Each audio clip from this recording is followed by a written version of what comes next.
بسم الله الرحمن الرحيم. Assalamu alaikum wa rahmatullahi wa barakatuh. Good morning, everyone. We'll start our second day of the annual SSH and SSBMT conference. We'll start with the bleeding disorder session chaired by my colleagues and friends, Dr. Nahid Ghushmaq and Dr. Uhud Koshari. Thank you.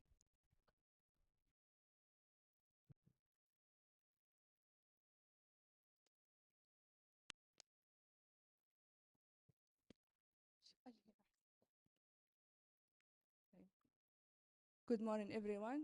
So welcome back to the second day of SSBMT and Saudi Society of Hematology Combined Conference. And thank you, Dr. Ahmed, for hosting us and inviting us to moderate this session. And I'm so honored to moderate the first session of the day with my colleagues, Dr. Nahid Ghushmaq. And our session will talk about the bleeding disorder. It's very close topic to me, and we have three excellent speakers with us, and we are so glad that we will listen to them.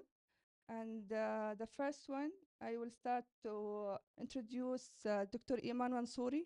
She will talk about the update in hemophilia A. Dr. Mansouri holds the American and the Canadian boards in internal medicine and hematology from the University of British Columbia, and she completed a fellowship in hemostasis and thrombosis, as well as a master in health science. She also served as a lecturer at the University of Toronto, and she is currently a consultant of hematologist at King Abdulaziz University Hospital in Jeddah. So please join us to welcome Dr. Iman Mansouri.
طيب بسم الله الرحمن الرحيم. Thank you, Dr. Ahoud, for this nice introduction. I was asked to talk about updates in hemophilia A, and certainly there has been so much update, especially in the last 6 months. So let's dig in. I have no disclosures, and this is what I will be going through with a focus on mimetics and rebalancing therapy. So as you all know, prior to 2018, the management of hemophilia A was really just depending on factors that they were trying to make pure and longer acting. And then since 2018, there has been so much going on. So imicizumab came in 2018, and over the last 6 months, there has been 3 more new medications. This progress is because the current standard of care in hemophilia A is really kind of sucks, with a patient on prophylaxis needing about 182 infusions a year, which is a huge burden of disease and treatment. With the factor replacement, there is so much fluctuation. There are times when the patients are not really protected and certainly bleed. And then with extended half-life agents, this kind of improved, but still there is the fluctuation, and there are times when the patient are not at ideal hemostasis. With the non-factor therapies, as you can see in the red line there, there's really no factor, yet the patient has at a much better hemostatic function, nearly ideal prophylaxis. But then finally with gene therapy, patients are at near normal levels. And so we will talk about all these agents in this few minutes. Extended half-life agents in factor 8 has been, until recently, quite disappointing because they are only about 1.5 longer than the standard half-life agents. And that's because it is coupled to, or it is related to the factor, von Willebrand factor in the system. With the most recently developed agent, Altuvio, or efanesoctocog alpha, which was approved in 2023, the half-life now is 4 times longer than the standard half-life agents, and it's only given once weekly. And as you can see in the figure here, by the end of the week, the trough is still above 10%, which is great. And this is because the molecule has a von Willebrand domain to it, so uncoupling it from the patient's von Willebrand factor. And this medication has resulted in 77% reduction in ARBs compared to the standard half-life agents, with the Extend 1 study showing about 0.7 mean ARBs. Now, this is amazing, yet this is still a factor 8. It is still needs IV infusion. It's still immunogenic and can produce inhibitors. It cannot be used in patients who already have inhibitor, and it is condition specific. And so from there, we shift gears to the non-factor therapies, and we have 3 major groups here. The mimetic cimicizumab being the first example, and then the rebalancing therapies, and finally gene therapy. So with emicizumab, as you all know, is monoclonal bispecific antibody which attaches to both 10 and 9 and basically works as an 8. And it has been now the frontline treatment in patient with inhibitor, but also has been widespread use in patient without inhibitor. The Haven 1 up to 4 studies, when they were pooled, the ARB is estimated at 0.7, and about 82% of patients have 0 bleeds. Yet emicizumab also comes with its own challenges, and most importantly is the laboratory interference that happens with emicizumab. And I'm so eager to hear Dr. Rahaf's talk about that aspect.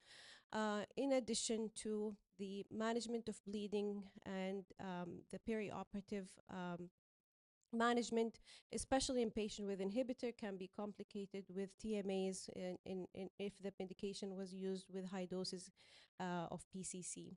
And finally, the potential of developing anti-emicizumab antibodies. And with the cost of emicizumab, there has been so much reports emerging on using lower dose emicizumab. One study, which is a phase 4 dose EMI, is currently ongoing, and the interim analysis of that has actually showed quite promising results with PK-guided reduced dosing of emicizumab. In many low-income countries, some patients are on low factor 8 prophylaxis, and so even when low-dose emicizumab was compared to that, emicizumab showed significantly better results with similar costs. Another mimetic is coming down the pipes. This is MIM8, which is said to be about 15 times more potent than emicizumab. It is currently awaiting FDA approval, and the Frontier 4 study interim analysis has been quite promising. Now, shifting gears to the rebalancing therapies. For the longer time, the management of hemophilia has been focused on adding procoagulant to re-achieve the hemostasis. Um, and these agents are doing quite the opposite. You are trying to remove some of the natural anticoagulant to re-achieve the hemostasis. There are three pathways that these medications are acting upon. Number one is the tissue factor pathway inhibitor, for which we have now marstezumab and concizumab, and the antithrombin pathway, for which we have fituzaran, and then we have the activated protein C, and there was a program developing a medication here, but actually it was terminated in November 2024. That was because marstezumab was approved, so they wanted to shift their funding to something else. So let's start with marstezumab or Hempavzi, which is a subcutaneous, once weekly, fixed dose medication. Has been approved in October of 2024, and it is for both hemophilia A and B without inhibitor patient. The phase 3 BASIS trial have showed about a 91% reduction in ARBs in patients who are compared to who were previously on on-demand therapy. And in patients who were on routine prophylaxis, the ARB reduced by 37%. Both are pretty good numbers. The second agent is concizumab. This one has been approved in December 2024. It is also an anti-tissue factor pathway inhibitor. It is used as a prophylaxis for patients aged 12 and above, hemophilia A and B with inhibitor. It is also subcutaneous, but it is a daily injection, and it needs weight adjustment and concizumab plasma concentration adjustment based on concizumab concentration. The Explorer 7 trial showed about 80 to 90% reduction in ARB, and those are patients with inhibitor who were on previously on on-demand therapy only. The dose is now 1 milligram per kilogram on the first day, and the second day it becomes 0.2 milligram per kilogram, and then by week 4, concizumab level is measured, and depending on that, the dose is adjusted. And the reason behind all of these adjustments is in 2020, the trials were put on hold because 3 patients had thromboembolic events, and so risk mitigation strategies were put in, including the dose, lowering the dose, and individualizing the dose based on the plasma levels, and also being a bit more vigilant with treating breakthrough bleeds. Now, finally, the most recently approved medication is fituzaran, which was just approved 2 weeks ago. This is a small interfering RNA that targets the antithrombin, and so it kind of restores the thrombin generation and balances hemostasis. It is now approved for both hemophilia A and B with and without inhibitor. So this is really the first pan-hemophilic treatment. It showed about 70% reduction in ARB in patient with inhibitor. And in patient without inhibitor, as you can see in the figure here, there wasn't really that much difference in ARB compared to factor prophylaxis. Now with fituzaran, similar to concizumab, there was some thromboembolic events. Then this was when the medication was used at the higher dose of 80 milligrams monthly. And so in the Atlas open label extension study, the doses has been adjusted. And so this is the current dosing after a pause in 2020. Patients are started on 50 milligrams every 2 months. And from there, depending on the antithrombin level, the dose is adjusted, with antithrombin level kept between 15 and 35%. Now, with this dosing, patients are mostly getting only 6 injections a year. And this is certainly a huge leap from the 182 injections that we've started with. Now, to compare those 3 medications that have recently come to light, as you can see, 2 of them are tissue factor pathway inhibitors. One is a small interfering RNA that acts on the antithrombin. Marstezumab is weekly, concizumab is daily, and fituzaran is every 2 months.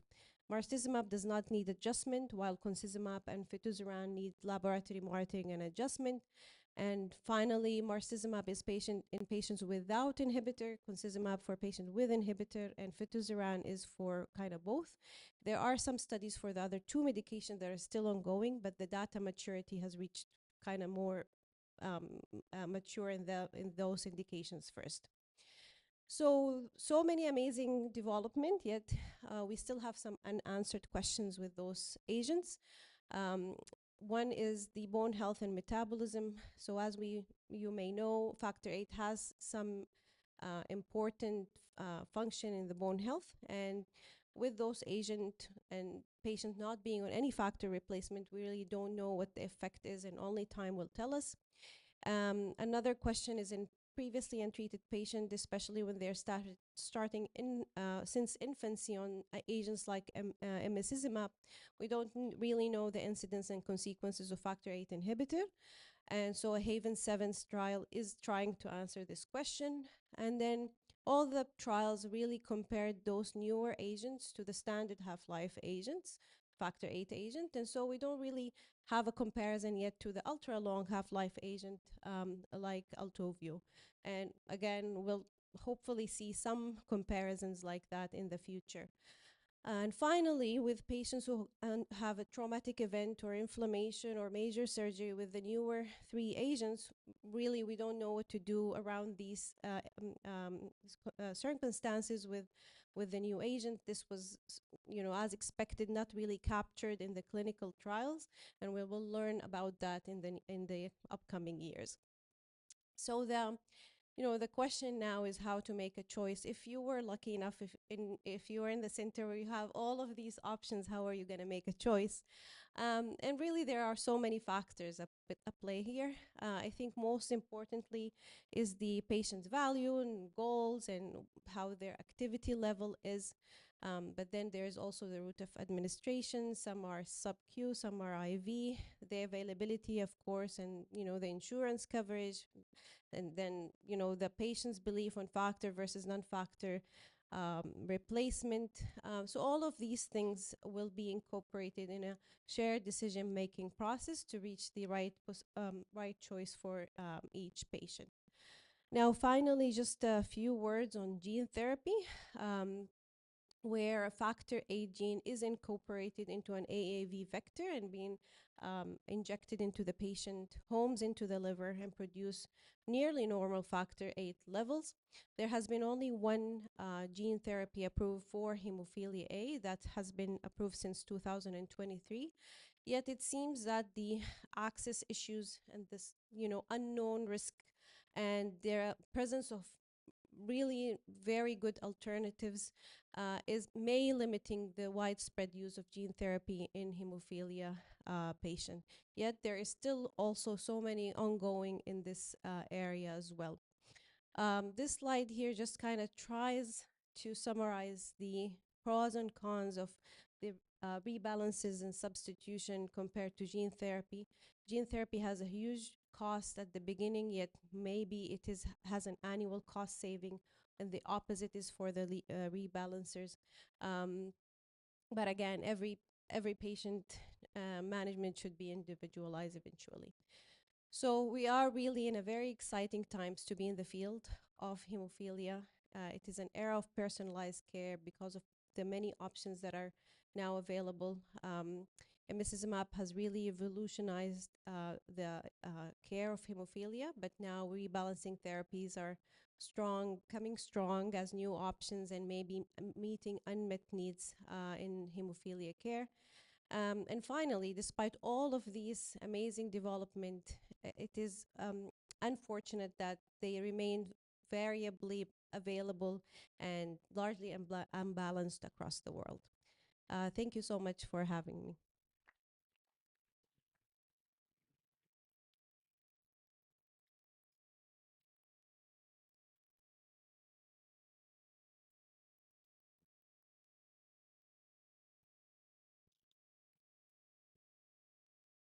So, Assalamu alaikum, good morning. Our second speaker is Professor Ahmed Tarawa.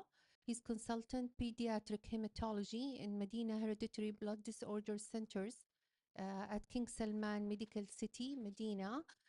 Professor Tarawa, his area of clinical and research expertise is in hemophilia, bleeding disorders, and sickle cell anemias. He has more than 150 publications. He's going to talk to us about rare bleeding disorders. Please welcome Professor Tarawa with us. Thank you, Dr. Gushmak. Thank you, Dr. Ahmed and the group for this very nice conference, and I hope it will be maintained every year so we can meet our friends.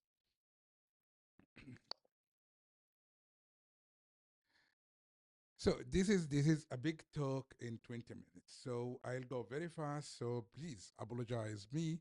And as you know, the normal hemostasis, it have to have integration between the three elements: the platelets phase, the vascular phase, and the coagulation phase. And when we start the endothelium, it need to have a role in the hemostasis and coagulation arrangement, and it is giving a ligand for the von Willebrand, which give a ligand for the platelets, and when the platelet activated, give a service for the before that, the platelet by itself give the primary block for the coagulation and give the service for phospholipid, where the coagulation cascade we are know about it take place and by the fibrin formation and the first blood clot happening.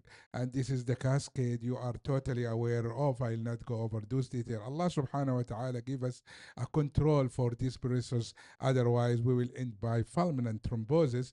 So the antithrombotics protein C is antithrombin. It controls this process. And finally, when you don't need the clot anymore, it lyses by the fibrinolysis process.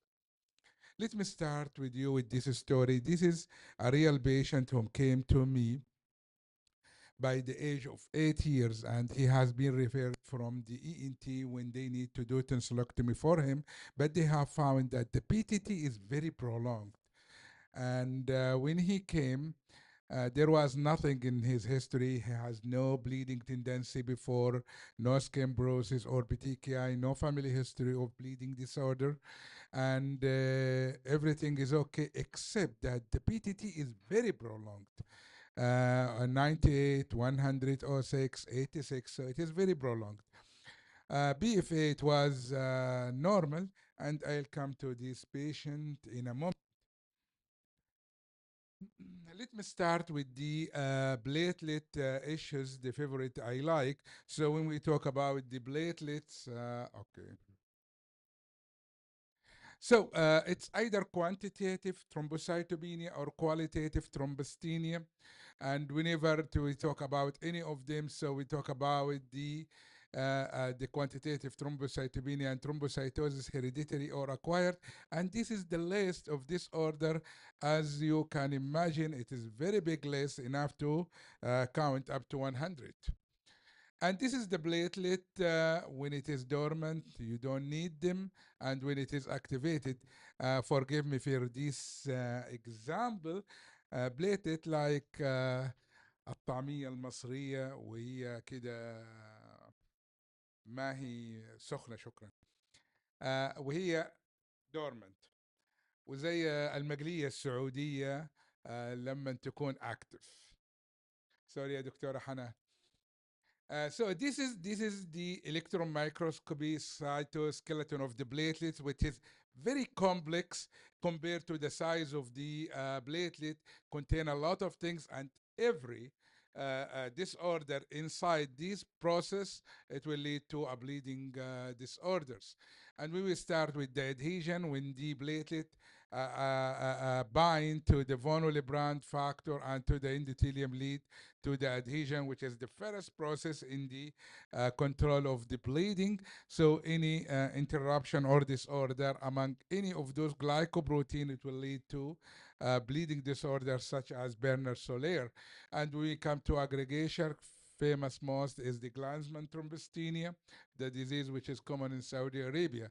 And then we go intracellular signaling, the thromboxane process. Again, it is another issue where it is quite rare, and there is only families has been reported among those patients.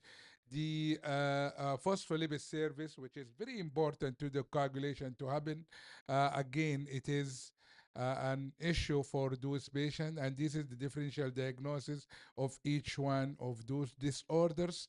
But keep in mind that every disorder of those disorder I am talking about, we are talking about uh, people less than 100 worldwide.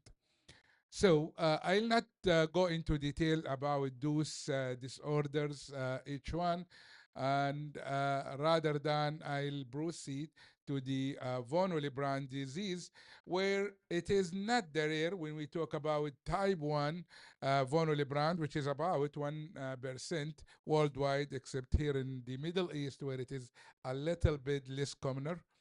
But I'll talk about the type 2 and type 3, which is quite rare disorders worldwide. And this is the type 2, where it is subdivided into type 2A, 2B, 2N, 2M, and so on. And each one of those has certain characteristic in the von Willebrand factor by itself. For example, in type 2A, the large multipair, it is reduced and decrease the production, so it does affect the binding of the von Willebrand factor to the platelets from the end of the platelets. And the reverse in type 2B, where it does like the platelet bind it enough not to leave it. So you will have thrombocytopenia in those cases. Type 2, and it is the other end of the von Willebrand factor, where, as you know, it work as a carrier for the factor 8. So this carrier process, it does affect, so you will have something like hemophilia and so on and so forth. Type 3, it's an autosomal recessive, not like type 1, which is autosomal dominant or autosomal recessive 2. But in von Willebrand, which is the disease a bit rare among the group of the von Willebrand disease, and this is the severe type of the von Willebrand disease, and may express itself like a hemophilia rather than the von Willebrand disease.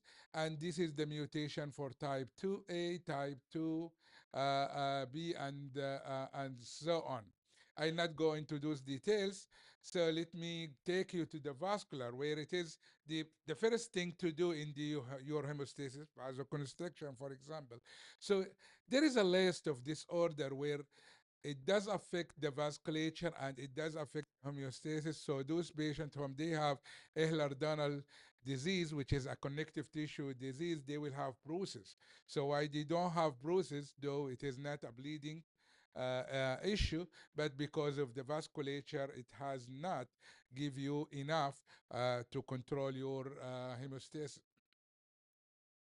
Now, when we talk about the coagulation cascade, there are so many of them, and I'll not talk into this detail, just reassure you. But let me start with the fibrinogen. It's again rare when we talk about the hereditary type of fibrogenemia or dysfibrogenemia, either the function or the amount of fibrinogen. Though when we talk about the acquired afibrogenemia or hypofibrogenemia, it will be more common. And as most of those coagulation factor disorders, it is an autosomal recessive, and simply it can be assessed by the factor assay, and they will present with all types of the bleedings, but characteristically it is deeply seated bleeding. Prothrombate, it is much more even commoner. It is 1 in 2 millions. And again, it is autosomal recessive. It is the quantity or the quality. And the diagnosis, though it is easily you do assay, but it is a bit difficult for the lab to give you a conclusion among those patients. The factor 5, I'm not quite sure it is that rare, 1 in a million. When we talk about Saudi Arabia, where I think most of you come across some patient of factor five. Myself, I have about 4 or 5 cases of factor five deficiencies. It is easy to be diagnosed, and it is mostly they will present with intracranial hemorrhage. Factor seven, this is the commonest among the rarest, and I'm quite sure about that you have come across about the mild type of factor 7 deficiency, or even the severe type. The severe form we have here in Saudi Arabia, it is lethal, and usually they will die within the neonatal period. And again, the diagnosis with the factor 7SA, which is easy diagnosis. As I said earlier, they will present with intracranial hemorrhage. Hemophilia A is a common disease, so I'll not talk about. Hemophilia B considered a bit more rare than the hemophilia B, and the presentation is the same like hemophilia A, and the diagnosis with the factor 9 SA, and easy for the labs to do so. Factor 10 deficiency, which is again rare one, but it is a bit more common here in Saudi Arabia, and usually they will present with intracranial hemorrhage, and easy to be diagnosed with the factor level. Factor 11, which is more common among the Jewish in Europe, while it is rare disease here. I haven't come across any patient in Medina, for example. And it is autosomal recessive. They will present and they will act like the hemophilia, and the diagnosis is factor 11 assay, and treated with factor 11 concentrate, which is available. Factor 13, though it is rare, but it is more common here in the GCC countries, and there was a study conducted by Munir Bakshi. He has shown that it is not a rare disease. In Medina, Asim, he is reporting factor 13 next week, and we have about 17 or 18 cases of factor 13 deficiency. Again, for factor 13, when they present, they will present with intracranial hemorrhage, and it is very difficult for the lab to diagnose factor 13, particularly we talk about the subunits. Protein S, protein C, antithrombin 3, though it is thrombotic, but they may present with the bleeding disorder. And it is not as rare as the other bleeding clotting factors, but they are. And usually they will present with the mild form, which is a thrombotic form, but when they present with the homogeneous type of inheritance, they will present with the fulminant thrombosis in addition to the bleeding. Fibrinolytic system, which is quite difficult to be diagnosed and quite difficult for the physician to detect it up. And again, they will present with the bleeding disorder. In addition, they may present with the thrombosis. Let me talk you to diagnose the diagnosis. Really, history and history and history. When we talk about bleeding disorder, we need to dig down in the history very well, and you have to take detailed history, and not only upon admission, and you keep taking history whenever you meet those patients, because you will discover something new during your journey with those patients. And from the history you can discover why this patient has a bleeding, the etiology I'm talking about, how severe it is, and what is the pathophysiology. For example, when you have somebody has bruises, it is different from those whom they have hemarthrosis, just from the presentation. Here you are talking about something related to hemophilia or type 3 von Willebrand, and there you will talk about the platelet or vasculature disorders. And you need to know about how severe it is. They wake up from the sleep and they found themselves they are bleeding, or they need to get traumatized to have the bleeding. And when they bleed, they will bleed for a long time. You cannot control them, and this will affect their quality of life on those patients. And from there, you can categorize your patient, whether this is platelet phase, vascular phase, or the coagulation phase, from the nature of the bleeding type in the history. You need to go for the maternal delivery because of the alloimmunization and transmitted antibodies and postnatal history, what is going on, umbilical cord, blah, blah, blah. And it is very important to dig down into the quality of life for those patients. Bleeding disorder, it does affect the quality of life of those people and their families too. In physical examination, there is little to look for, but you need to look into the skin, the joints, and the other contributing factors on those patients, such as the dysmorphology, which is related to the chromosomal breakage or chromosomal deletions. Laboratory approach. Let me start with something very simple, the screening test. Uh, Tariq Aweda supposed to be with us. He is not. I have sent him a patient from Medina. They have gone far away to reach him in Riyadh. And when they have met him, he did the bleeding score and then said, "You don't have bleeding, go back to Medina." When they came to me, he just asked us some questions and that's it. So bleeding score is very important to score to rule out bleeding disorder. Today, the guidelines say if the patient has low score enough to say he has no bleeding disorder, you don't need to go for the other test. Myself, I don't believe so. I think you need to follow up the all the tests for the screening, BT, BTT, thrombin time, BFA 100, and in addition to the bleeding score, to came with the conclusion that that's it. There is no bleeding disorder among those patients. And of course, you know about the BT, which is the extrinsic, the BTT, which is the intrinsic, and thrombin time, the common pathway, and BFA, which will test for the von Willebrand, the platelet and the vasculature. So of those tests, all of them came normal. So I don't think so you are dealing with the bleeding disorder. Once you are talking about a bleeding disorder, you will come for the specific test where you need to test for each phase of those of coagulation, each one separately.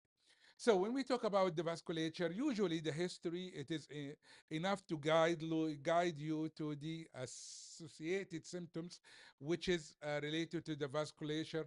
Bleeding time, where we don't do it anymore. Here it is important to do it very carefully. Genetic studies and tissue studies as an important one. In von Willebrand, this is simply to say von Willebrand factor is say, and then you say it is factor 3. But when you talk about factor 2 or type 1 or type 2, it will be very quite difficult and you need very, very specialized lab to go over the von Willebrand assessment to give you the clue about the types and so. And this is a diagram take you where you go for each one. And in the last ISH, I have increased a point for the second time that why we are doing all of these things and we don't do with alpha material, and that's it. And I believe everybody believing that WIS will be the best thing to diagnose those patients with bleeding disorders. Platelets, it's not easy, it's not difficult. From the CBC, you will gain a lot of information. For example, the MBV, the platelet side. So you will find out that there is something related to that. And this is the big list of the differential diagnosis of the large platelet, small platelet, or normal platelet. BFA, it is very important to be done when you think about the platelet disorder. Platelet aggregation, I'm not sure if we are doing it for the service purpose rather than the academic purpose. It gives you some information, but it is time consuming rather than the flow cytometry, very helpful, and of course, molecular diagnosis. Electron microscopy, I think two electron microscopies available here in Saudi Arabia. And this is again the flow chart where how you go for the diagnosis of the platelet disorders. And here, when we talk about the coagulation factor, simply you will do factor SC, and most of them you will come up with the diagnosis on those patients. Keep in mind that these mixing studies and the inhibitor is a case. Let me take you back to these guy whom he is waiting for us. We have done the vulnerable brand assay, which we are normal. We have done the whole factor assay, and it was normal. And then we thought there is something related to the lab or something, so we have done it again, and it is normal. So these patients have very high BTT with normal coagulation cascade. And okay, when we talk about the management of bleeding disorders, so you have to have a hemophilia treatment center to treat those patients. You need to have an accurate diagnosis to go from there to the next step, and it should be multidisciplinary, comprehensive type of care, and it should be available in the hemophilia treatment centers. And the education and genetic counseling is very important in those patients because they will live with you for life. You need to avoid not only the medication but the herbal medicine, which is very available here in Saudi Arabia. ام حسن اعطتني عشبه والله ديك الايام ما ادري ايش ما علينا. Local measure, usually I do teach the patient how to do it, and usually it does control those patients easy. Our old cheap friend antifibrinolytic agent, it does the job, particularly when we talk about the mucocutaneous type of bleeding. And 7A, the medication we know for the last 20 years, it is very useful among many of those coagulation disorders. Desmobricine, which is not available in the Middle East mostly, but it does do some job. Platelet transfusion in platelet disorder, although it is very good tool, but keep in mind the alloimmunization it has, and fresh frozen plasma. Try to avoid it whenever it is possible to use something else. Cryoprecipitate, BCCs, all of them, they contain factors, and in certain condition where you don't have concentrate, or in an area where you don't have concentrate, you may use some of those. Clotting factor replacement therapy, this is the best to use. And of course, whenever stem cell transplant is possible, like in Glanzmann thrombasthenia, or gene therapy like in hemophilia is available, it will be a curative way to manage those patients. And for how to manage the bleeding episode, surgical, dental, gynecological, and neonate, I will keep it for the Congress of the next year. So this is the first patient. Sorry for the picture. This is Professor Tottenham, and this is Sebastian, the first patient who did gene therapy in hemophilia A. I want 2 to say minutes, thank Prof. you, but 2 minutes. I'll finish this case before we leave. After we have done that, I said go over the history, and when we have gone over the history again, there is two siblings. They have diagnosed in the USA where they have kallikrein system, an issue and disorder, which is the contact factor. And this is the thing which I didn't show up to you, the kallikrein system. This is in detail how it does affect the intrinsic pathway and the contact factor. And this is what that patient has. From management point of view, I asked the surgeon to go ahead, but because I don't have enough knowledge and experience, I covered him with FFB and I kept Novo 7 aside. But Alhamdulillah, he did his tonsillectomy without bleeding in or after. Thank you.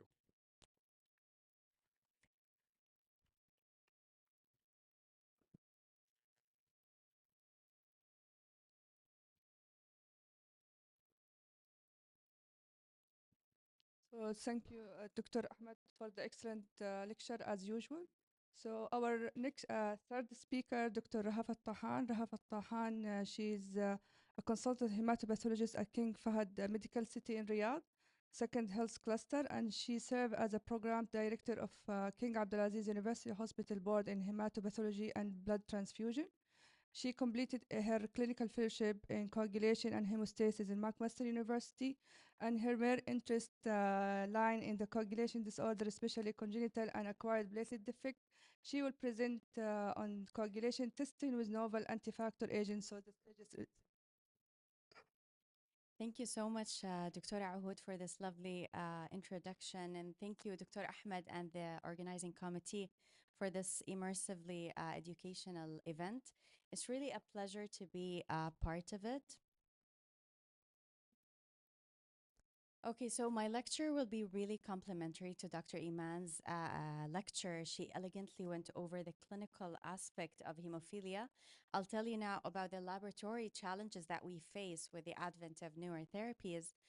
Prof. Ahmed has elegantly discussed some rarer forms. We don't face the same in measuring the coagulation factors, but we do that with other therapies. What I will talk about are the evolving challenges in laboratory testing in coagulation and hemostasis with the advent of new hemophilia therapy.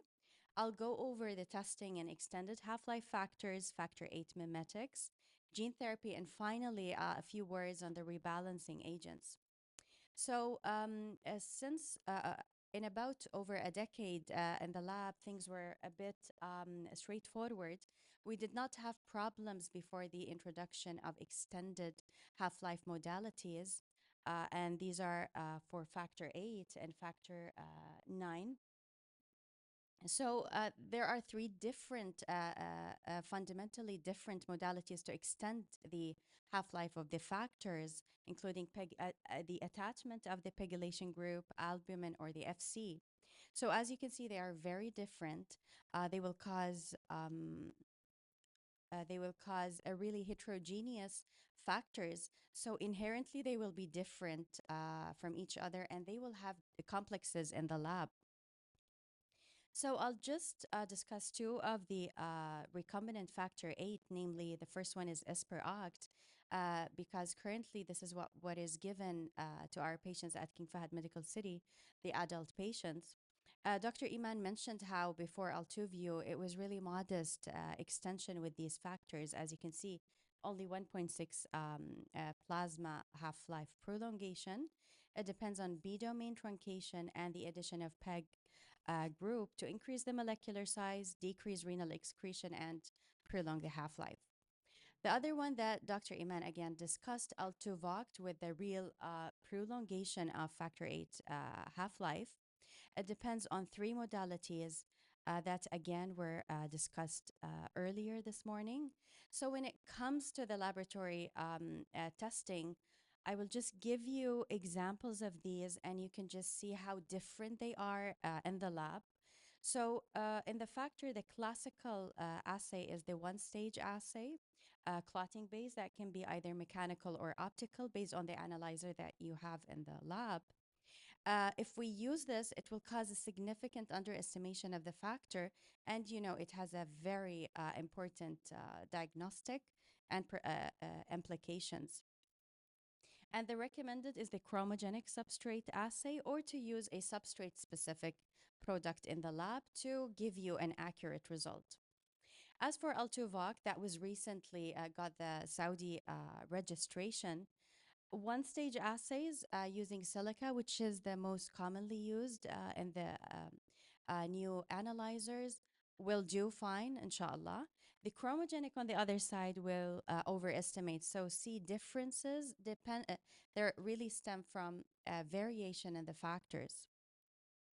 So the only product of factor 9 extended half-life that I will discuss is Alprolex. Again, it is the one currently used for our very few adult hemophilia patients at King Fahd. It depends on the fusion of the FC molecule, and it was the first FDA-approved extended half-life, and it caused a really 4-time extension of factor 9. One-stage assay using silica are accurate, chromogenic are accurate as well. Only reagents, one-stage assays that use covalent will cause overestimation. Again, when we give you from the lab an overestimated value, this has really important impact on the patient care. So this is just a very good practice, is to go over the instrument or the analyzer recommendation. And at King Fahd, we use Tago, and this is their recommendation. This summarizes what I told you about as per OCT, that the one stage will give you an underestimation. It's not recommended, and go ahead with a chromogenic to get an accurate result. After the extension of half-life, we started to have the non-factor replacements, namely the Hemlibra, amicizumab, and we're waiting for a mimate with a really higher potency compared to amicizumab. So again, this was elegantly discussed earlier, but this is where the real challenge came to the lab. So amicizumab, and this is an important slide. I'll tell you when to test for amicizumab. So using the one-stage clotting assay is very inaccurate, not helpful at all. The recommended is to use a chromogenic substrate, factor 8, which with the utilization of bovine reagents, because the human reagents will interact with the drug. So these are the lists of the reagents that are, or the assays that are significantly impacted by amicizumab. And given the half-life of amicizumab, this can last for up to 6 months of the use of the drug. So this is a real patient who was on amicizumab. Now, as you can see, there is a dramatically different values of factor 8, which one is true and which one is not real.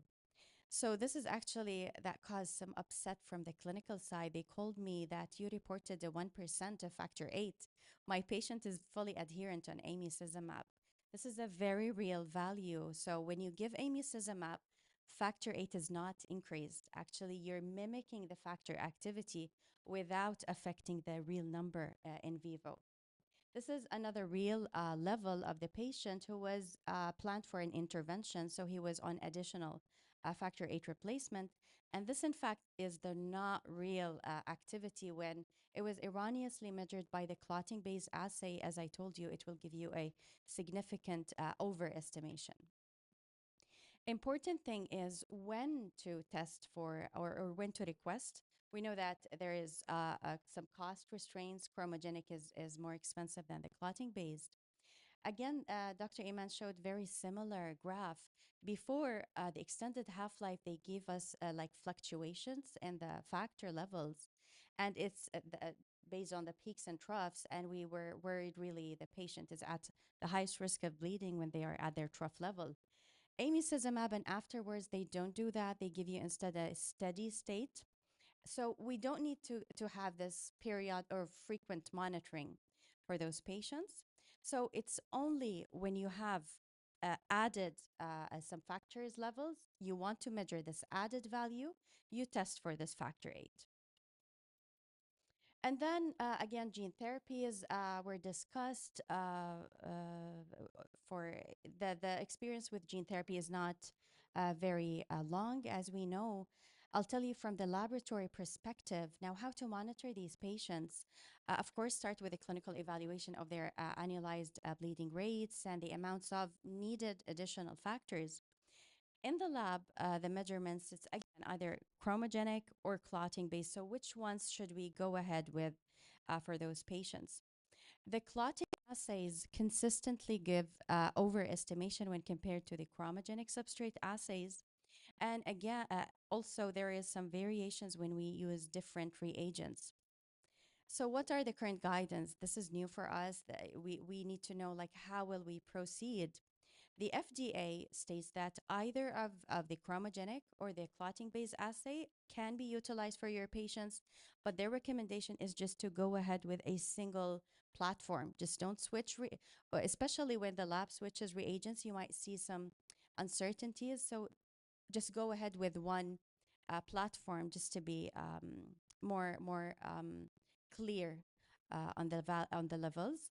As for the UK guidelines, for factor 8, there is no clear recommendations, but we know that in the trials and the chromogenic assay was more utilized, and it actually shows a better correlation to the bleeding phenotype in those patients compared to the clotting-based.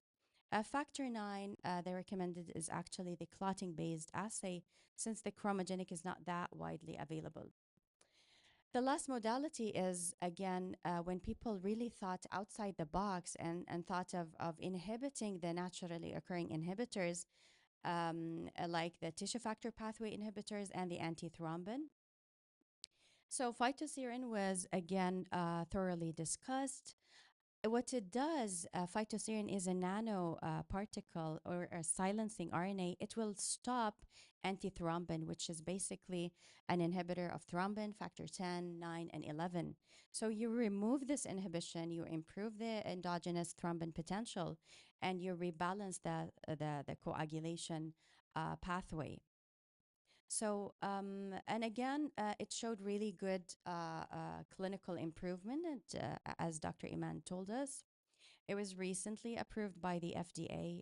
And when it comes to the lab, antithrombin can be measured to indirectly look at the effect of phytocerin. In fact, it is recommended because, as you mentioned, lower than this antithrombin can lead to complications and thrombosis in the patients. So we do measure antithrombin by either the antigen immunological assays or chromogenic assays, and this is what we're currently doing at King Fahd.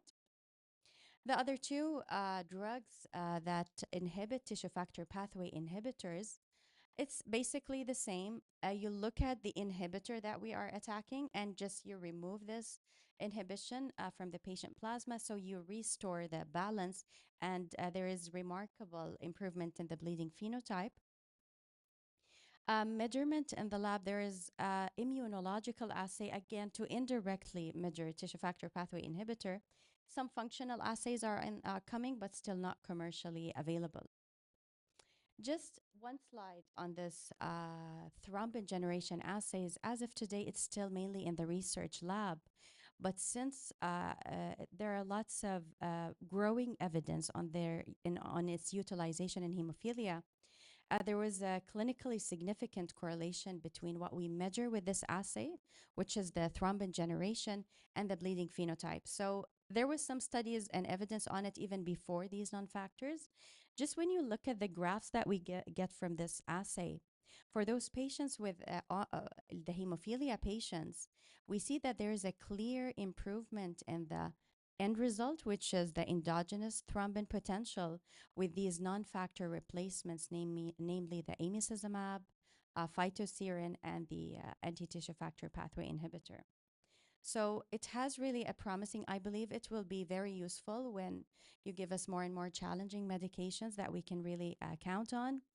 And it even can add or can measure additive components when the patient is taking more than one factor. Of course, it does not give you an answer. It does not give you a quantity of factor 8. It gives you the net result of the coagulation system in the patient. And still, it needs some more work just to come into clinical practice. So this is the horizon. As we see more and more hemophilia therapies coming on the horizon, laboratories must stay prepared to adopt and evolve their testing practices to meet the demands of modern patient care. So my take-home message is, you're not going to remember all these details, I'm sure, but is just, we know that with the advances in therapeutics, introduce new complexities in the diagnostic workflow, and that collaboration between the lab and clinical teams is key to ensure appropriate test selection and result interpretation.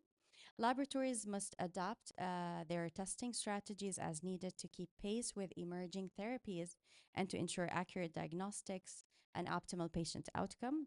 Thank you very much for your attention.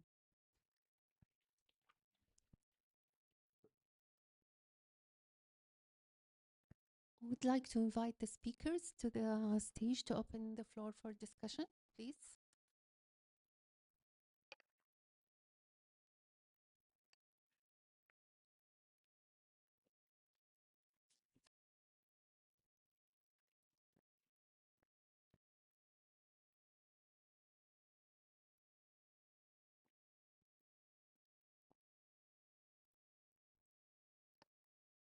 Questions?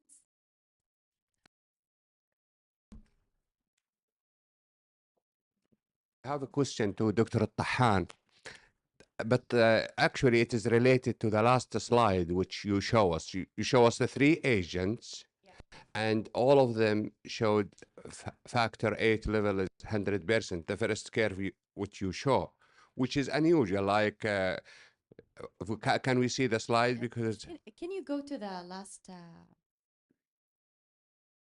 slide? So because those agents, they will not increase factor 8 unless if you are using what they call it, functional SA or... absolutely. So I need to the graph just to tell you what I showed. By the thrombin generation assays, as I told you, we don't give you the value of factor 8. It's just we add some reagents, and it's a dynamic process. We measure and we look at the formation of the thrombin. So the end result is the endogenous thrombin potential. There are lots of things that we measure, including the endogenous, the area under the curves and all. So no, a bit, this is just for me, actually. It was a slide for me. Just go ahead, go before a few slides, just before, again. One more, more, and again. Yeah, This this one, yeah. So as you can see, factor 8 over there, it's like the positive control. Look at the bottom. I'm sorry, I don't have the pointer. The hemophilia patients are actually those at the very bottom. Look at their endogenous thrombin potential, how it is. Look at sort of the middle curve that you see. The left panel is for the amicizumab. The middle one is for the phytocerin, and these are for the others. We see improvement of the endogenous thrombin potential, not the factor 8. Sure. Okay. So this is like your net results of the coagulation, and this is actually how patients are improving, not by increasing their factor level. They won't be, it's just we're rebalancing the coagulation by playing with inhibiting these naturally occurring inhibitors. Thanks. You're welcome.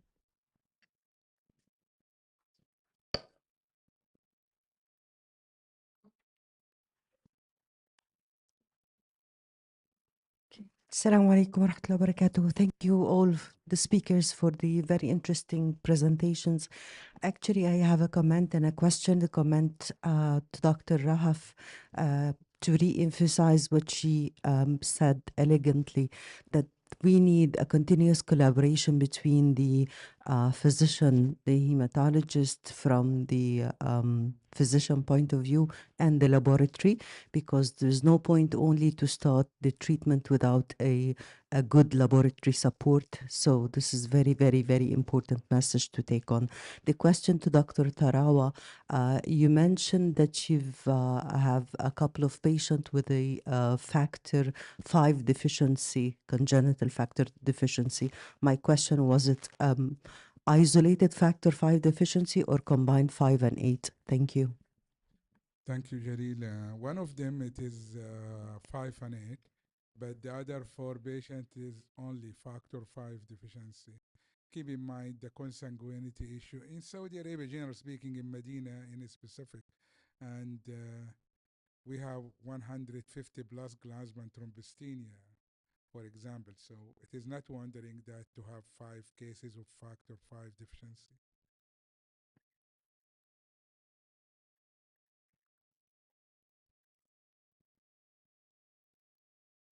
I have a question for Dr. Iman.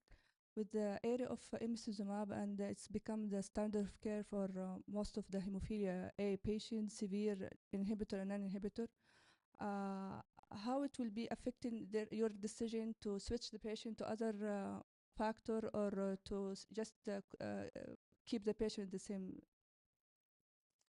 Excellent question, Doctora.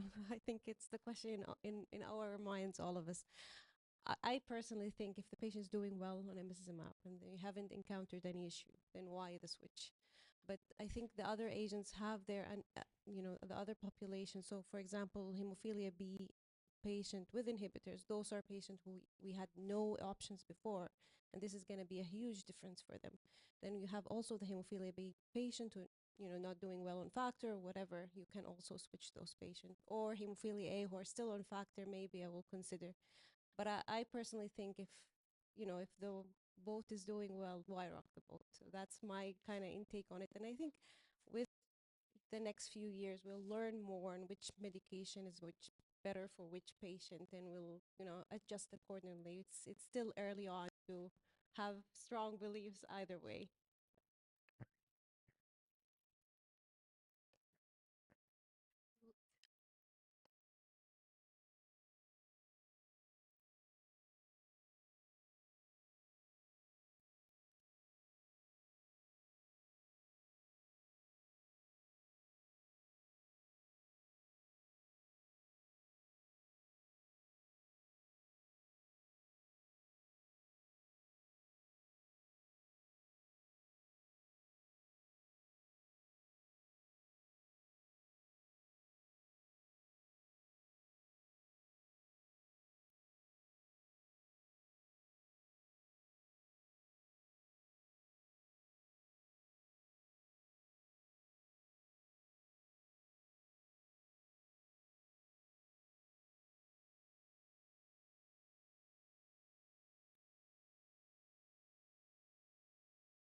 السلام عليكم ورحمة الله وبركاته. صباح الخير جميعا.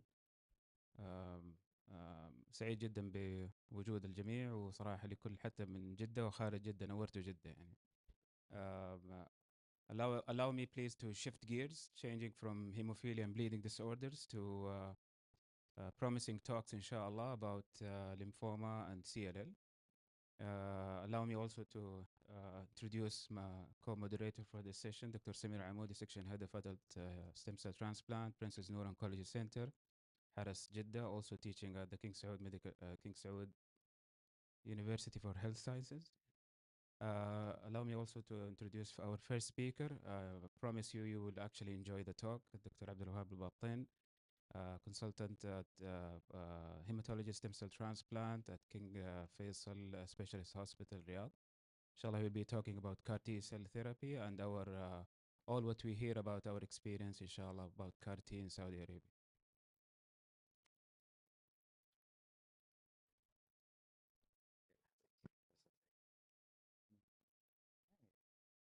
وأنا ما أقرب لمنصور رضوي. Good to be with you, everyone. Familiar faces, Dr. Ahmed Barif, and the organizers appreciate this.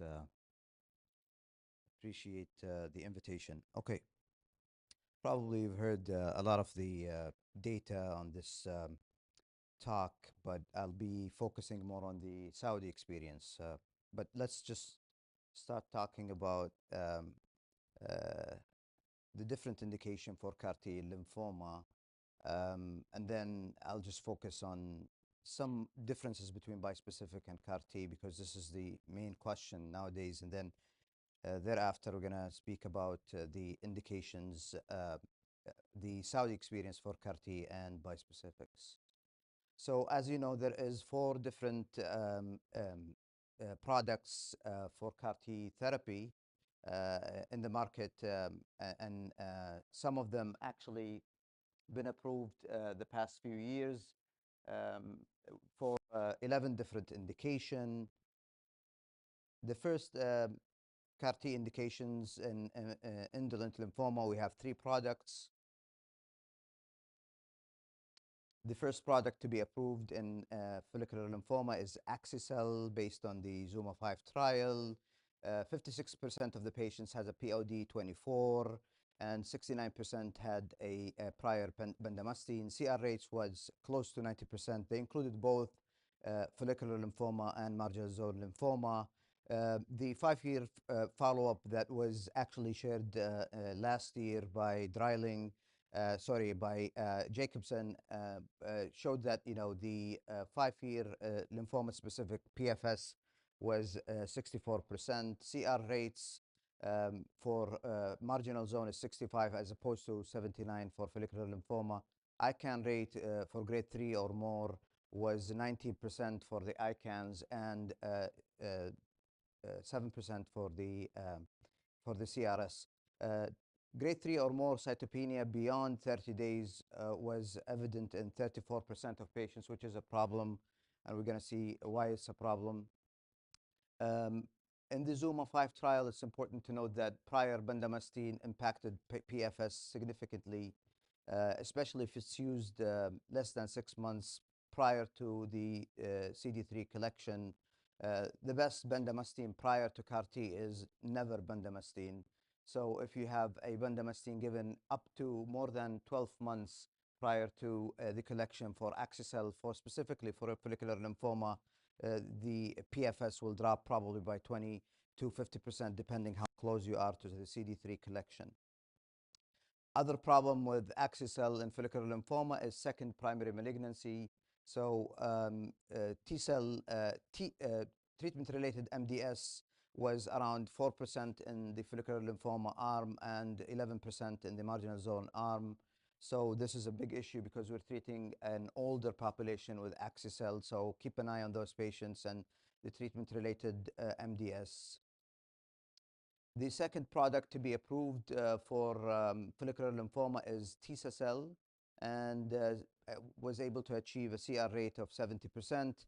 However, the toxicity profile is very favorable compared to axi-cell. Grade 3 or more CRS is 0, and grade 3 or more ICANS is only 3%. After a median follow-up of 29 months, a median PFS was not reached. The third product to be approved for follicular lymphoma is liso-cel, and was the last one. They had a significant number of patients, high-risk patients. 56% had a POD 24. In the liso-cel follicular lymphoma trial, the Transcend, actually they had a cohort where patients were treated for second-line purposes, not only third line. The CR rates are very astronomical at a 94%. And again, the ICANS and CRS grade 3 or more are very favorable compared to axi-cell. So putting the different CAR-T products next to each other in follicular lymphoma, you can clearly see that the liso-cel has the highest CR rates, but has the shortest follow-up. Axi-cell has the longest follow-up, but the highest toxicity rate. Liso-cel is somewhere tisa-cell is somewhere in between, less than the CR rates that we see in liso-cel and axi-cell, but favorable toxicity than axi-cell. So it would be, if it was my choice, I would go liso-cel, tisa-cell, axi-cell for follicular lymphoma. The problem with follicular lymphoma, you don't know if your patient is hiding a diffuse large B-cell lymphoma. So I always, tend to choose axi-cell if there is a hidden high SUV lymph node in the abdomen, rather than using tisa-cell for those patients. So putting the T-cell engagement options for follicular lymphoma and the third line setting hand in hand next to each other. The bispecifics, the first two approved is mosunetuzumab and epcoritamab, and then the 3 CAR-T therapies. You can see that the CR rates are higher in the cellular therapy. So I think by far the argument for bispecific versus cellular therapy in the third line setting in follicular lymphoma is in favor of cellular therapy. But maybe that's not the case for diffuse large B-cell lymphoma. CAR-T in mantle cell lymphoma, we have 2 products. Bruxa-cel was approved based on the ZUMA-2 trial. CR rates were 67%, but with very high grade 3 and more CRS and ICANS. After a median follow-up of more than 5 years, the median PFS is 25 months and OS is 46 months. I don't think CAR-T therapy is curative in mantle cell lymphoma. That's a big statement, but you can see that the curve keeps dropping even for those who achieved early CR. The second product to be approved for mantle cell lymphoma is liso-cel based on the Transcend trial. In this trial, they actually included CNS involvement patients, and they published the number of TP53 patients, which was 23%. The CR rates were higher, so it's 74%, and the ICANS and CRS are much favorable than the ICANS and CRS and Bruxisel, which comes down to grade 3 or more of 9% for both CRS and ICANS.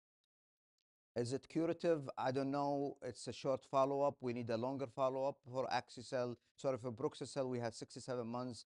For Lisusel, we have only 22 months. So for large B-cell lymphoma, we have 3 CAR-T therapies approved in the third-line setting based on based on phase 2 trials. The first CAR-T therapy to be approved for diffuse large B-cell lymphoma is Axicel based on the ZUMA-1 trial. CR rate was 58%, and a long follow-up. After a follow-up more than 5 years, you can see that the median OS is 25 months with a nice plateau. I think this confers to being probably curative. The second product in the third-line setting is Tisacel based on the Joliet trial, less than the CR rates in the ZUMA-1 trial at 39%, and the median follow-up of 40 months. Median OS was 11 months. However, those who achieved CR had a very long remission, probably also cure, but that is much less than Axicel, in my opinion. The third product to be approved in the diffuse large B-cell lymphoma is again Lisusel based on the Transcend trial with a CR rate comparable to Axicel, a shorter follow-up. However, the median OS is 21 months, and those who achieve CR very early tend to keep that CR. So there is a follow-up for the Lisusel, the 5-year follow-up from the ASH 2024, and it shows that the 5-year PFS, actually OS is 38%, and the median PFS is 27 months. So this is reassuring that Lisusel is probably curative if you don't relapse less than 1 year.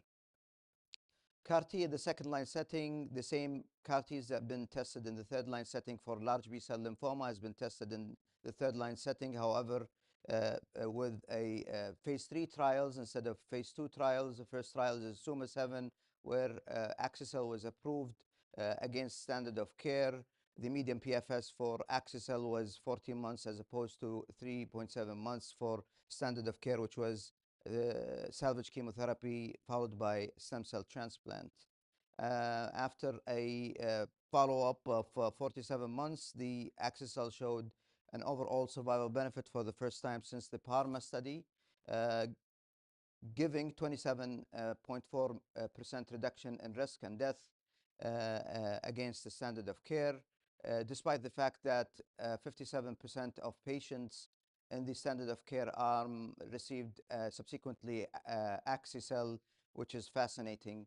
So it still showed a overall survival benefit. So Lisusel is also been approved in the second-line setting for diffuse large B-cell based on the Transform study with favorable outcome against the standard of care after a median follow-up of 17.5 months, a shorter follow-up. The median PFS was not reached.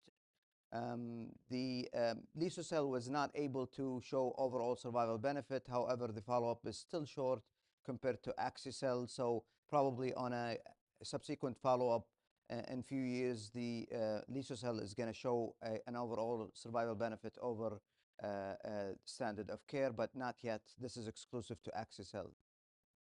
So Lisusel has an extra indication in the second line for patients who are transplant ineligible, unlike Axicel. However, we usually cross the line and use Axicel for transplant ineligible, but as per the label indication, FDA label indication, they have an indication based on this trial, CR rates of 54%. They call them transplant ineligible if they're more than 70 years old, or they had a ejection fraction less than 50, or a creatinine clearance than 60, or a DLCO less than 60%. Lisusel wins the race when it comes to CRS and ICANS. with an ICANN rate of grade 3 or more less than 4% and a CRS of less than 1%, I would probably use Lysocell as an outpatient if these figures are correct. But as you know, in Saudi, we don't have Lysocell yet. Compared to Axicell, these numbers are heaven. So putting the different CAR Ts for diffuse large B-cell in the second-line setting, we know that Tisacell did not make it. The Blinda study was testing Lysocell, Tisacell against the standard of care, and it failed to show superiority. So we cannot speak about CAR T therapy in the third-line setting for diffuse large B-cell lymphoma without talking about bispecific antibodies. We have 2 bispecific antibodies approved in Saudi. The last was approved this past Thursday, which was glofitamab. And then we have epcoritamab since last year. CR rates is around 40%, 39% for both. If they get, a CR in the beginning of their course after cycle 3, usually they tend to keep their CRs. However, if you look at the median duration of response is long, but the median PFS is very disappointing at 4 and 5 months. But those patients, most of those patients in registration trial, they actually had prior CAR T. So those who had prior CAR T for epcoritamab and glofitamab, the CR rates are still reasonable at 35% and 34% for glofitamab and epcoritamab respectively. So there has been some attempts to try to see if which is better, CAR T or bispecific in the third-line setting in diffuse large B-cell. This is a meta-analysis that came up with the fact they're favoring CAR T. I don't think the data are mature yet. How about using epcoritamab, bispecific then CAR T in the third-line setting? This is a report for 46 patients. They claim that there is no impact of a prior bispecific on CAR T, but again, it's just 46%. This is just to reassure everyone, if you choose CAR T versus bispecific, which one comes first in the third-line setting, that would be fine. So some of the benefits and risks of, the advantages and disadvantages of CAR T versus bispecific in the third-line setting. The CAR T therapy has the longest follow-up. It's one and done. However, CRS and ICANS are a problem, and cytopenia in the form of ICAT is a big, big problem for those who treated those patients. On the other hand, bispecifics, if you use glofitamab, which is a definite treatment, is reasonable for 12 cycles as opposed to epcoritamab, which is indefinite. I guess this is a discussion with the patient. I would always choose, cellular therapy before using bispecifics. This is a more intelligent way of telling how to choose between bispecific and CAR T in the third-line setting. This publication from January 2025, they tried to actually predict who would respond to bispecifics, and based on the immune quadrants, basically what they did multi-omic analysis for certain genes, and they categorized the microenvironment for lymphoma into ABC cold, ABC hot, German Central B cold, GCB hot, and based on the data, hot environment respond better to bispecific, and CAR T responds to either cold or hot, doesn't matter. So how do we apply this in clinical practice? These panels are available, but this is going to probably take some time. I always rebiopsy my patient at the end, after they relapse multiple times to check for other antigens, maybe sending lympho CX and checking if they're hot or cold might help you deciding between bispecific versus CAR T. This is how I treat my diffuse large B-cell in 2025. Do we still have time? Just 5 minutes? Okay. So if they relapse more than 12 months, then this is standard of care. You give standard chemotherapy, salvage chemotherapy, followed by CAR T therapy. Followed by.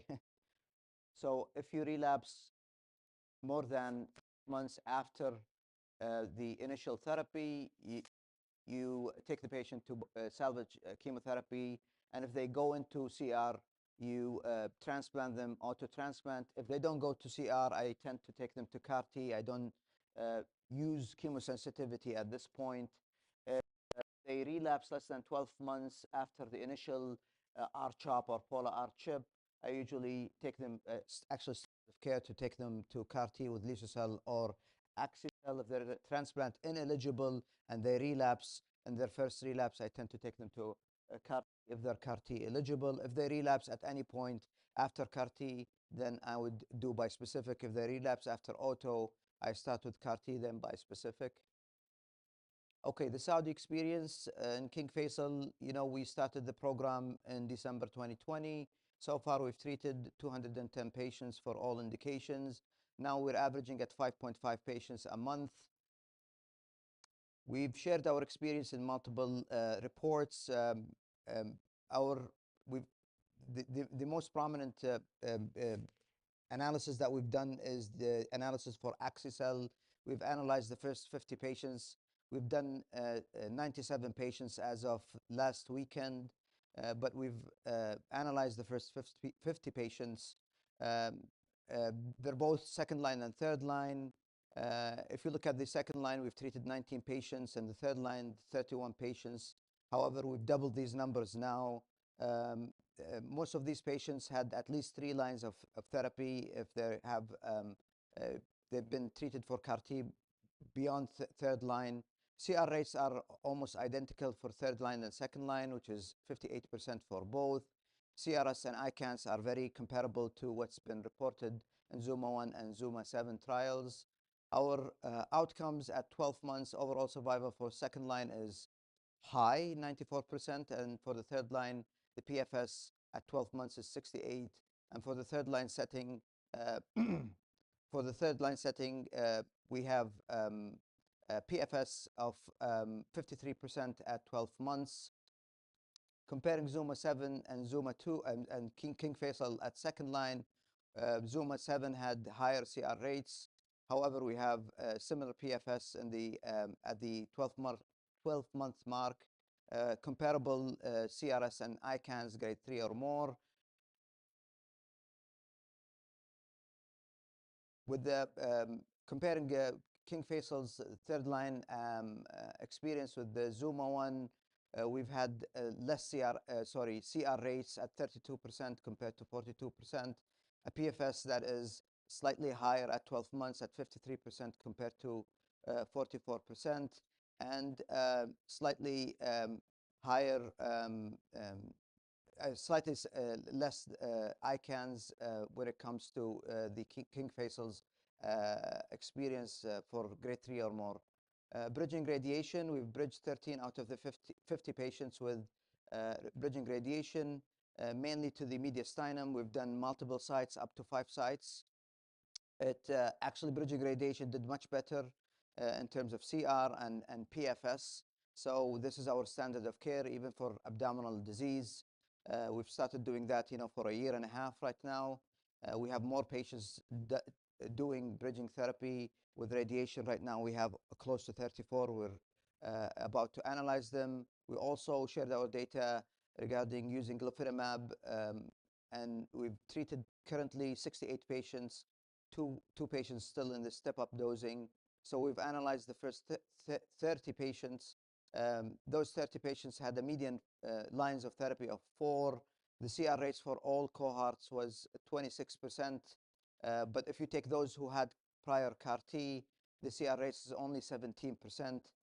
Almost negligible CRS and ICANS. We've had just few low-grade CRS, and usually it's very predictable. The outcomes for our glofitamab at 12 months, the PFS and OS was 14 and 70%, which is what we see with multiple relapse disease and diffuse large B-cell lymphoma. This is our team. This is the decision room in King Faisal. You've seen some familiar faces. We welcome all referrals for CAR-T, as well as the National Guard and King Fahd Medical City. Appreciate the opportunity. Thank you.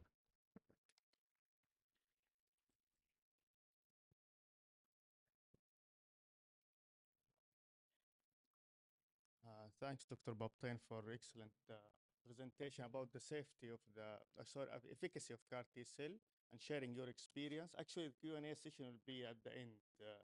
So it's my pleasure now we'll talk about the safety of the CAR T cells. So it's my pleasure to introduce Dr. Uthman Binyam, consultant adult hematology and bone marrow transplant in King Faisal Hospital and Research Center in Jeddah. Dr. Uthman, stage is yours. Thank you, Dr. Samir.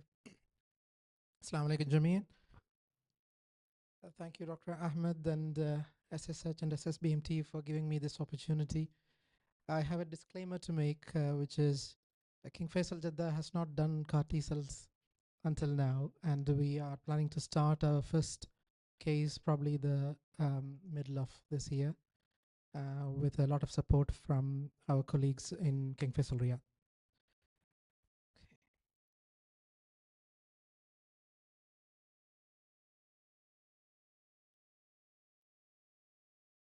So if you ask me, is it important for non-CAR T cell centers and physicians to know about the side effects of CAR T cell therapy? I think it is quite important to have an idea about the side effects, because many of the side effects can happen later on, and there is a lot of shared care that will happen as well.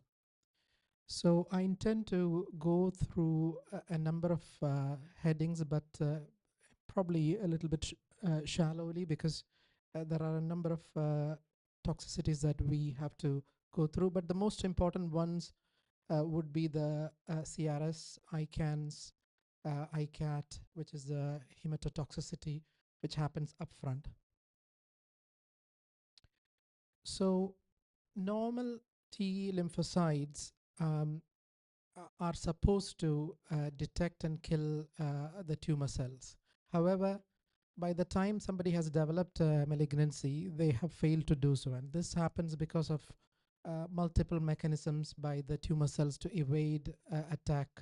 It could be due to loss of antigenicity or overexpression of the immunogenic molecules like PD-L1, or just due to a microenvironment.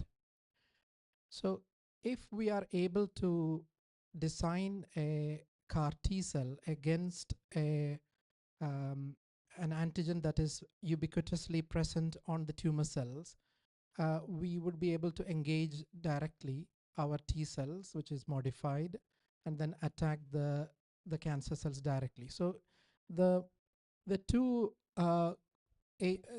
targets that we are using in the approved indications now is the CD19, which is present on all B cells, and BCMA, which is used for the myeloma CAR T cells. And you can see the products that are approved. Not all of them are available in Saudi Arabia. We have the Axicell, Brexicell, Tecicell, Lysocell, and apparently there is Obicell as well approved now. And from a BCMA, we have Cilta-cel and Ida-cel. Just a reminder of the components of the CAR T cells. So if you take our own normal T cell, and the intention is to add a new engineered T cell receptor, and that is what the CAR is. And it has 4 domains. One is the external engaging domain, which is like take an antibody and take one of the arms of the antibody, and that's what the targeting domain is. Then there is a hinge region, transmembrane domain, and co-stimulatory molecules inside the T cell. So these are all chosen from different T cells receptors and brought together, and that's why it's called a chimeric antigen receptor. And once you convert it into a CAR T cell, it is able to engage with the cancer cell directly. It doesn't need a MHC molecule or an antigen presenting cell or cancer antigen. It can just directly latch on to the CD19 or BCMA and attack it. So in addition to killing the cancer cell by releasing the cytokines, which are like perforins and granzyme, the CAR T cell can also release cytokines which will activate the other CAR T cell as well as other immune molecules like macrophages and monocytes. When all of them are activated, they can all release, cytokines, and this leads to cytokine release syndrome. Now, it could be mild if there is not many cells being activated, or it could be severe, as in life-threatening grade 4 CRS. A similar mechanism happens for the neurotoxicity, which is ICANS. This is the CAR T cell toxicity timeline. So if you look at the earliest toxicities are CRS, ICANS, then ICAT, which is the hematotoxicity, and infections. And later on, you could have these special neurological problems like movement disorders and secondary malignancies. Cytokine release syndrome, as we mentioned, is due to the release of excess cytokines. Multiple cytokines are released, but keep in mind IL-6 is a very important player.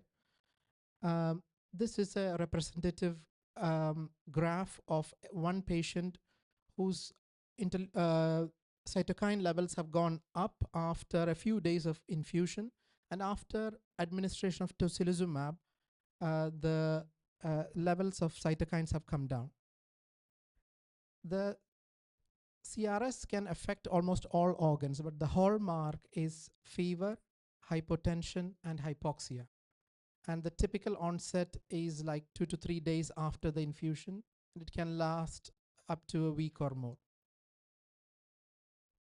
Previous CRS grading systems, they were already present, but they were not, one grading might call hypotension as grade 3, while the others might call it as grade 2. So there was a problem in uniformity, and in 2018, ASTCT, which included experts from multiple centers and the pharma companies, came together and agreed upon the CRS grading and ICANS and ICAT as well.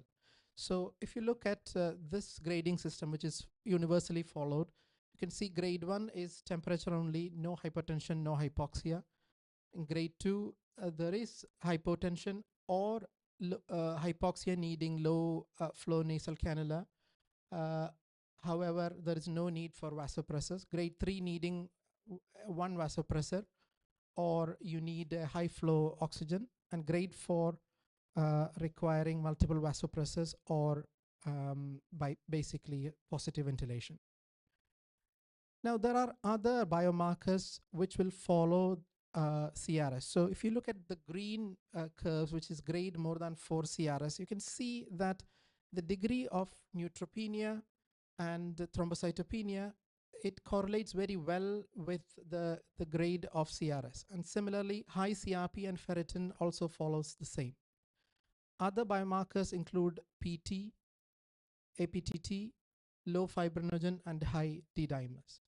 And for those labs who can measure the cytokine levels, if you look at the IL-6 level, you can see clearly in severe CRS, you can see very high levels of IL-6. CRS is not the same for all products as we would assume. So you can see Axicel here, the grade 3 plus CRS, which is light blue, and it is different for different indications as well. Like Dr. Abdul Wahab mentioned earlier, Lysocell seems to be much less when compared to Axicel when it comes to the CRS toxicity. However, as he rightly pointed out, there is no overall survival advantage demonstrated with Lysocell yet. This is an early case of CRS reported in NEJM in 2013. So this is before tocilizumab had become standard of care. And this was a young girl after T-cell hospitalized with fever and not being controlled with steroids alone. She received etanercept as well, but after the tocilizumab, there was complete resolution of fever. This and many other cases has led to the establishment of tocilizumab as the mainstay treatment in CRS. Tocilizumab is an interleukin-6 receptor blocker which prevent further downstream activation of the JAK-STAT signaling. In those cases where tocilizumab doesn't work, then we use corticosteroids. And there are, in refractory cases, we can even use other agents such as siltuximab. Siltuximab is another antibody, but it actually binds to IL-6, the actual free IL-6, not the receptor. And we have anakinra, which is IL-1 receptor antagonist, and etanercept, which is a TNF alpha blocker. So these are for really refractory cases, but most likely, most patients won't need these extra agents. ICANS, or immune cell effector cell associated neurotoxicity syndrome, it starts with endothelial activation and increased vascular permeability. So basically, there is the disruption of the blood-brain barrier, and it leaks cytokines. And there is another mechanism called glutamate excitotoxicity as well. T cells can also actually reach the brain, but we are not sure if it's the T cells which is causing the inflammation or not. Multiple things to look out for in clinical presentation, but the hallmarks are altered mental status, impaired speech, seizures, signs of cerebral edema, and sleepiness. And the typical onset is a little bit later than CRS, and it lasts for a little longer. This is the ASTCT grading system. So if you look at the 5 different parameters, the first one is I score. We'll come to that in the next slide. Then consciousness levels, seizure, motor findings, and cerebral edema. And if you concentrate on grade 4, the patient is unarousable to do the I score, and the consciousness level is therefore depressed. Seizures, they can have life-threatening seizures lasting for more than 5 minutes. They could have severe motor weakness and evidence of cerebral edema. These are the parameters that the nurses keep checking after infusion very frequently. I think we do it every 4 hours after the infusion. And so the first factor is orientation, which gives you 4 points: year, month, city, hospital. We can modify these based on local practice and the level of education of the patient and so on. Then naming of objects, 3 points, following commands, 1 point, writing, 1 point, and attention, 1 point. Again, the incidence of ICANS is different for different products. The mainstay of management of ICANS is steroids. So for grade 1, we generally tend to use only supportive management and anti-epileptic drugs. But with grade 2 onwards, we start using steroids. Tocilizumab is not effective. It does not cross the blood-brain barrier, and sometimes it can make things worse because the interleukin-6 levels are now increased. In refractory cases, anakinra, which is the IL-1 receptor, can be used. This actually crosses the blood-brain barrier, and sometimes intrathecal steroids are used.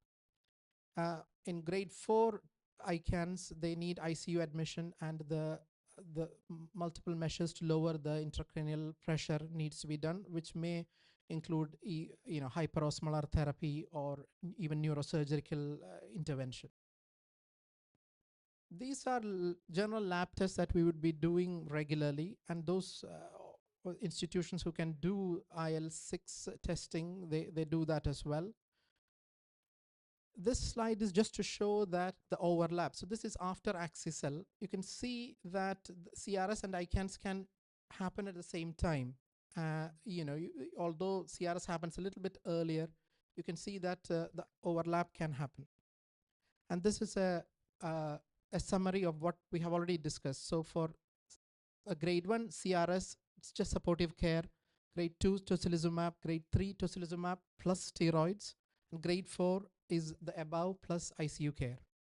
For neurotoxicity, anti-epileptics for grade 1, a lower dose of steroids for grade 2, higher dose of steroids, especially dexamethasone for grade 3, and grade 4 would be ICU care with methylprednisolone. And in those cases where both happen together, then tocilizumab can be used earlier. And those patients who have ICANS, it's important to do appropriate CNS imaging and EEG monitoring. And people on high dose of steroids, you should always consider fungal prophylaxis. Earlier CAR-T algorithms had tocilizumab and steroids being introduced later. However, experience with like the cohort 6 of the Zuma 1 trial, which looked at giving prophylactic corticosteroids. So basically before any of these would start, like dexamethasone 10 milligram per day on days 0 to day 2. And it clearly showed that the incidence of grade more than 3 CRS in the cohort 6 patients who received the prophylactic dexamethasone, it was 0% versus 13% in cohorts 1 and 2. The median CRS duration was shorter, and the time to CRS onset was also delayed. And above all, there was no negative impact on the axi-cell efficacy. So this has led to change in practice in several centers where now prophylactic steroids are given upfront. Similar studies have been done with introduction of giving tocilizumab and steroids early on, not prophylactic, but at earlier signs of treatment, and has been incorporated into clinical practice.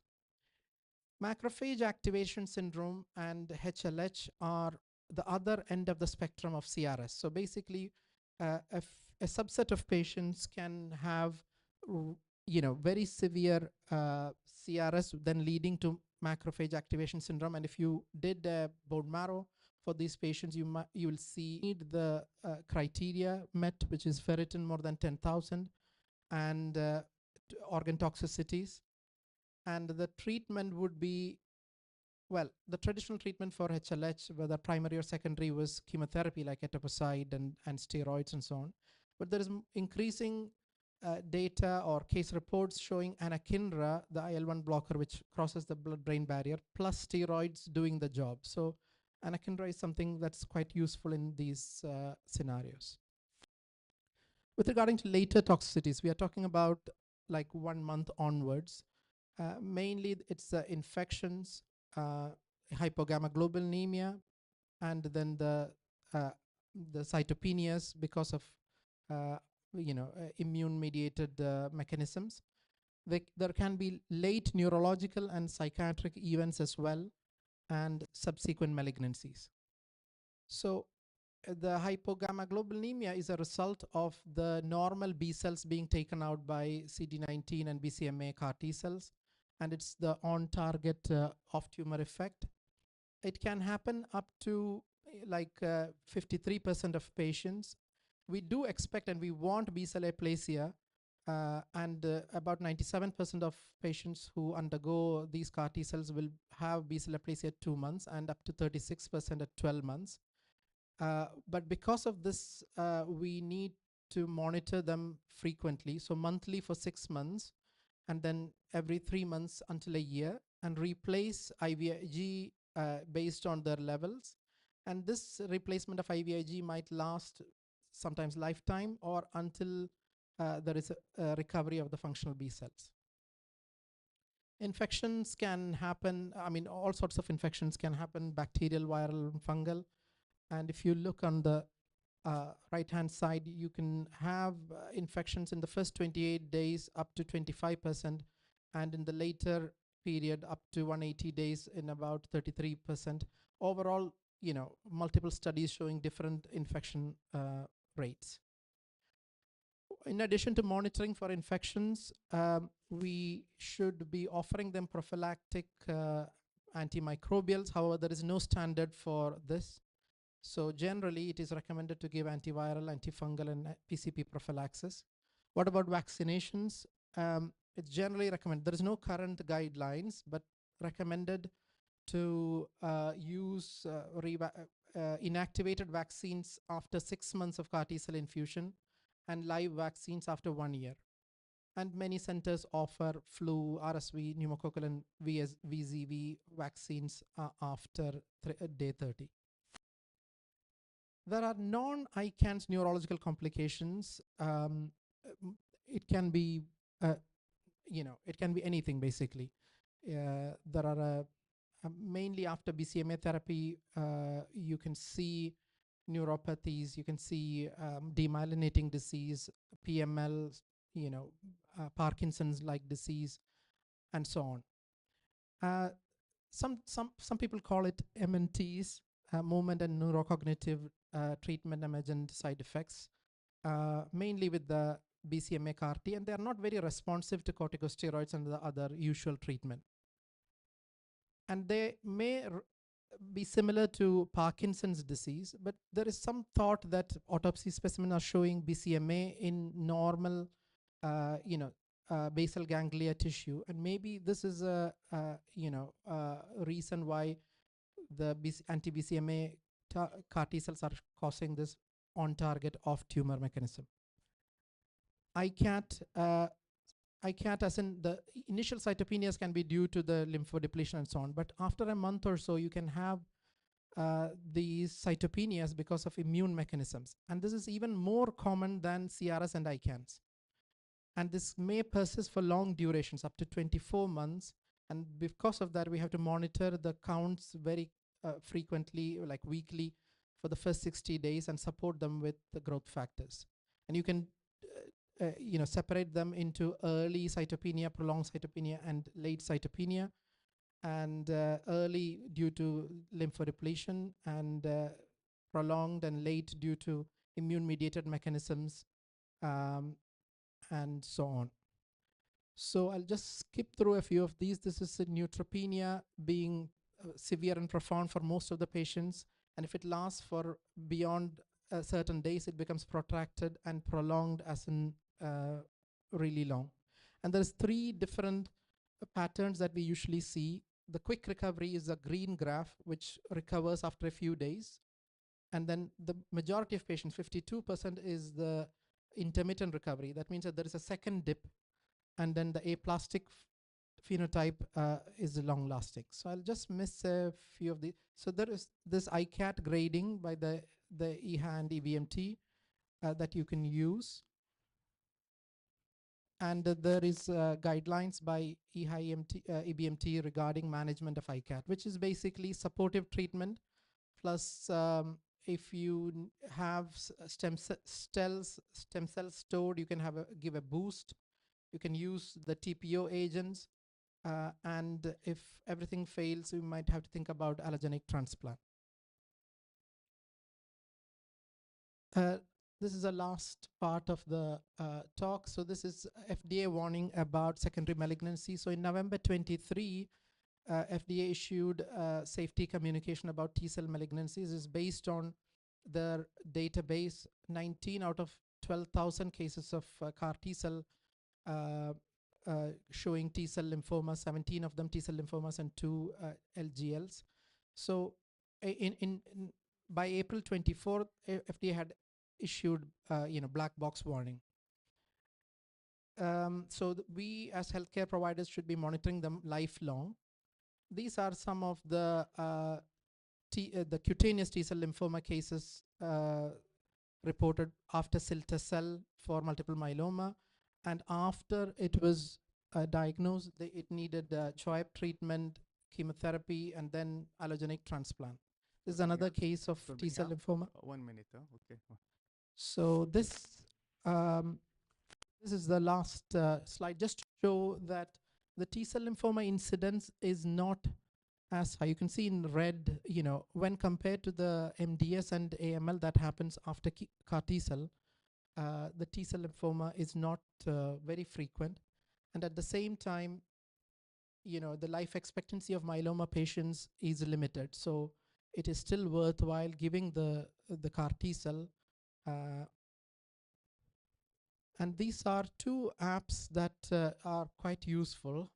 And I think the My T-cell app, which is produced by a consortium of all the drug companies coming together, seems to be very useful to have as a measure on the healthcare providers' phones.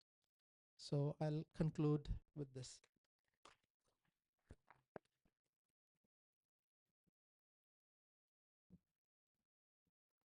Thank you, Dr. Binyam, for the excellent talk. Allow me to continue with King Faisal Takhasusi from Riyadh, Jeddah, and now with an eminent speaker from Al-Madinah Munawwara, Dr. Muhammad Al-Makadi.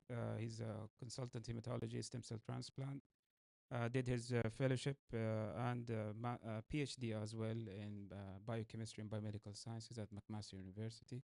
He will talk about, he has interest in anything refractory. whenever أي شيء معقد يجي الدكتور محمد يفتح لنا هو إن شاء الله. دكتور محمد.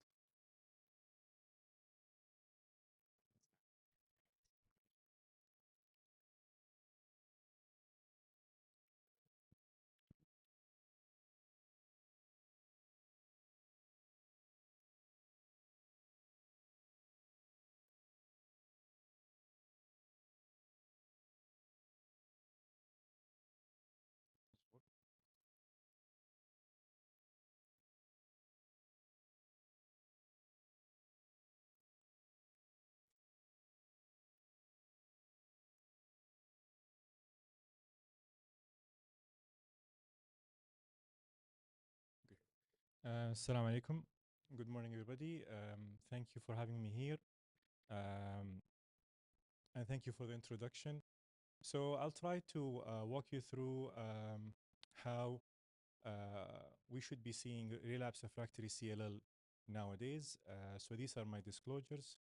We'll go quickly over the CLL burden, generally speaking, and how we treat CLL in first and second line, and then what would be the rationale to choose subsequent lines after that. So CLL is a B-cell neoplasm.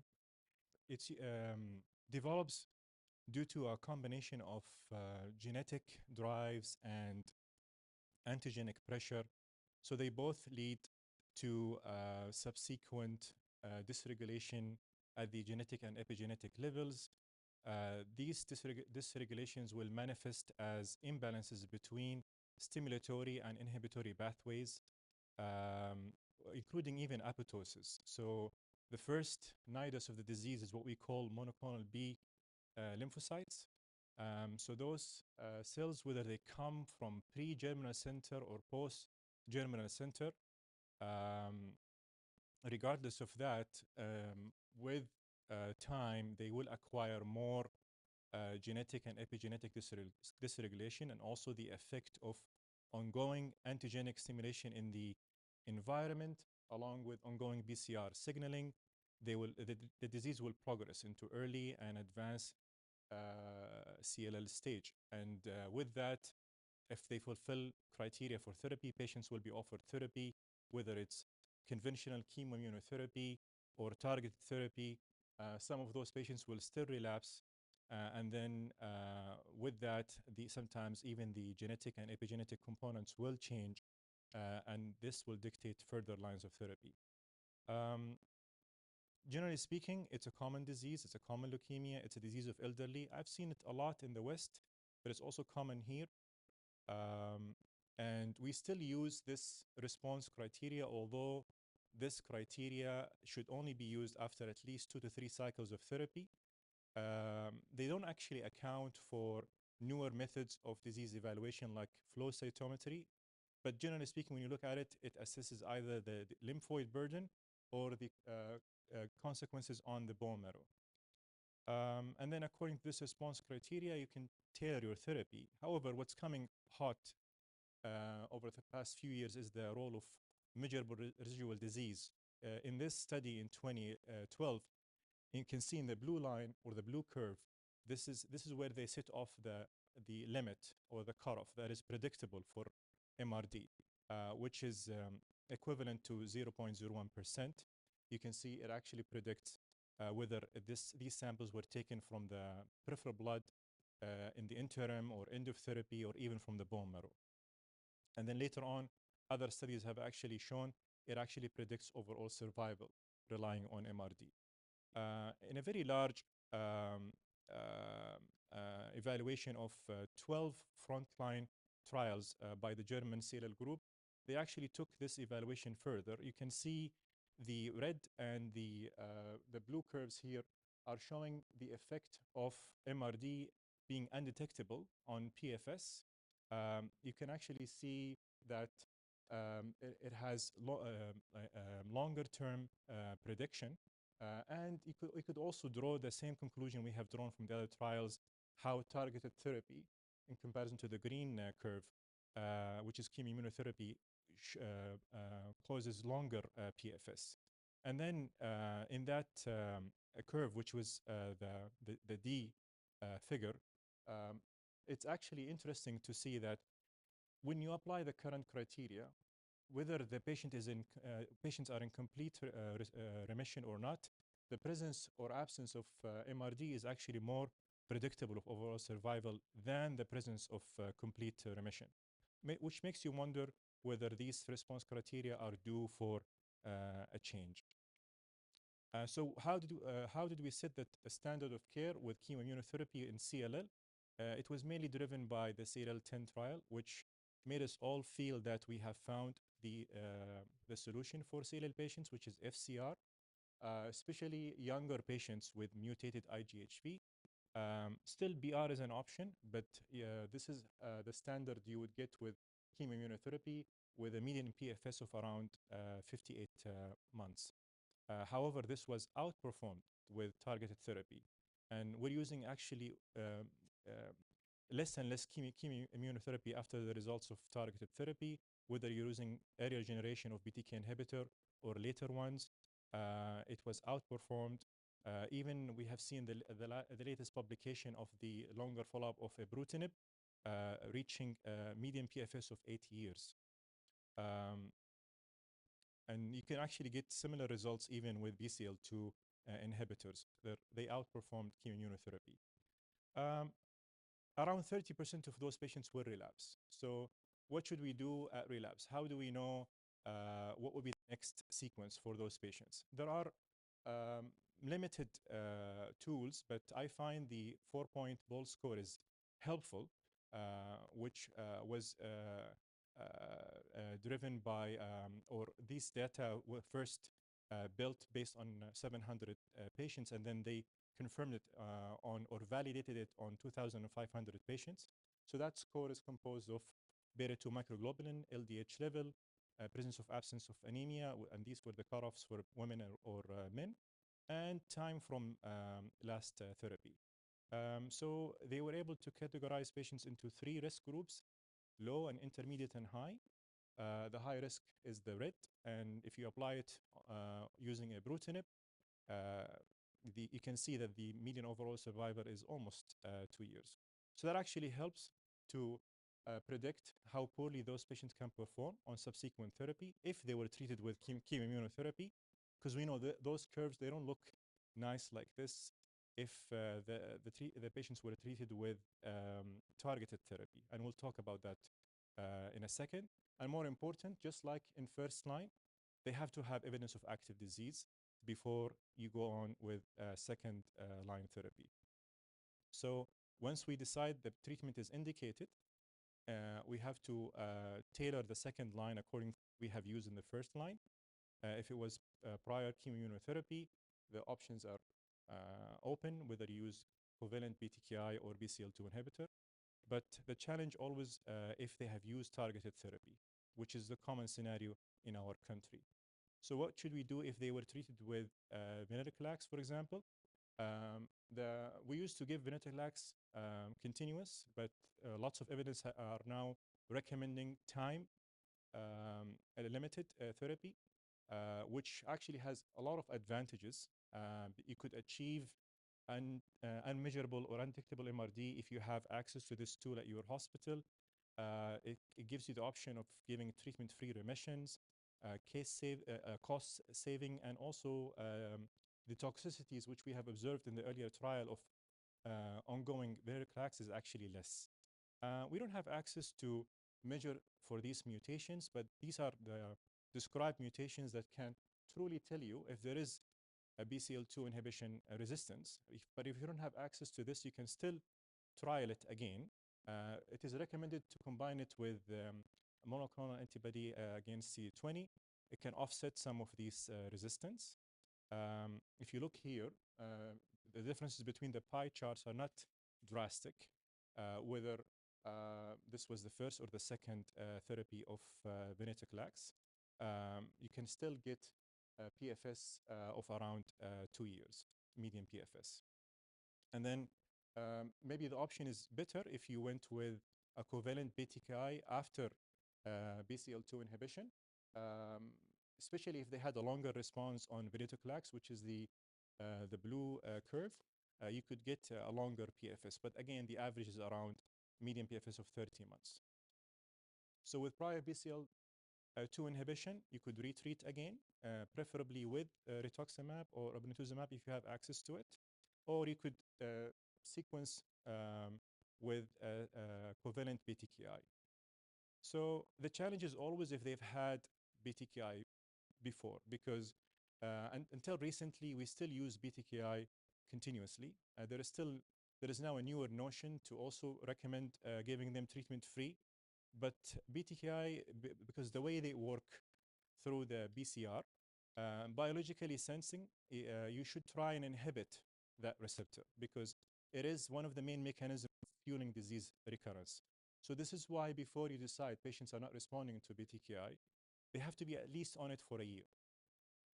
And if you decide that you have to switch, they should never be off it to avoid that flare effect. And then it's very important, which has been mainly described in BTKIs, that you have to rule out transformation, especially if the progression happens within the first 2 years, whether to Richter transformation or others. So what should you do? And I wanted to focus on the last columns there, because those are the ones that are pertinent to us. This is a larger single center experience, but what we want to look at is if they were exposed to BCR inhibition before. Majority of those patients were actually ibrutinib, so you can get an overall response rate of around 65%. And again, the blue curve represents PFS for this group of patients. Again, it's around 2 years. Another option, if you cannot use venetoclax and you have access to it, we have this interesting novel option using non-covalent BTKI like pirtobrutinib. So this is the BTK action. You can see that pirtobrutinib does not require covalent bonding for it to work, because in the presence of a mutation, any covalent BTKI cannot bind. And a common mutation is the C481, whether it's with S or R. So this led to this trial called Bruin trial using pirtobrutinib. So it's a large number of patients, but not all of them are CLL or SLL. They also included Hodgkin because it was a phase 1, phase 2 combined.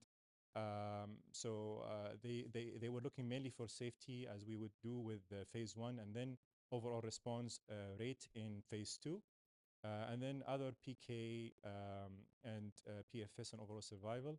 It is actually, given that it's reversible, it is much more safer than conventional BTKIs.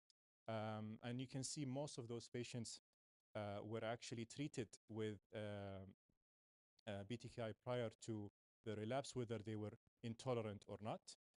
And some of them had CAR T and allogenic transplant, so heavily pretreated. They also had some of the patients had this unique phospholipase C gamma mutation. This mutation is basically a gain of function. So even if you're using a BCR inhibition, it will actually resist the action.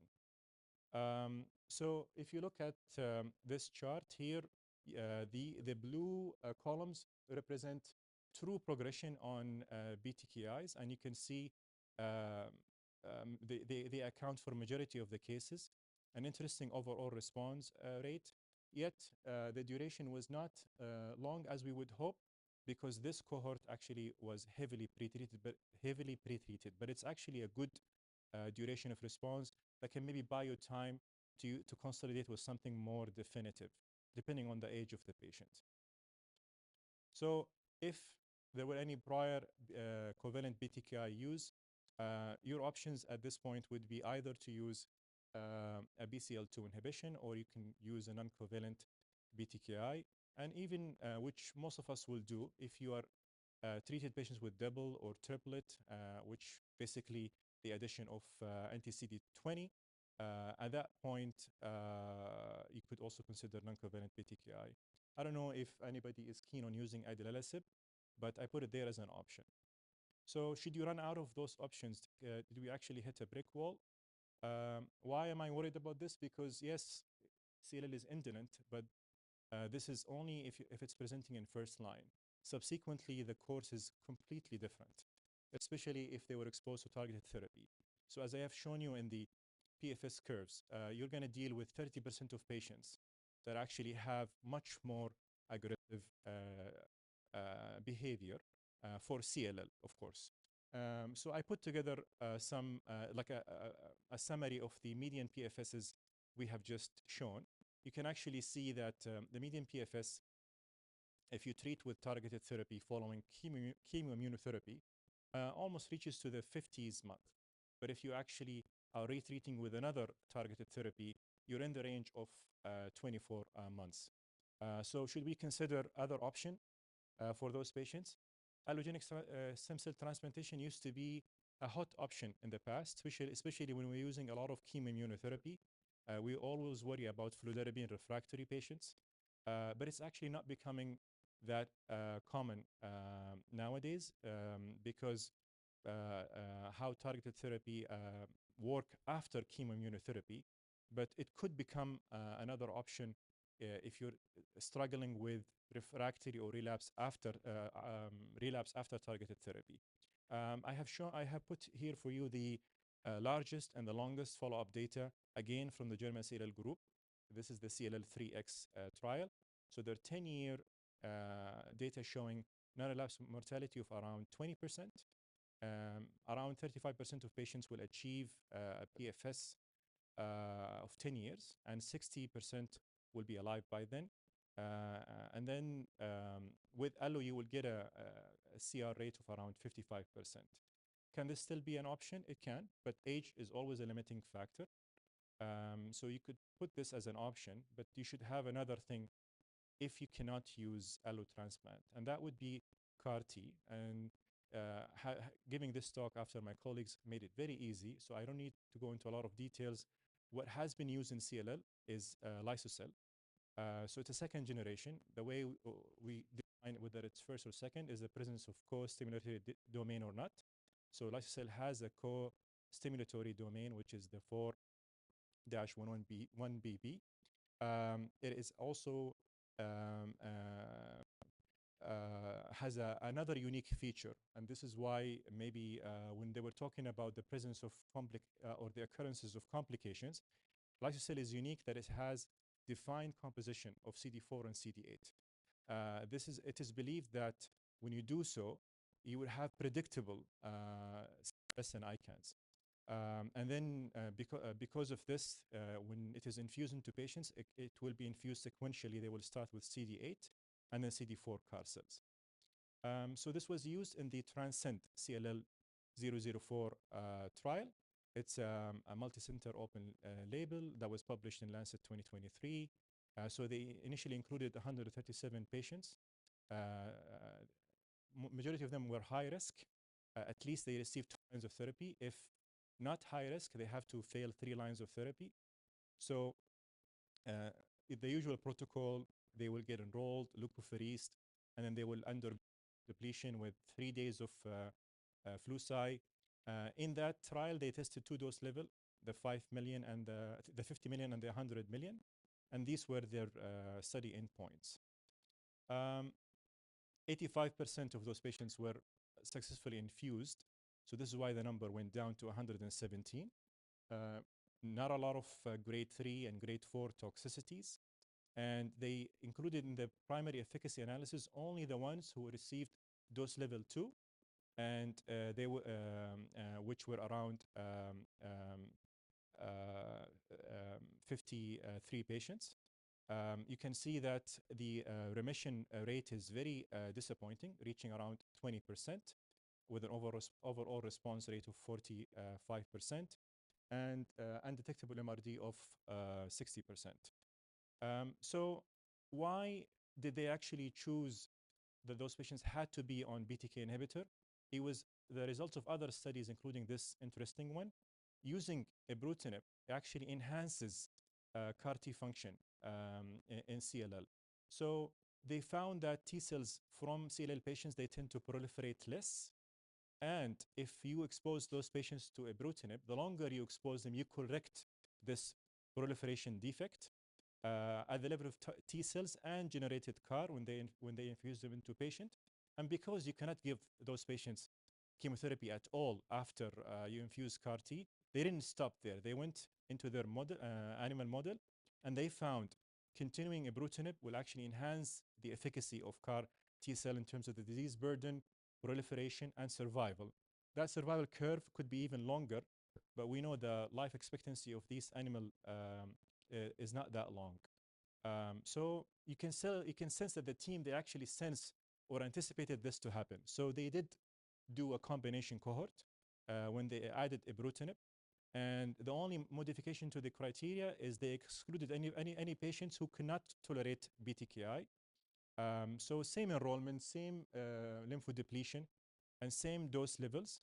And they've actually achieved much better response, almost more than double in terms of CR rate and overall response rate, and even achieving undetectable MRD without affecting the safety of the product, grade 3 and 4. Maybe there was a little bit more infection, but it didn't translate into meaningful complication. What is the Achilles tendon situation for CAR T or for lysocell? I don't want to generate, is the disease burden. So it's not the SUV they look for, is the sum of the product of the longest perpendicular diameters of the targeted lymph nodes. They actually found if that sum is actually bigger, the response will be less because this can exhaust those CAR Ts from functioning.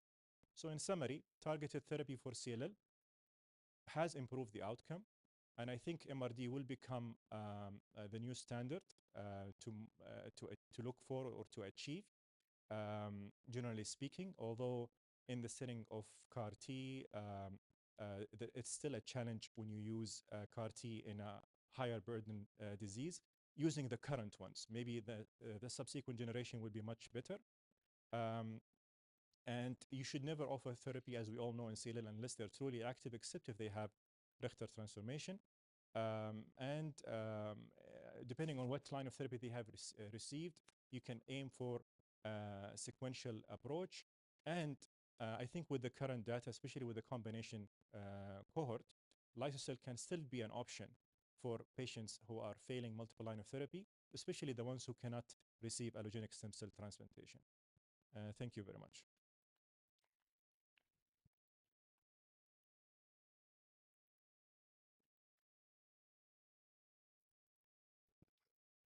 We invite all speakers to the podium, Dr. Benyam. Also, it gives us a chance to for any questions. Dr. Ahmed. يعطيك العافية. First, I would like to congratulate our moderator, Dr. Uthman Rad. We just got promoted to associate professor yesterday, so ألف مبروك الله. ارسل بس الحمد لله. Excellent talks, ما شاء الله. 3 talks كلها brilliant. My question to Dr. Makadi and Dr. Abdul Wahab. I have a patient who is 83-year-old who had Richter transformation after treating him with CLL for 2 years. He had a refractory disease, and then we referred him for CAR T cell. He just came back from the US after having lysocell with bertobrutinib. He achieved complete remission based on the PET scan. 0 ICANS, alhamdulillah, yani. Excellent outcomes, which is indicating what we are seeing in the studies for lysocell. First question, how do we deal with Richter transformation in this group? And the second question is there a plan to bring lysocell to Saudi Arabia?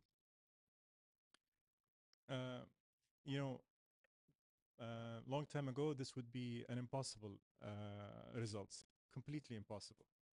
So I know we haven't covered Richter syndrome here, but the management is challenging because now you have to deal with an aggressive lymphoma. You have to treat it according to the age. people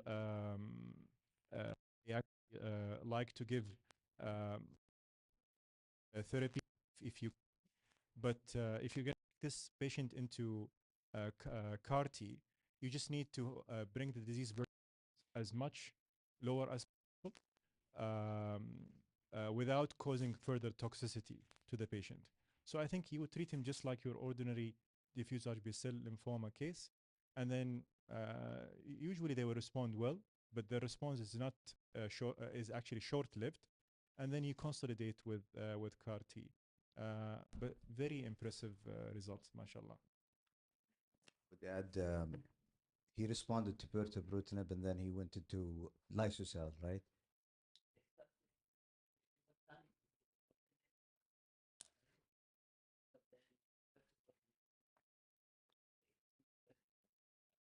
Okay, so he had both. His own combination, right? That's what I was thinking, you know. Yeah, I would just continue indefinitely, pirtobrutinib, yeah.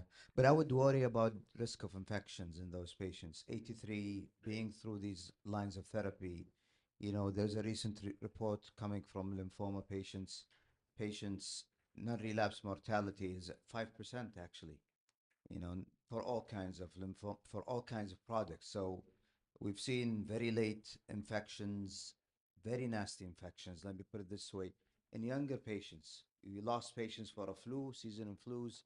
So I would probably go ahead with IVIG regardless of immunoglobulin level. And if you have a lymphocyte subsets, you need to monitor CD4, I think, you know. Most important thing is not only to try to, you know, make sure that he doesn't relapse. This is not in your hand, okay, but make sure that he doesn't really pick up any infections. When are we going to get lysocell? That's a question to BMS. BMS has been, you know, delayed. Even in the American markets, they have manufacturing issues. So they're in negotiation right now to bring their lysocell. They still have some manufacturing capacity issues. We'd love to have lysocell because it has lower toxicity in the expense of higher turnaround time. So, you know, with axicell, you get the cells within 18 days. With, you know, lysocell, it's probably going to be longer. Sometimes you cannot wait. Comment and question about CLL. Although it is known that CLL is a disease of elderly patients, especially in the West, but in our society, actually, we are seeing patients in their 30s. But fortunately, most of them, when you look to the molecular prognostic factor like deletion 17 and mutated immunoglobulin, fortunately, they don't have this bad prognostic indicator, and most of them, they live reasonable life. My question actually is it become standard practice that after treating CLL that you have to check the MRD? And let us say that you check it and it's positive or negative. Is it going to change your management, or you will wait for real manifestation of the disease itself? The second question is, if let us say someone you confirm that he is in MRD remission, and we have to be careful when we talk about MRD because the European, they are using the molecular while the American, they are using the flow. So whatever test you are doing and you confirm that someone is in MRD and later on he just come with, he lost his MRD and maybe his count, do you still apply the same criteria for indication for treatment for the relapser? Yeah, so treatment indication criteria has not changed. So because it's a chronic disease, you still have to label it as active or not. With MRD, I think until now, it's still used in clinical trials. We tried at our hospital to put together a flow panel for it because you're right, using something like clonoSEQ is much more accurate. But even flow is not a bad approach for it. Even if you haven't achieved it, it's only a prognostic tool. So you wouldn't change your therapy if you haven't achieved MRD yet. In CLL, generally speaking, whether you're using the conventional criteria or MRD, you're only going to go to second line if the disease becomes active again. So it's not the response or the emergence. If someone in ibrutinib and he got MRD remission, do you stop the treatment at this stage? The current recommendation is they are advocating for treatment-free, even in BTK inhibitors. Although biologically it doesn't make sense, so it's a case by case. I wouldn't generalize it. If you're dealing with higher risk patients, I wouldn't stop. But standard risk ones, you could consider. Time for one more question. Yes, thank you for excellent presentations, all the speakers. My question to Dr. Binyam. Regarding the use of steroid in cohort 6 and cohort 4, we always get concerned giving steroid after the CAR T infusion. We use cohort 4 and 6 and in our center, but for very selected patients, for example, cohort 4 for those patients who are at high risk for developing CRS or ICANS, like those with bulky disease. Cohort 6, those who have active disease, fever, going to the CAR T, we give it for very few patients we used it. So what's in your center, what you do? Do you give it to every patient or selected patient? And also, maybe Dr. Abdulhab, if you can comment on this also. Yeah, I think I'll leave the question. I mean, to predict higher grade CRS is unpredictable. Bulky disease, old kind of tools to, predict who's going to get bad CRS is, I think, failing. So the way I put it, the question is my patient going to stand a CRS grade 3 or ICANS grade 3? If not, I do prophylaxis. So that goes to older patients, not bulky disease per se, and those with disease in the brain, CNS disease, for those who are, I'm worried about ICANS, and then those with organ dysfunction. So if the ejection fraction is 35, I don't know if you're doing, CAR-Ts for those, you're going to be probably encouraged to do those. For those patients, it's patient characteristics that made me, think about doing the prophylaxis. And when I do prophylaxis, I do prophylaxis. I don't go with preemptive cohort 4, I do cohort 6, because the data are very firm, in my opinion, that, use steroids early so you don't use more late. And what matters with steroids is that you don't have a cumulative dose that is more than 126 milligram of dexamethasone. So if you use it early, you're just investing so that you don't use it late. So, and I don't think the outcomes will be affected. So, and then there are other maneuvers to mitigate those who, if you're doing CNS, patients with CNS involvement or heavy involvement, we've done anakinra as prophylaxis as well. I have a question. So, Dr. Binyam, from your presentation and reading about this and doing this, would you not say that CRS and ICANS, we try to avoid them, but are they also wanted, just like in allotransplant when you want a little bit of GVH? Do we feel happy if we see these happening, or we shouldn't have them at all? I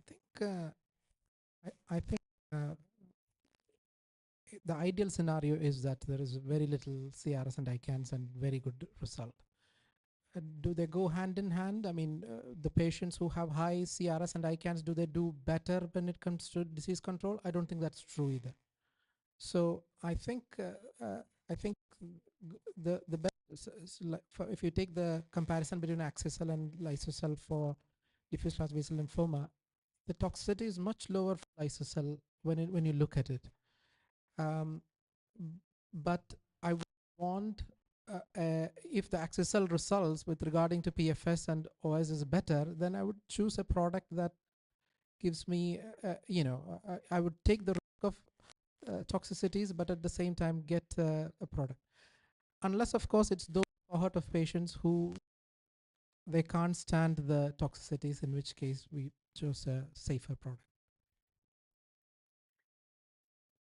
Thank you so much. With this, we conclude our session for this time. Really thankful for the speakers and the moderators in this. So I think we still have an additional hour, inshallah, of excellent talks sponsored by our colleagues and Hand by Hands Pharma Company. First of all, I would like to introduce Professor Mohsen Zahrani to the podium to talk about gene therapy in sickle cell disease. And then also it will be supported later by talk about Gaucher as well.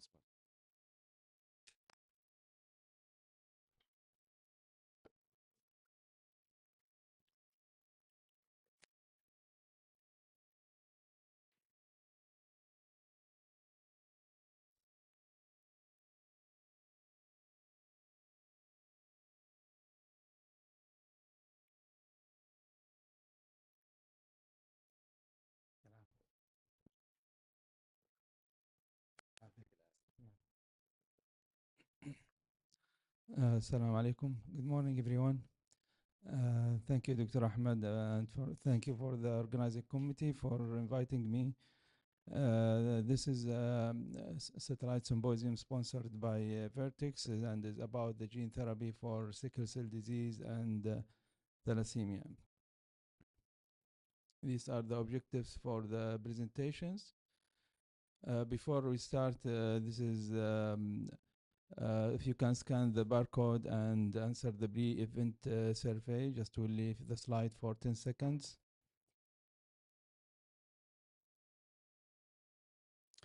These are my disclosure. Now, the treatment for sickle cell disease and thalassemia, as you know, it's evolving lately. But for many decades, we have very limited options of treatment, just mainly supportive treatment. For curative options of treatment is just coming late and with more focus lately on the gene therapy. So the gene therapy for sickle cell disease and thalassemia, we have two approaches, the gene editing and gene addition.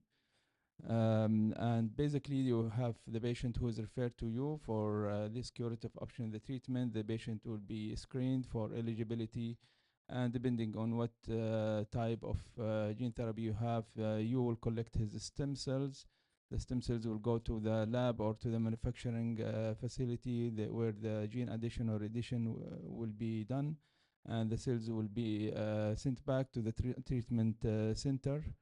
The patient will be prepared by myeloablative bisulfan dose, and then he will be infused with autologous gene-modified cells. After that, the patient will be like autologous patient transplant cytopenic for some time. Then he will engraft the new cells, and hopefully he will be cured after that from the disease. So the gene addition approach. Here you add a new gene using the lentivirus vector that will produce a modified beta globin like the gene hemoglobin A 7 T87Q. And this is anti-sickling type of beta globin chain. And as you see in the upper part of the slide, there will be no sickling, and then at the end you will have normal red cells.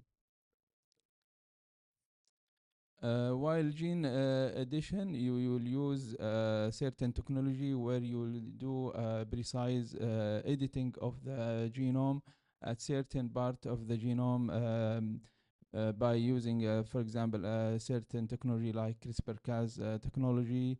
And here you will edit, delete, or disrupt certain genes. So CRISPR-Cas technology that has recently in the last 10 years been used for the gene editing therapies, and it gained the Nobel Prize, the scientist who discovered it a few years ago. So here you have the Cas9 endonuclease attached to a single guide RNA, and this single guide RNA will guide the Cas9 to the precise level of the genome where you want to do editing. And then the Cas9 will do double strand breakage, and then you will add a new gene or you will disrupt a gene. So for our case, the gene of interest is BCL11A. So you have a patient who is eligible for this type of treatment. You will collect his cells, and in the lab they will do electroporation by CRISPR-Cas, and this CRISPR-Cas will go to the BCL11A, will do editing, and this will inhibit this BCL11A protein effect on suppression of gamma chain production, and subsequently you will increase the production of gamma chain and increasing the level of fetal hemoglobin. As you see in the upper part of the left side there, you will have higher hemoglobin F, and this will be reflected on having normal morphology for red blood cells and less sickled RBCs. So BCL11A is a suppressor of the gamma chain, and the CRISPR-Cas gene editing will disrupt this BCL11A erythroid enhancer, which is present in chromosome 2, and disruption of the BCL11A will release the inhibition on the gamma globulin production, and subsequently you will have increased production of gamma globulin and the fetal hemoglobin. You know this figure which showed the type of hemoglobin production in the fetal during the fetal life is the hemoglobin F, consisting of 2 alpha chain and 2 gamma chain, and at the time of the birth there will be decreased production of gamma globin and decreased production of beta globin to form hemoglobin A, which is the normal hemoglobin in the adult after birth. So and we know if a patient with sickle cell disease or thalassemia, they will have abnormal beta globin, and that lead to the disease. So as a therapeutic treatment for this patient, we need to increase the production of gamma globulin, and we know the BCL11A is a transcription factor responsible for repression of the hemoglobin F expression. So editing this BCL11A will increase the production of gamma globulin and the fetal hemoglobin. Why we are doing this? This study is very long, is from 1994. In this study, they enrolled 3,700 patients, and they studied their survival. At that time, maybe like 40 years now or 30 years, you see the survival of the median survival of patient is around 40 years. But those patients who has high hemoglobin F for different reasons, including the persistent of fetal hemoglobin, hereditary persistent of fetal hemoglobin, which is a congenital disease. So they will have better survival compared to those who have low hemoglobin F. And by increasing the production of hemoglobin F by different therapeutic interventions, for example, by using hydroxyurea, the higher the hemoglobin F, you will have less disease manifestations. So if you have hemoglobin F like becoming more than 30%, then the patient will be asymptomatic for sickle cell disease, and for for thalassemia also will reduce the requirement for the transfusion. This is why the increased production of hemoglobin F is become as an interest for gene therapy. In the studies for that done by CRISPR-Cas Vertex company with a drug called XSL, there was 2 studies, both phase 3 studies, one for thalassemia and one for sickle cell disease.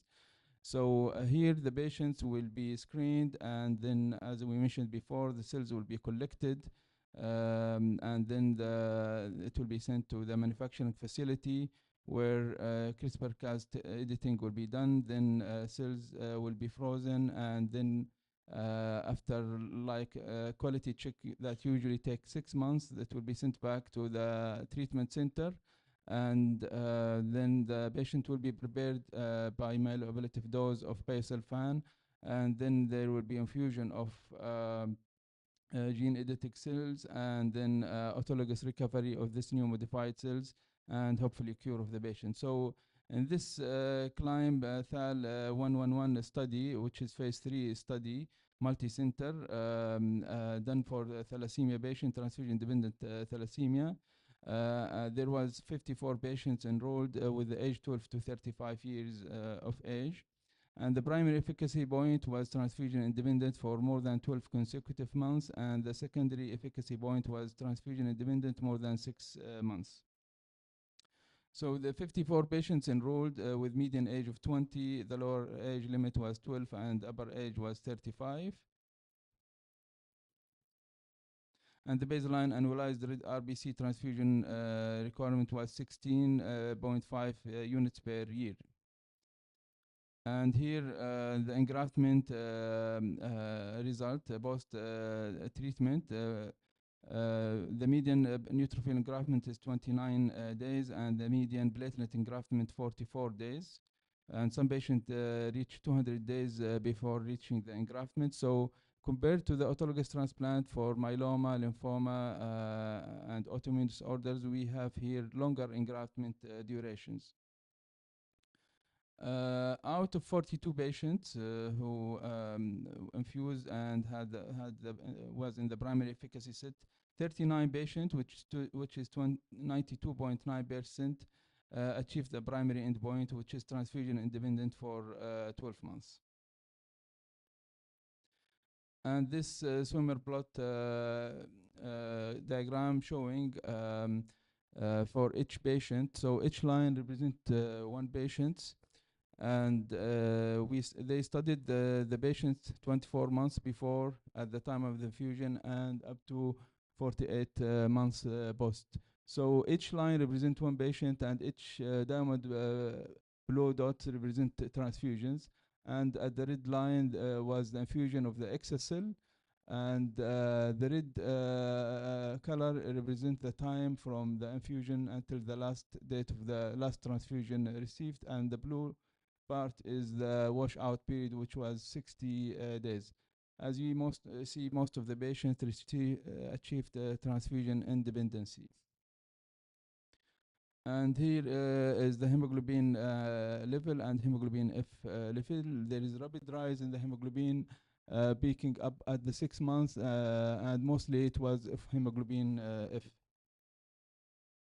And the distribution of hemoglobin F was pancellular, meaning that 94% of the red cells express the fetal hemoglobin from 6 months onward. And here is the percentage of edited cells in the bone marrow, which is maintained, and also in the peripheral blood maintained over time.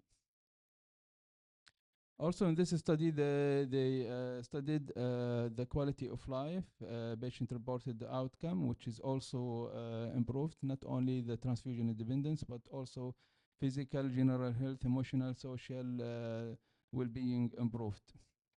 The toxicity in this type of treatment was similar to the toxicity of myeloablative autologous type of transplant, which is usually in the first 30 days, resulting from the busulfan treatment, myeloablative dose, like mucositis, febrile neutropenia, bacteremia, bleeding. But once the patient engraft, the recovery is very quick, and usually they discharge from the hospital. Those patients, they stay in the close to the treatment center for 60 days, then they can be traveled back to their home city. So they concluded from this study in thalassemia, a patient achieved transfusion independency for up to 22.3 months.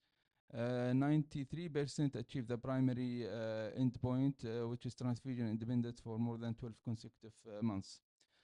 The study for sickle cell disease is called CLIMBS Sickle Cell Disease 121, and similar treatment pathway to the thalassemia. The study design is the phase 3 study. There was 44 patients with primary end point free from severe VOCs for more than 12 months, which is called VF12. And the secondary endpoint is free from inpatient hospitalization for severe VOCs for more than 12 months, which is called HF12. So here is the 44 patient, the full analysis, and the primary efficacy set, which is 30 patients who past 16 months post the treatment.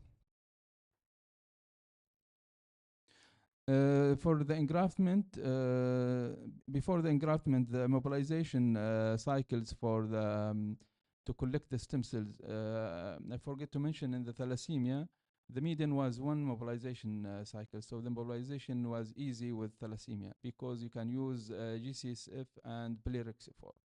But here, as you see in the mobilization cycle, the median was 2, and some patients required up to 6 mobilization cycles. And between each mobilization cycle and the other one is 6 weeks minimum. So those who required 6 mobilization cycles, it is a very long period of putting the patient on mobilization protocol. During this period, the patient should be off hydroxyurea at least 8 weeks before the mobilization, and to continue until we collect the enough cells to be off hydroxyurea, and they need to be in frequent exchange transfusion. So this is the difficult part of this type of treatment, which is the collection of the stem cells. So the collection of the stem cells for sickle cell disease is more difficult than thalassemia. And the neutrophil engraftment here is 27 months, the median.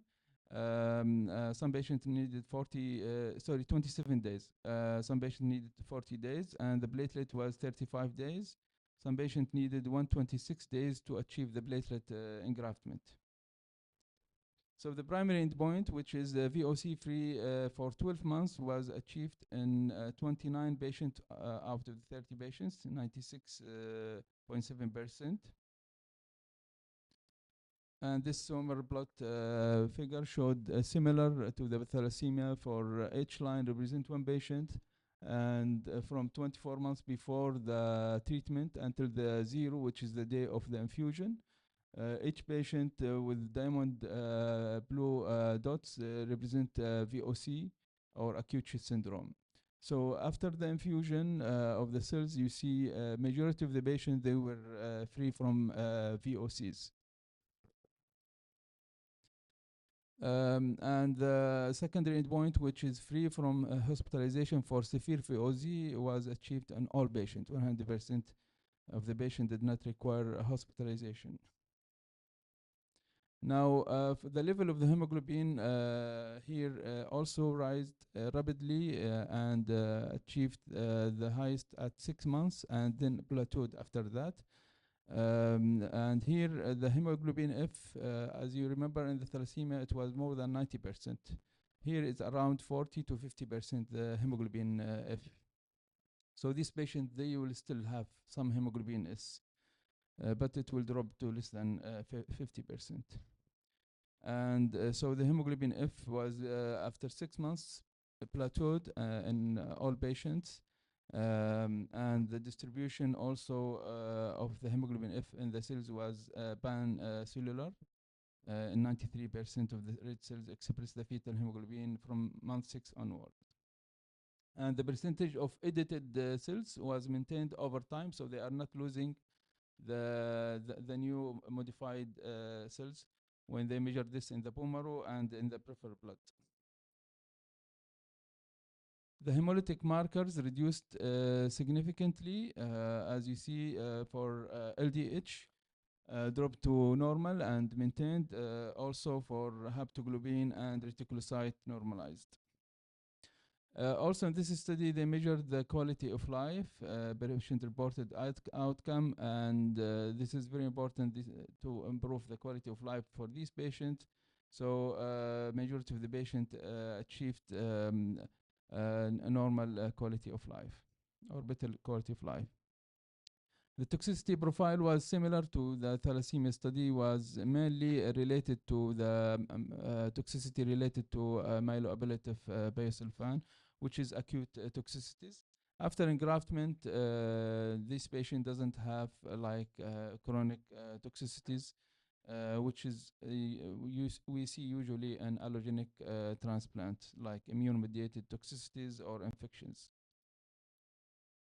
So after these studies and other gene type of therapies, the pathway for treatment of sickle cell is changing. So If you have a patient with sickle cell disease who is having indication for curative type of treatment, you will screen first the patient for match-related donor. If he has a match-related donor, you will take him for allogenic transplant. If there is no match-related donor, then we have two options. The patient can go for haploidentical transplant or for gene therapy.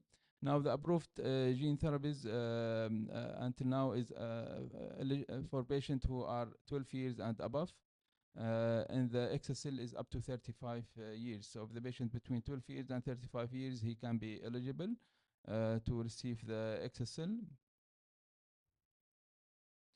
And this is the treatment pathway for allogenic transplant.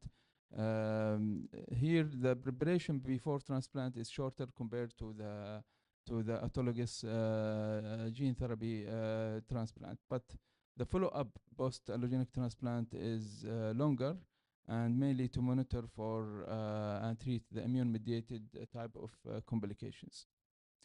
So in conclusion, the XSL studies achieved primary and secondary endpoint in both TDT and sickle cell disease. There was rapid, robust, durable increase in total of hemoglobin near to normal.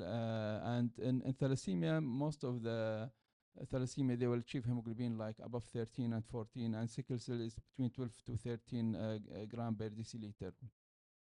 Also, the increase in hemoglobin F was pan-cellular, and it was maintained stable with follow-up over time. There was a stable allelic editing in bone marrow and in peripheral blood cells, and there was improvement in the hemolytic marker and improvement in quality of life assessment. Safety profile is consistent with myeloablative basal fan conditioning and autologous transplant. No malignancies and the studies that they used the XSL. So I conclude my presentation here. If you can kindly now scan the barcode for post-event survey. And I will be happy to take any questions.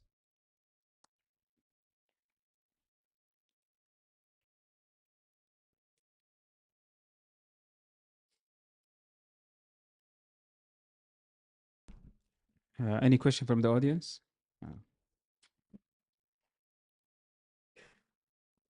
Thank you, Prof. Mohsen, for this comprehensive lecture.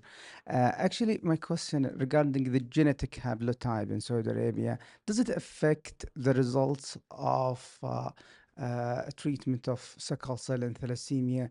And what about the level of hemoglobin F as like a surrogate indication of the haplotype? We know that Arab Indian haplotype is characteristically present with high hemoglobin F compared with Central African, for example. Yes, a very good question. So in these studies, they don't look in the eligibility criteria. They don't screen for the haplotype. It's based on the patient clinical presentation. If he fit the criteria, which is recurrent VOCs, recurrent acute chest syndrome, priapism, or recurrent splenic secretion, he will be eligible. But they studied those patient genotype in the study. So those patients with SS, beta null, they were eligible also in this study. There was some questions about having alpha thalassemia trait, and it is not preferable to have patients who have alpha thalassemia. So they were testing for alpha thalassemia mutations in these studies. And regarding the hemoglobin F, those who have high hemoglobin F, they were not enrolled, more than 15%. They were not enrolled in these studies.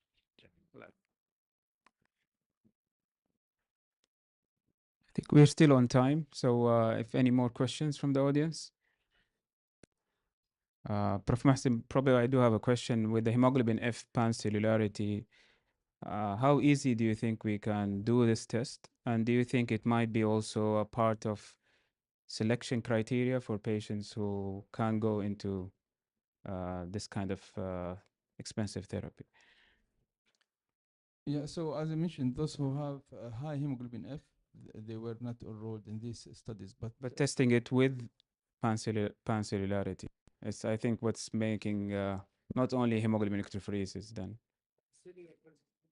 Yes. Yeah. So they were not checking the patients before the Before the- enrollment before for the time. this if they have pancellular or heterocellular, but they compare them compared to other type of treatment. They found in the gene therapy they have more pancellular compared, for example, treatment with hydroxyurea. I think most of the audience also, you know, this frequent question you might get received most of the time, which I understand is unfair right now to be asked, but maybe when do you think we might have a certain criteria for referral for this kind of therapy, not only to stem cell transplant? So if you refer patient for gene therapy, still we will screen them for transplant.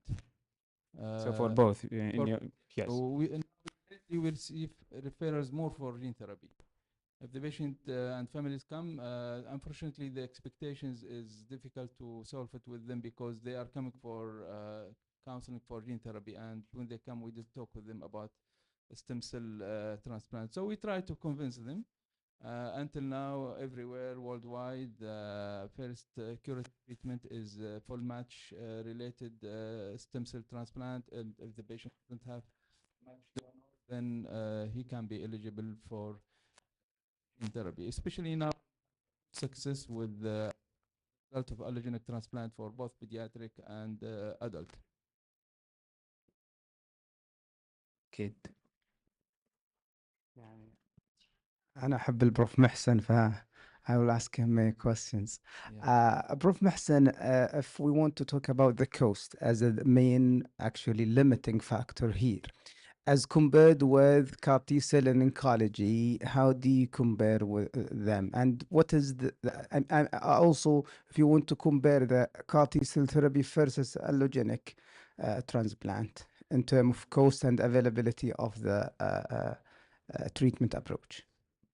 So there are many challenges, not only the cost. There are many challenges for both the transplant and for the gene therapy. Of course, the cost is a major challenge for the gene therapies. So far, limiting the number of cases that will undergo the gene therapy. This is why we need to be very selective to those who doesn't have a match donor. They will be eligible for gene therapy. The cost here, and there are many publications about the cost for transplant and the gene therapy, but the cost for gene therapy will be like 4 times the cost of stem cell transplant. And the type of the stem cell transplant that we do now, like it's an adult non-myeloablative regimen, is much cheaper compared to even myeloablative stem cell transplant, not only with gene therapy, and compared to haplo transplant. So this is why we prioritize the stem cell transplant before going to the gene therapy. I think with having more companies and with time, hopefully the cost will go down and it will be more accessible to other patients. Alhamdulillah, يعني in our country, it's the third country or the fourth country globally to have this type of treatment approved for the patient here in the country. There are many countries with higher number of patients who are not able to provide this type of treatment, or even other curative treatment like stem cell transplant, like African country and Asian countries. So it is يعني a responsibility for the companies, for the physicians to look to this issue and make it like more accessible to patients, even in like poor countries who cannot provide this type of treatment to their patients.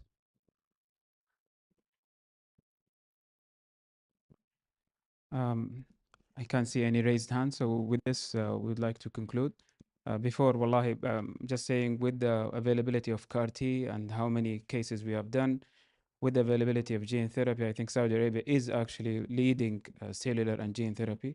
Actually, this makes us all proud, even when we go to international conferences. I can even say proudly, yes, I'm Saudi, and my country actually does this for its residents and citizens. So I'm really, جزاكم الله عنا خير الجزاء للأمانة. Thank you very much, and thank you for يعني for all the physicians who refer cases to us, we shared this success together. بالتأكيد. الله يكرمك بروف محسن.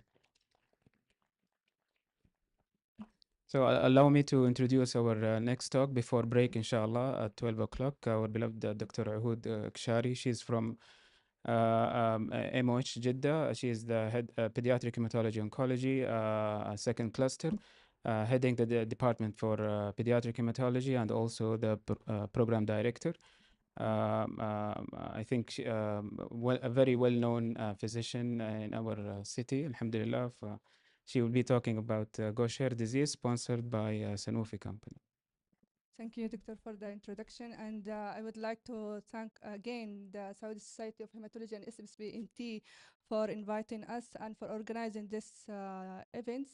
And also, I would like to thank Sanofi for sponsoring this educational lecture. So I will take you in journey of my table of contents from the starting with the patient case study till the overview of the Gaucher disease and talking about the classification and the manifestation, how to diagnose the Gaucher disease and how to manage, and I will conclude with the takeaway messages. So starting with my patient, she is Bana. She is a 10 years old girl. She's originally from Bahra town. This is a small town between Mecca and Jeddah, and around 40 kilometers from Jeddah. And currently, she is residing in Jeddah with her large family, the first degree cousin parents with 7 siblings, full sibling, and 2 half siblings. One of her siblings diagnosed with a growth hormone deficiency, and I will stop here just to give you a hint that the family, they denied and they hide any kind of chronic disease or hematological disease that runs in the family. So she had a long-standing history of mild abdominal pain, which was ignored by the family. At the age of 9 years, before 1 year, medical attention was sought due to the concern about the short stature in Bana and her brother. She was evaluated by pediatric endocrinologist at the tertiary center and diagnosed with a growth hormone deficiency and started on treatment, Bana and also Umar. Admitted in our hospital in around October 2024 with a diagnosis of gastroenteritis and severe dehydration. And while managing by the pediatrician the acute illnesses and addition to her known short stature, her height was below 3 cm. And also incidentally discovered that the patient has splenomegaly 4 cm below the costal margin and also persistent bicytopenia. As you can see here in the table, that started with 9.8 hemoglobin and still was constant with 9.69 to 9.2, and the platelet was ranging in the mild thrombocytopenia from 110 to 69. Initially, the family denied any relevant history, as I said, but after further discussion and deep history taking, as Dr. Ahmed Tarawa said, that it's very important to take a full and deep history for all these patients with a chronic disease. They disclosed the family history of Gaucher disease. So a lot of screen initial done for this patient from blood film. Normally, it was normal and the ferritin level was high. Abdominal ultrasound, I will only mention the things that related to Bana patient. Abdominal ultrasound was showed a large spleen, measured 16 cm, with normal liver in shape. And we did a skeletal screening from a long bone X-ray and the chest X-ray. It was unremarkable. And we did that time bone marrow study, as it was very difficult to have the enzyme enzyme level testing and also the biomarker for Gaucher. But with the help with the Sanofi, we sent the patient for genetic study and also the enzyme level. So bone marrow, the study done that time and showed the Gaucher cells that involved in all the bone marrow, and the genetic study showed the mutation in substitution of the guanine with the thymine in position number 152 here of the nucleic acid of the GABA gene. And this mutation is not actually one of the common mutations that's known in the worldwide. So maybe it will be reflect the mutation in Saudi Arabia with mass screening. So overview of the Gaucher disease. The man behind this disease was Dr. Philippe Gaucher. He is a French dermatologist, and in 1882, he after autopsy of the one patient that died with massive splenomegaly and diagnosed as splenic cancer, they found that the Gaucher cells, and he named the disease as a primary idiopathic hypertrophy of the spleen. And after years, they give the accreditation for these doctors and name the disease after him. So Gaucher disease is the most common lysosomal storage disease, and it's, as you see, it's a bridge, a metabolic and hematological subspecialty, and also another other specialty like endocrine, orthopedic, due to its variation of the clinical presentation require multidisciplinary care. It is a progressive, chronic, heterogeneous, multisystem, and sometimes life-threatening disease with increased risk of malignancy, such as in adulthood, leukemia, lymphoma, and multiple myeloma. The Gaucher cells is the hallmark of the disease, and it's play a central role in the clinical manifestation. So what's happened actually in Gaucher disease? It's a mutation in the gene that responsible for the GABA, and will cause a deficiency in the acid beta-glucocerebrosidase enzyme that's responsible for breakdown of glucocerebroside to ceramide and glucose. So when you have accumulation of the glucocerebrosides, what happens? It will be stored in the macrophages that reside in many vital organs that we will see later on, and will lead to a lot of complications. So as we see that the macrophage resides in the bone marrow and will lead to, for example, bone marrow infiltration, cytopenia, and in the liver, in the Kupffer cells, in the bone, the lung, and also in the spleen. It is an autosomal recessive disease due to the mutation, and there is more than 400 gene mutation that can cause the Gaucher disease, and the most common worldwide is N370S in the Gaucher type 1, or the L444P in Gaucher type 2 and 3. So it's a very rare disease, but they found there is a high prevalence in Ashkenazi Jewish population due to the consanguineous marriage, around one patient in 800 live births, and which this can reflect us, our population. We don't, unfortunately, we don't know.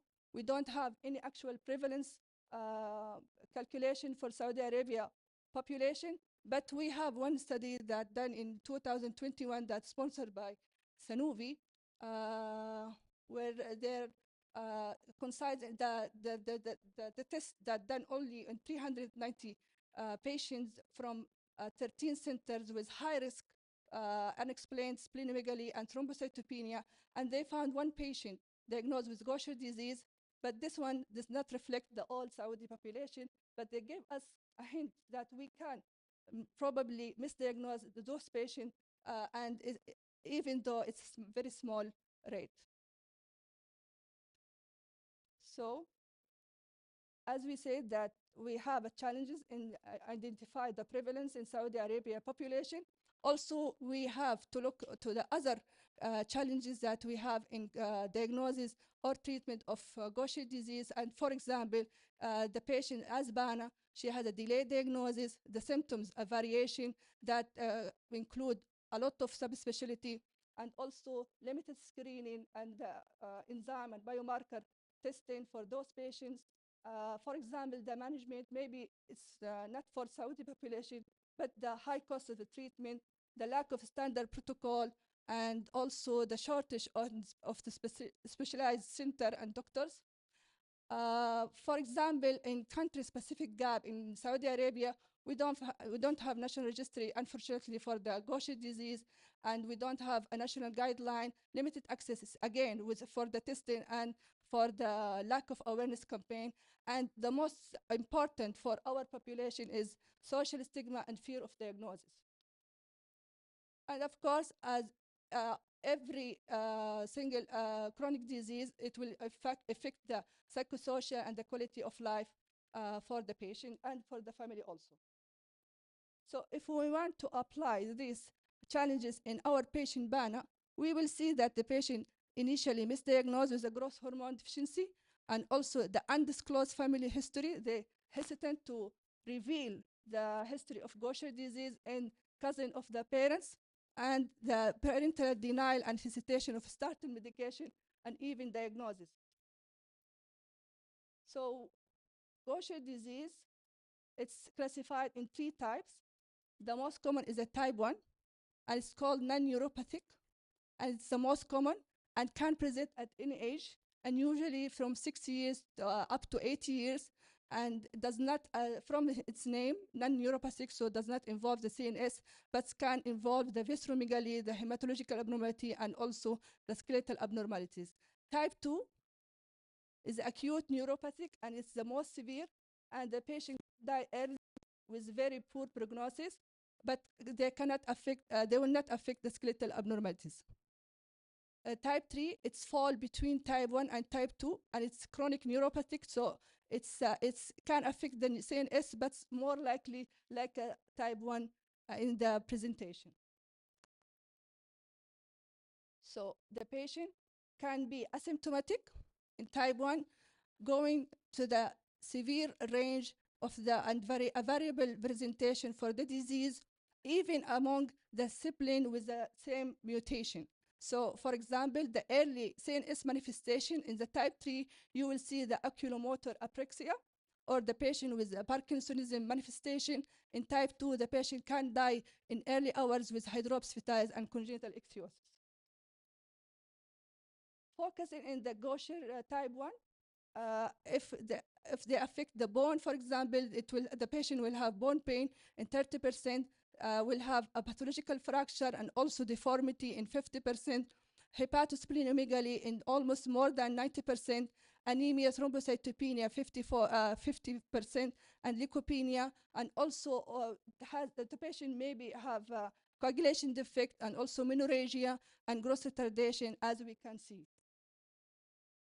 Differential diagnosis, most common in the adult life. For example, they all share the same presentations like ALL and multiple myeloma, non-Hodgkin lymphoma, the chronic myeloid leukemia, and also the myelofibrosis. They will all share the bone pain, the fatigability, the hepatosplenomegaly, and also some of them will have a pseudo-Gaucher cells in the biopsy. So what is the importance of diagnosis this disease, and also how to diagnose it? The importance of early diagnosis for all the chronic hematological disease, as you know, that you can prevent the complication and improve the outcome for those patients, even though with the, for example, newborn screening or premarital screening, or even if you focus on the high-risk population, you can enable early detection and timely management. The awareness is very important among the healthcare and also the population. For example, for the healthcare, you can have a quicker referral and improve the care delivery for the patient and family, for the marriage and also the support and the early detection and early intervention. Surprisingly, there is a very slight gap that they found in one study that done in USA, that up to 86 patients of the Gaucher disease patient that they came and seen by hematology in early life seeking for the correct diagnosis, and only 20% of this hematology, they put the Gaucher disease in their differential diagnosis. So if you suspect any patient with Gaucher disease, what you can do, initial assessment as the recommendation of International Collaborative Gaucher Group, Gaucher Registry, to do CBC, to take the biomarker if you have availability, like chitotriosidase or ACE, or the most specific lysosomal GL1, and it can be sponsored by Sanofi. And we can do ultrasound or MRI or CT for spleen and the liver, X-ray, ECG, chest X-ray, and also you can take the quality of life survey questionnaire. Additionally, you can take a liver enzyme, coagulation, as you said, we said before. We can take the ferritin and also the the chemistry. Bone disease is very important in Gaucher disease. As you can see, it's from the bone marrow infiltration. It's seen in the MRI. You can find the osteopenia or pathological fracture eventually, or the most diagnostic flask deformity that can be seen in the long bone, like a femur and the humerus. From the diagnostic study, you can do bone marrow study, but nowadays with the enzyme level, you can skip it if you have an access for it, and a liver biopsy in the older years. Confirmatory test, as we say, that enzyme activity test, we can do it very simple with a filter paper, or we can send for the genotype testing, or for the patient with high risk pregnancy, you can do it as a prenatal diagnosis. And this, the instruction we are always giving to our nurses and our pioneer to do, and how to take the test from the patient, and how to storage, and how to send it with carrier.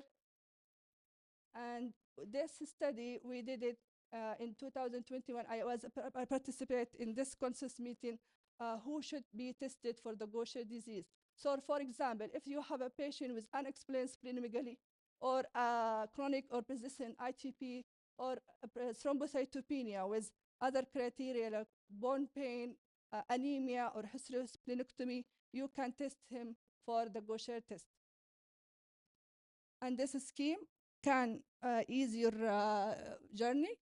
So if the patient, as I said, splenomegaly or plus or minus hepatomegaly with thrombocytopenia or anemia, and if you have other criteria of Gaucher bone manifestation, you can immediately do the enzyme level by filter paper.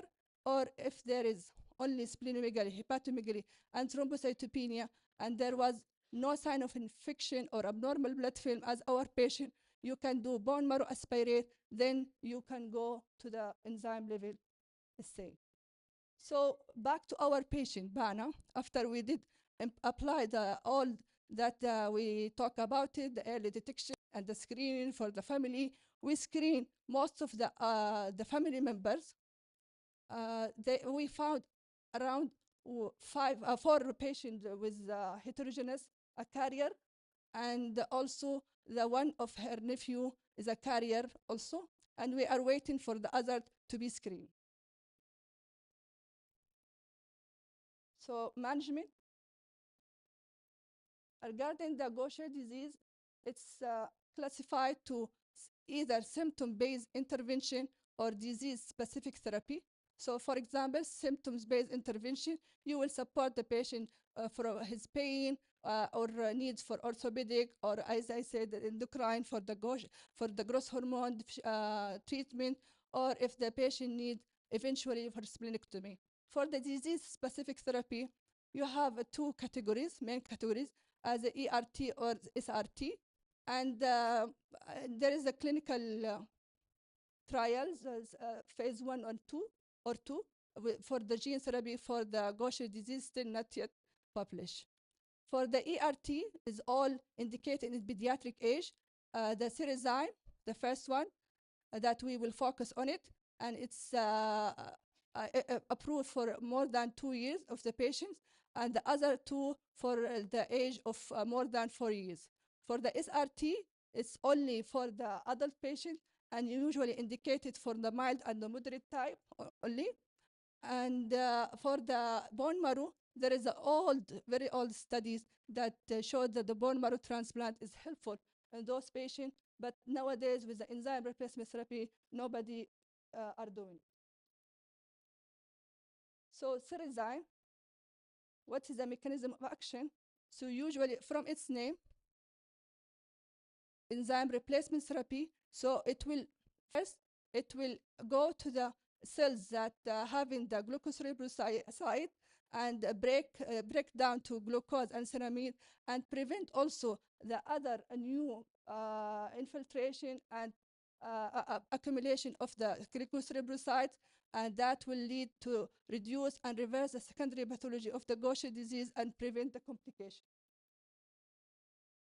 Cerezyme is extensively studied in Gaucher disease over 20 and 25 years, and it's proved to be effective and safe also for the patient, either pediatric or adult, and the effect on visceral and hematological manifestation mainly. However, the skeletal disease is slow to respond.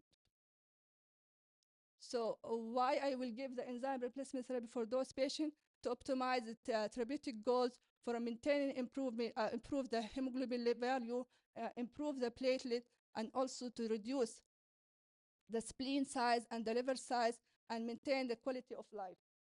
So they studied over 20 years, and they found that there is a reduction around 77% in the spleen volume and 44% in the liver volume, increase in the parameter of the CBC by 2 grams per deciliter for the hemoglobin, and for 80% in the platelet count.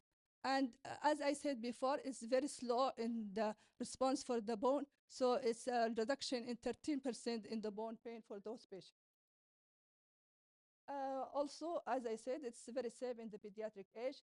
And the safety, regarding the safety, over the 20 years, they found only 4 patients with significant infusion reaction that discontinued the enzyme replacement therapy. Most of the side effects, it was very minimal, the pyrexia, chills, and chest discomfort or skin rash, and others, they go uneventually with a very safe medication. The dose started with a 40 to 60 units per kg every 2 weeks, and they put for you the dilution and also the duration and how to titrate it based on the clinical manifestation and the patient, and if you have a severe hypersensitivity, what you can do with this medication. So we diagnose the patient, we start him on enzyme replacement therapy, what to do next. So this one with the IgG Gaucher registry, they put the recommendation how to monitor the patient and for regular follow-up of the Gaucher disease on enzyme replacement therapy. So for example, if you start the patient in the beginning, you can test for the CBC and for the biomarker every 3 months, and after you optimize and you reach the therapeutic goal, you can repeat it only every 1 year. As we said, this is a very slow response for the medication, so you have to give him a time to give you an action for this medication. So long-term monitor and management strategy, as we said, it's very important to have a regular hematological assessment and also to collaborate and share with the other multidisciplinary care. For example, if you have a type 3 patient and it's need ophthalmology, it's need neurology, for example, and for orthopedic, endocrinologists, and genetic. Patient education and support is very important for those patients to improve the quality of life. So if you wonder about our patient, Bana, current situation, she received the first dose after many sessions of counseling to the family on November 2024. Started on Cerezyme at the formulary medication in MOH at 40 milligram per kg every 2 weeks, increased to 60 milligram per kg. The infusion was well tolerated. She experienced only mild itchiness after the first dose, which resolved with the oral antihistamine and still under regular follow-up. And it's very early to give you any prognosis or improvement plan for this patient. But she stopped the growth hormone as the family, they found that there is no need to follow in different hospital. And also, according to him, to the father, that the patient has side effect of headache after the growth hormone. So we will conclude with a takeaway message. So the Gaucher disease is one of the more than 50 lysosomal storage disease as the most common disease. Early identification is crucial to improve the ultimate outcome because early treatment can prevent development of the irreversible complication. a barrier, for example, in neonatal screening and cost-effective treatment and worldwide dissemination of diagnostic and therapeutic advance need to be addressed for those patients. And symptomatic patients with type 1, type 3 who receive appropriate enzyme therapy generally experience significant improvement and favorable prognosis. Collaboration efforts among the healthcare provider can enhance the early detection, therapeutic access, and long-term care for Gaucher disease. So before I close my talk, I just want you to think and take a moment to think about your patient. How many patients do you currently have with idiopathic condition with unexplained anemia, thrombocytopenia, bone pain, splenomegaly, hepatomegaly, bone disease, or growth retardation? And how many of those patients you will decide to do the enzyme test after this lecture? And من لا يشكر الله لا يشكر ما يشكر الناس لا يشكر الله. So I would like to thank my wonderful team and the nurses and the consultant and the pediatric resident and our pharmacy group and also Sanofi for supporting all of the patient journey and the patient and her family. And thank you so much.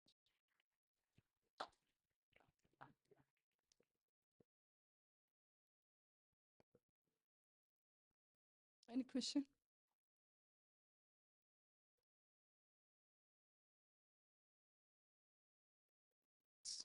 Raise your hand. Either it's too easy or too difficult. Yeah, we definitely understand it's an extremely rare disorder, but I have a question. Oh, Alex, ask. Thank you very much, Dr. Ahoud, for this interesting presentation. It could be very ignorant question, but the patient herself decided to stop the growth hormone. Would it be like logical thinking that if you treat the Gaucher disease causing the growth hormone problem, would it be I tried enough? to contact with the endocrinologist, and her advice to continue the patient first year on the enzyme replacement therapy, and she will see and she will assess the patient. If she need it, she will put her back again to the growth hormone. So it could be reversible. Yeah. Okay, thank you. Any additional question? I'll go with my question. So, mashallah, since you published your screening for almost 300 patients and only we found one, since that, and definitely there were more awareness about this disorder, has the number increased? No, this is the first It's patient that I have, Bana. Yeah. Yeah, I do understand there are actually in Jeddah maybe more than Maybe in the other center. other centers. So across the kingdom, there are more than 100 patients. But if with you Gaucher. calculate the estimate calculation of the prevalence worldwide, we should have around 250 to 500 patients in Saudi Arabia, but we are so far from this number nowadays. Wow. Okay, thank you, Dr. Ahoud. And I think, the prevalence, the study that you have done is not reflecting the real prevalence in Saudi Arabia, definitely, because you have not included the already diagnosed patients. And, Gaucher disease is not that difficult to be diagnosed, and the majority of the cases has been diagnosed usually before this age. And in King Khalid University Hospital, I can tell you that we have 4 to 5 cases in the recent years. So when we talk about the prevalence, especially population-adjusted prevalence, we have to include also the already diagnosed cases, especially when we are talking about orphan or rare diseases. So I think the prevalence that you are presenting, it is the missed cases, not diagnosed cases. Yes, it's not a real the prevalence. exclusion criteria to exclude any patient diagnosed with Gaucher disease, because we don't have the estimate calculation how to calculate this patient according to which population. And when I contact with the adult hematology in other center, he has around 4 to 5 patients of Gaucher disease patient, and we ask him to do a mass screening for all his family members, but the family refused. Even in Bana, he was giving us one by one of his sibling, or is his yes, daughter and Maybe he's worried of social stigma. yes.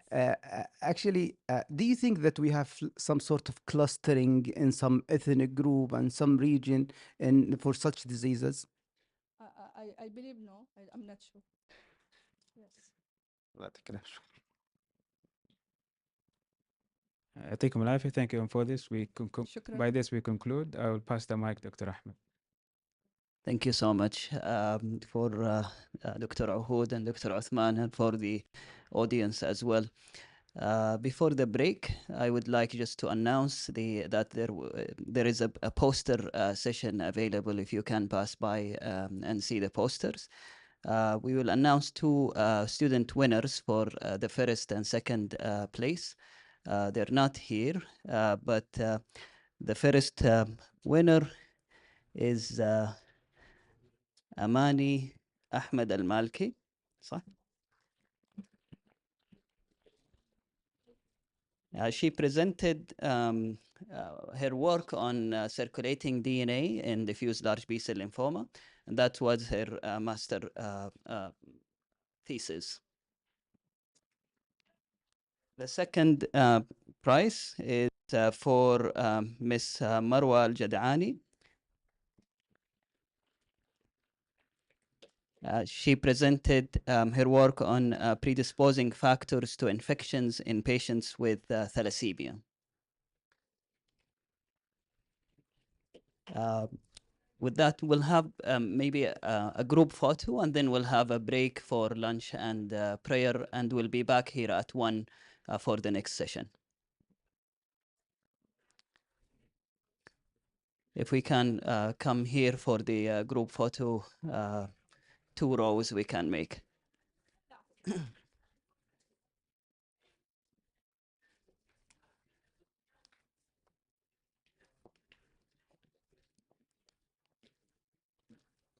دكتور عصام الله يحييك. نعملها كده.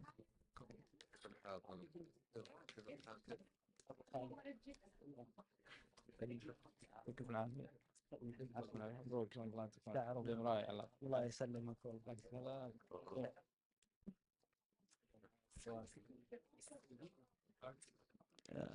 Please join us, everyone who want to be in the group photo. Iman, Dr. Abir.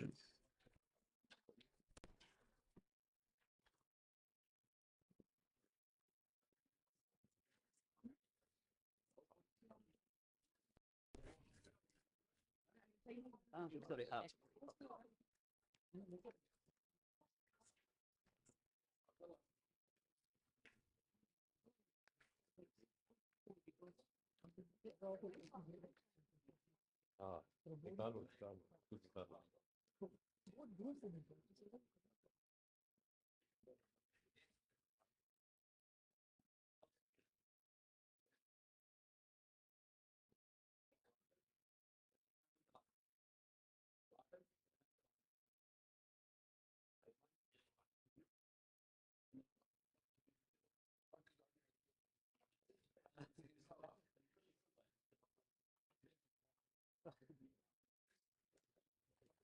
Thank you.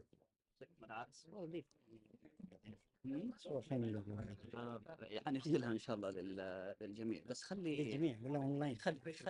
حنحط يعني certain ones في الويب سايت، بس لانها كثير مره. بس if you want يعني الفول اب رقمك انت ونادي.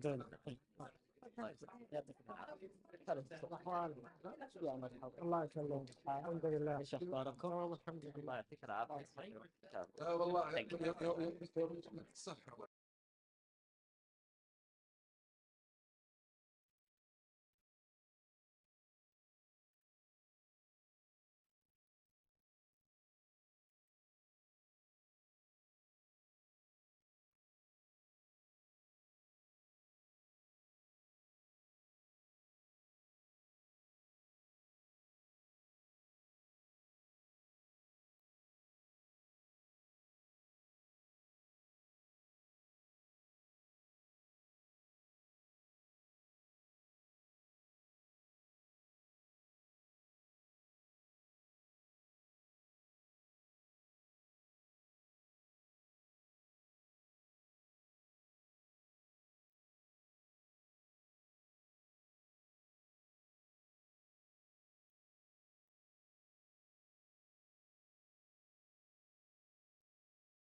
Assalamu alaikum wa rahmatullahi wa barakatuh. We'll start afternoon session. It's my great pleasure to present Professor Abdul Muin Agha. He is well known and senior consultant of pediatric and endocrinologist, and he is the head department of pediatric endocrinology in King Abdulaziz University Hospital.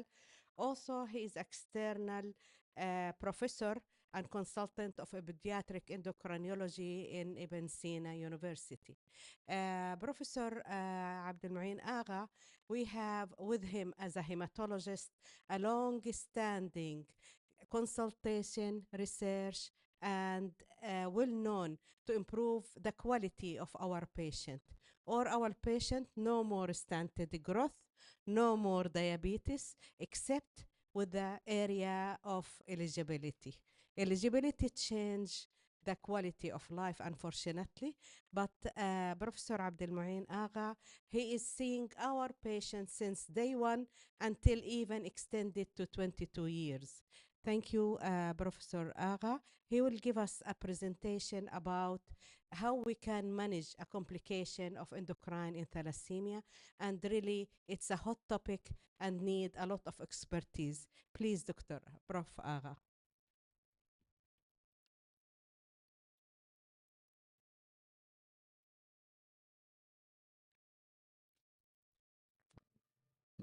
بسم الله والصلاة والسلام على رسول الله وعلى آله وصحبه وسلم أجمعين. Actually, at the beginning, I would like to thank Professor Al-Jaouni for her more than what I deserve introduction. And she's a well-known figure in worldwide, not Saudi Arabia, together with Dr. Professor Zuhair Demenhouri. Both of them, we are proud to be with among Saudi professors of hematology.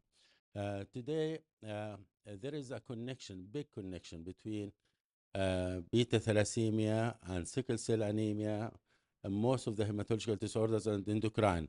And I'm very happy that I have a presentation today because there is a strong correlation between us, connection between us. And Professor Jaouni was one of the, among the professors that always they refer. And even I remember if the system refused, she referred with her handwriting to my clinic, because sometimes you don't have time to wait 6 months till the patients come to endocrine, because endocrine subspecialty is not a simple subspecialty, that sometimes the patients need to be seen immediately. Child start to have diabetes, child to have hypothyroidism. You cannot wait. Adrenal insufficiency, you cannot wait 6 months, 3 months. So I remember, and I hope most of the pioneer hematologists here just to do the similar. Just please refer to endocrine, even no appointment, if call, walk in, something, because we cannot wait for the child with thalassemia or a hematological problem to come to the endocrine. Actually, there are many complications. Short statures and delayed puberty, they are the top two. Top two we see in our clinic. Most of the patients with thalassemia, they are short stature and delayed puberty. The figure, international figure, 50 to 70% of children, and that is a huge percentage, 50 to 70%. Osteoporosis, another issue, 30 to 40%. I remember Professor Jaouni always she requests bone mineral density before she referred to me. So the screening is very important. We cannot wait for the child to have fracture and severe bone pain, and then we do bone mineral density. Why we don't do preventable? Because it is 30 to 40% of thalassemic, they are susceptible to osteoporosis. Why to delay the diagnosis and then they suffer from morbidity? Diabetes and hypothyroidism, they are not as high as the first two. It's about 10 to 15%. Adrenal insufficiency, the subclinical is about 30%, but the clinical, they come with acute adrenal insufficiency. Luckily, it's 5%. And Allah rahim bi'ibadi. I always say Allah rahim bi'ibadi, because this is a killing, this is a lethal complication. Allah make it very less, 5% all.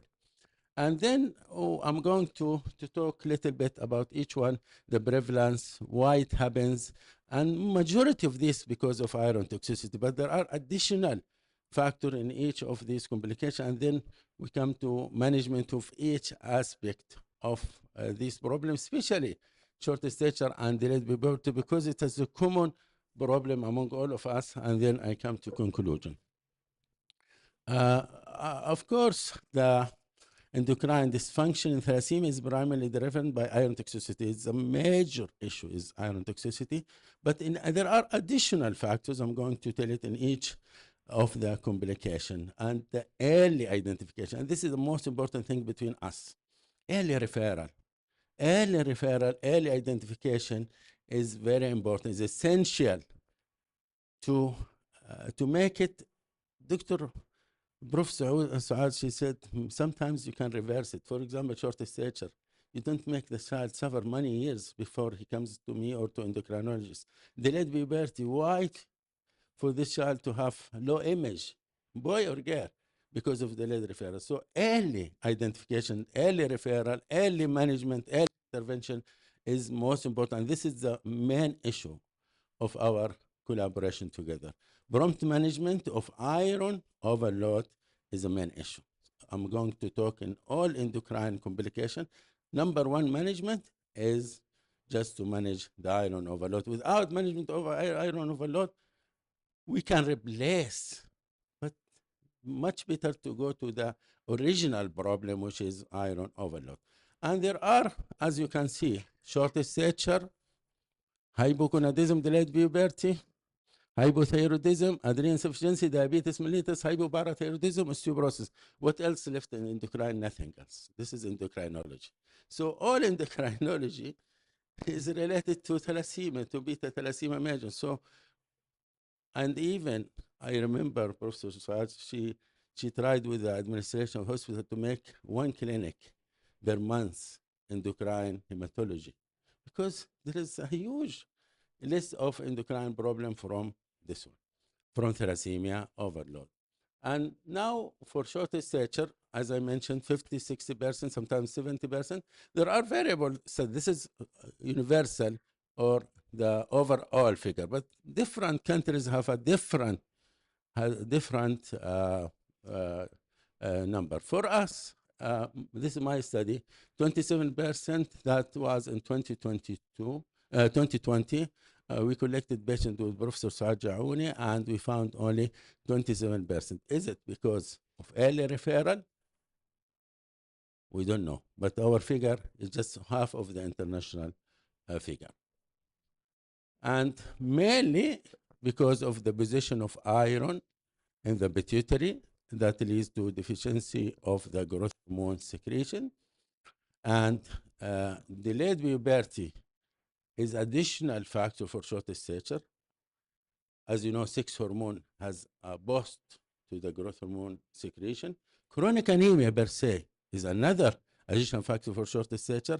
Undernutrition, these children always sick, always having transfusion, admitted, so they are not having a good nutritional factors. And this is another good thing that we have to support nutrition in all children with thalassemia. So undernutrition, a third factor contributing to short stature. Also bone marrow expansion, sometimes making a skeletal deformity, and the skeletal deformity affecting the growth plates, and that will affect the growth of the child. And for us, whatever the reason of short stature, the growth hormone deficiency lead to growth retardation.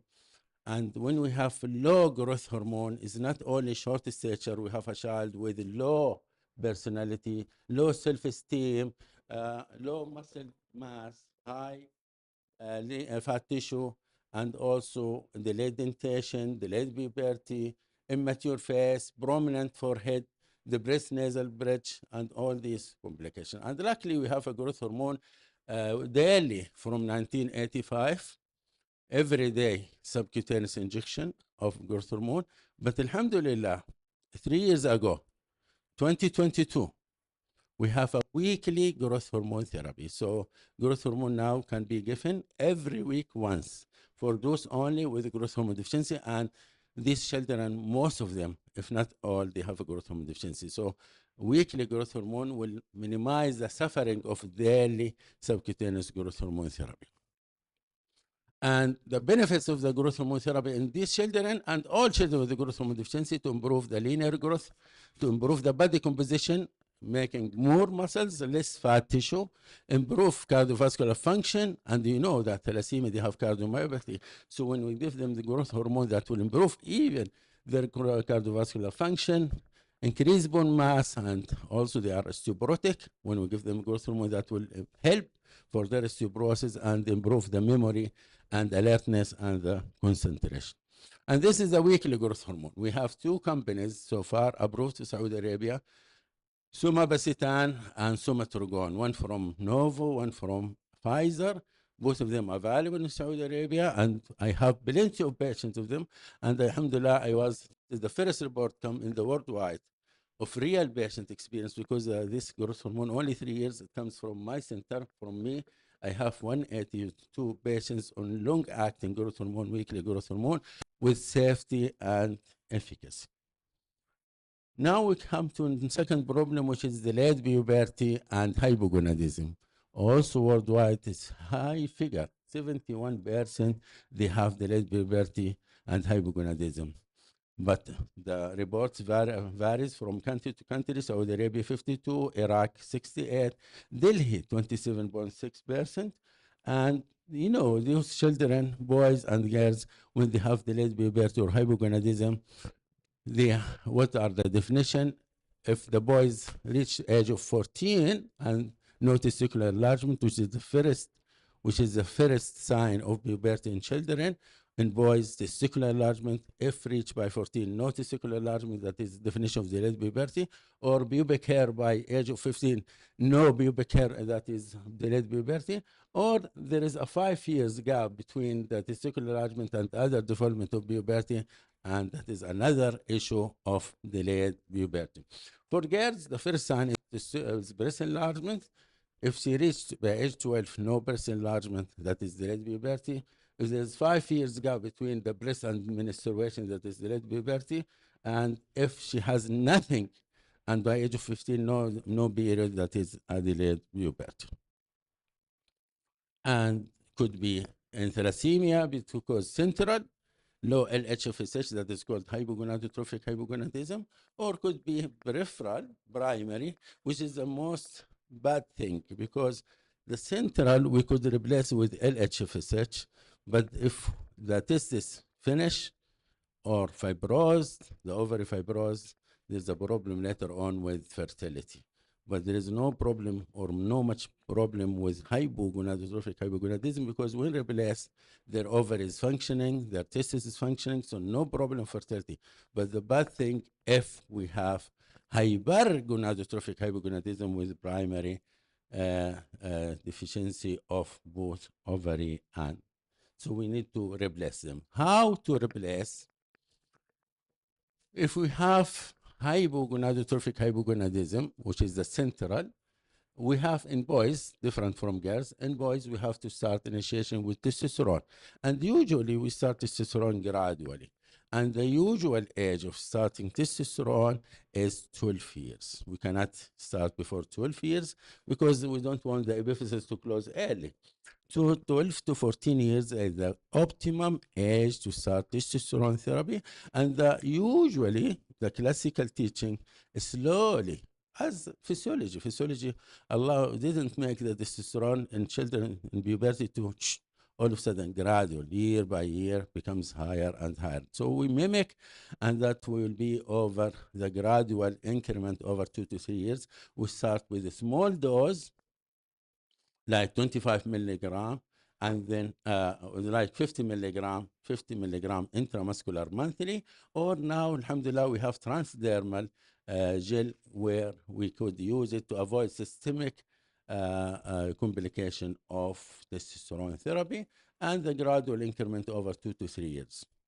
And then, because the basic problem is LH deficiency, we could use LH and FSH, of course. LH is SCG is working like LH. So human chorionic gonadotropin is the same as LH. So SCG plus recombinant FSH when the child is near to have marriage in order to enhance spermatogenesis for the boys, and they need lifelong therapy. Now the problem with the primary hypogonadism, where we have the testicular atrophy or ovarian fibrosis, and this is a big problem later on for fertility. And fertility usually is affected in primary more than secondary. Both of them affected, but more than the secondary. And what we are going to do in females, also the same as replacement of estrogen. We start from the girls earlier because physiologically they have earlier puberty than males, and usually we start by age of 11 to 12 years with a low dose of estradiol, and now, alhamdulillah, we have transdermal batches of estrogen. So the classical is just start by age of 11, increment of the doses over 2 to 3 years, and then to have their full puberty.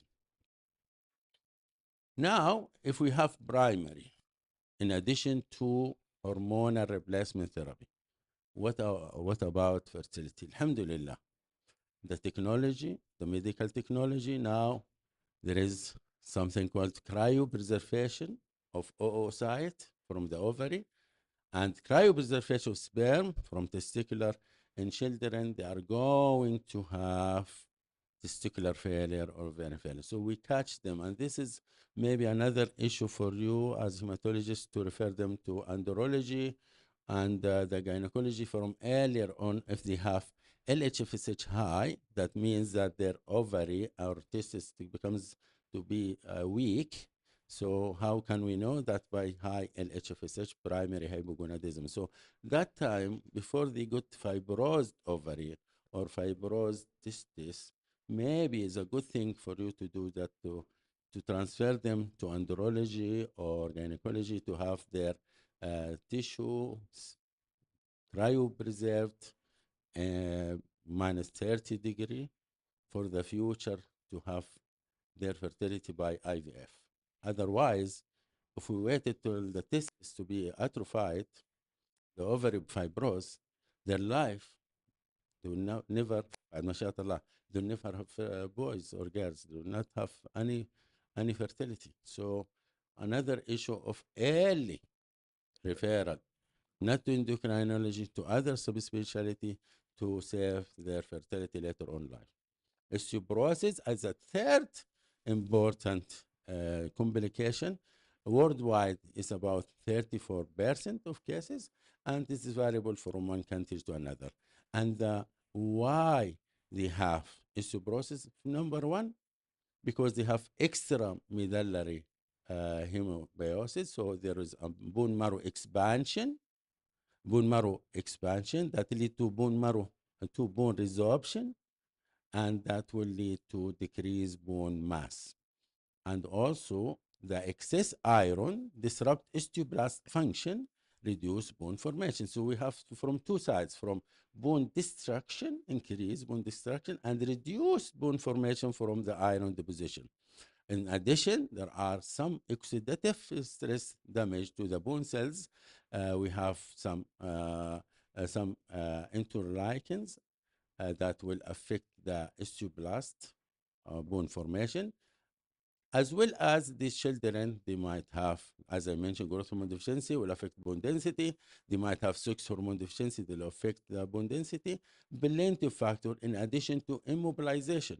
Immobilization is another factor of osteoporosis in these children. And you can see what is the difference between a normal bone density and osteoporotic bone. And for us in pediatric, we have to do bone mineral density, DEXA scan, and the definition, if we have -2 standard deviation, that is a diagnosis of osteoporosis. And we need to start therapy before the child suffers from fracture and bone pain. It's unfair to have a referral, a child with thalassemia, iron overload, and with fracture or severe bone pain, and we discover -4 standard deviation. We have to detect early a referral. So in order to prevent osteoporosis, iron chelation therapy, hormonal replacement therapy, for example, if the child has hypogonadism As I mentioned, if the child has growth hormone deficiency, hypoparathyroidism, we give calcium, vitamin D supplement, try to improve physical activity, their mobilization, and bisphosphonate therapy is the main therapy for children with osteoporosis. Now we come to hypothyroidism.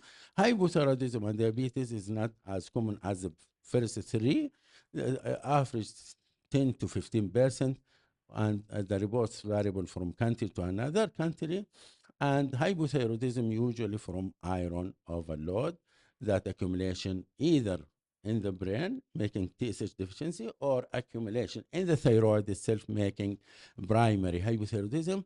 There are good results, or some reports said zinc, selenium, iodine deficiency common in children with thalassemia, and that might affect some of the endocrine function. That's why better for children with thalassemia to have multivitamin supplement, because it is a very strong report. Zinc, selenium, iodine can add on their deficiency, add on process of hypothyroidism. So also that is a good practice for us for thalassemic to give them multivitamin to make sure that they have enough zinc, selenium, iodine in order to not to have their hypothyroidism is very bad. And all of us knows that the hypothyroidism symptoms, obesity, cold intolerance, depression, hair loss, bradycardia, constipation, menstrual irregularity in females, fatigue, always they are fatigue, and always they have joint pain.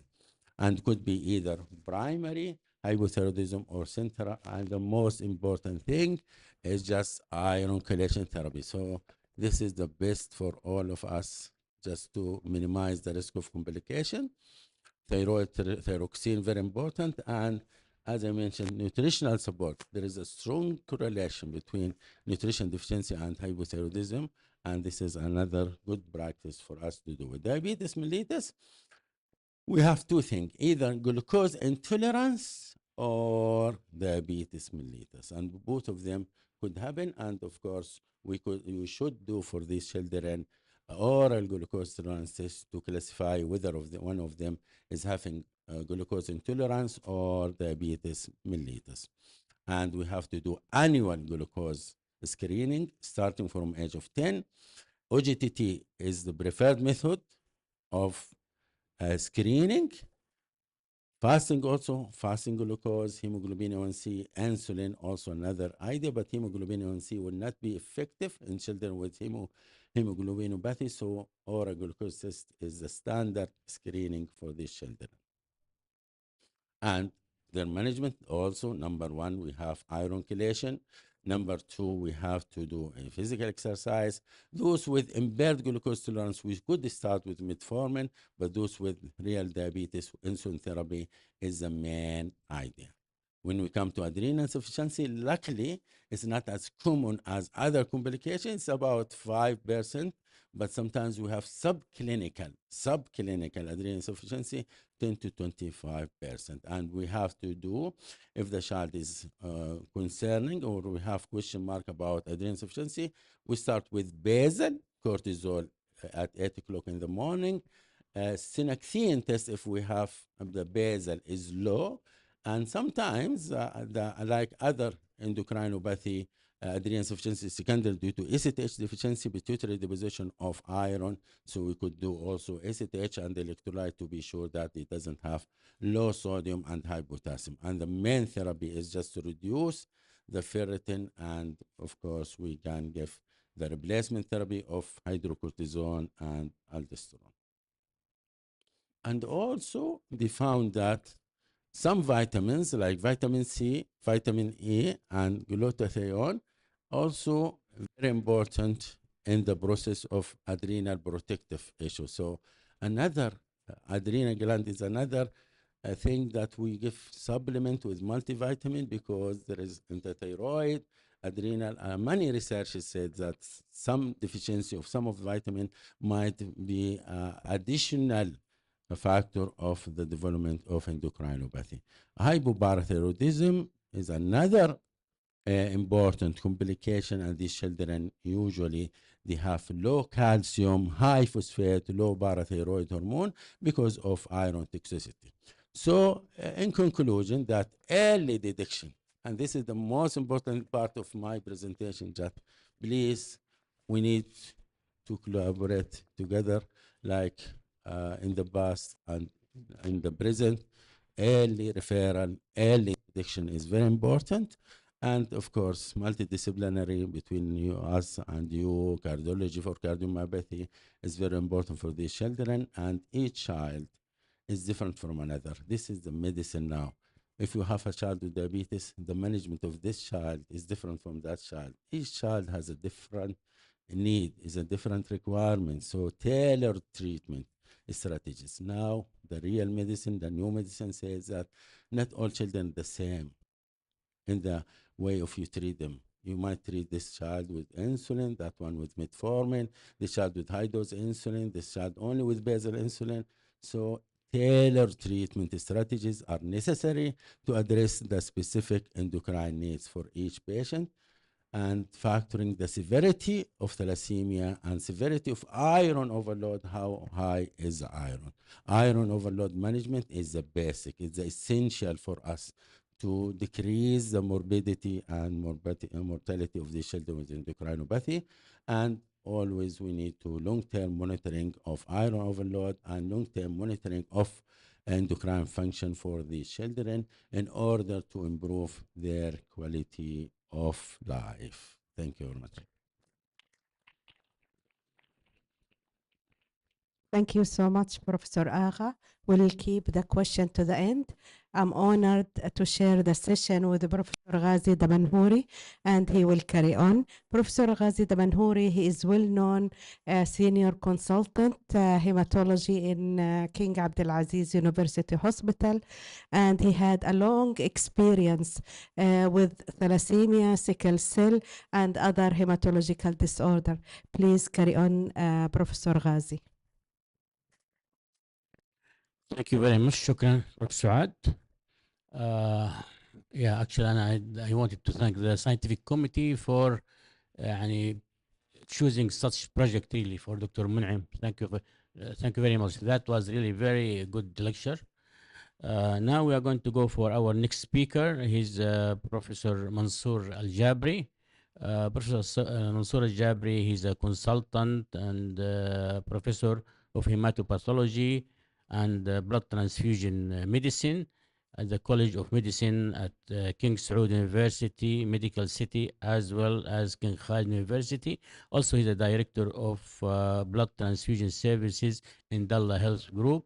And I think he's going to talk about another actually very interesting subjects that will be the hemoglobin C prevalence in over the kingdom. Okay.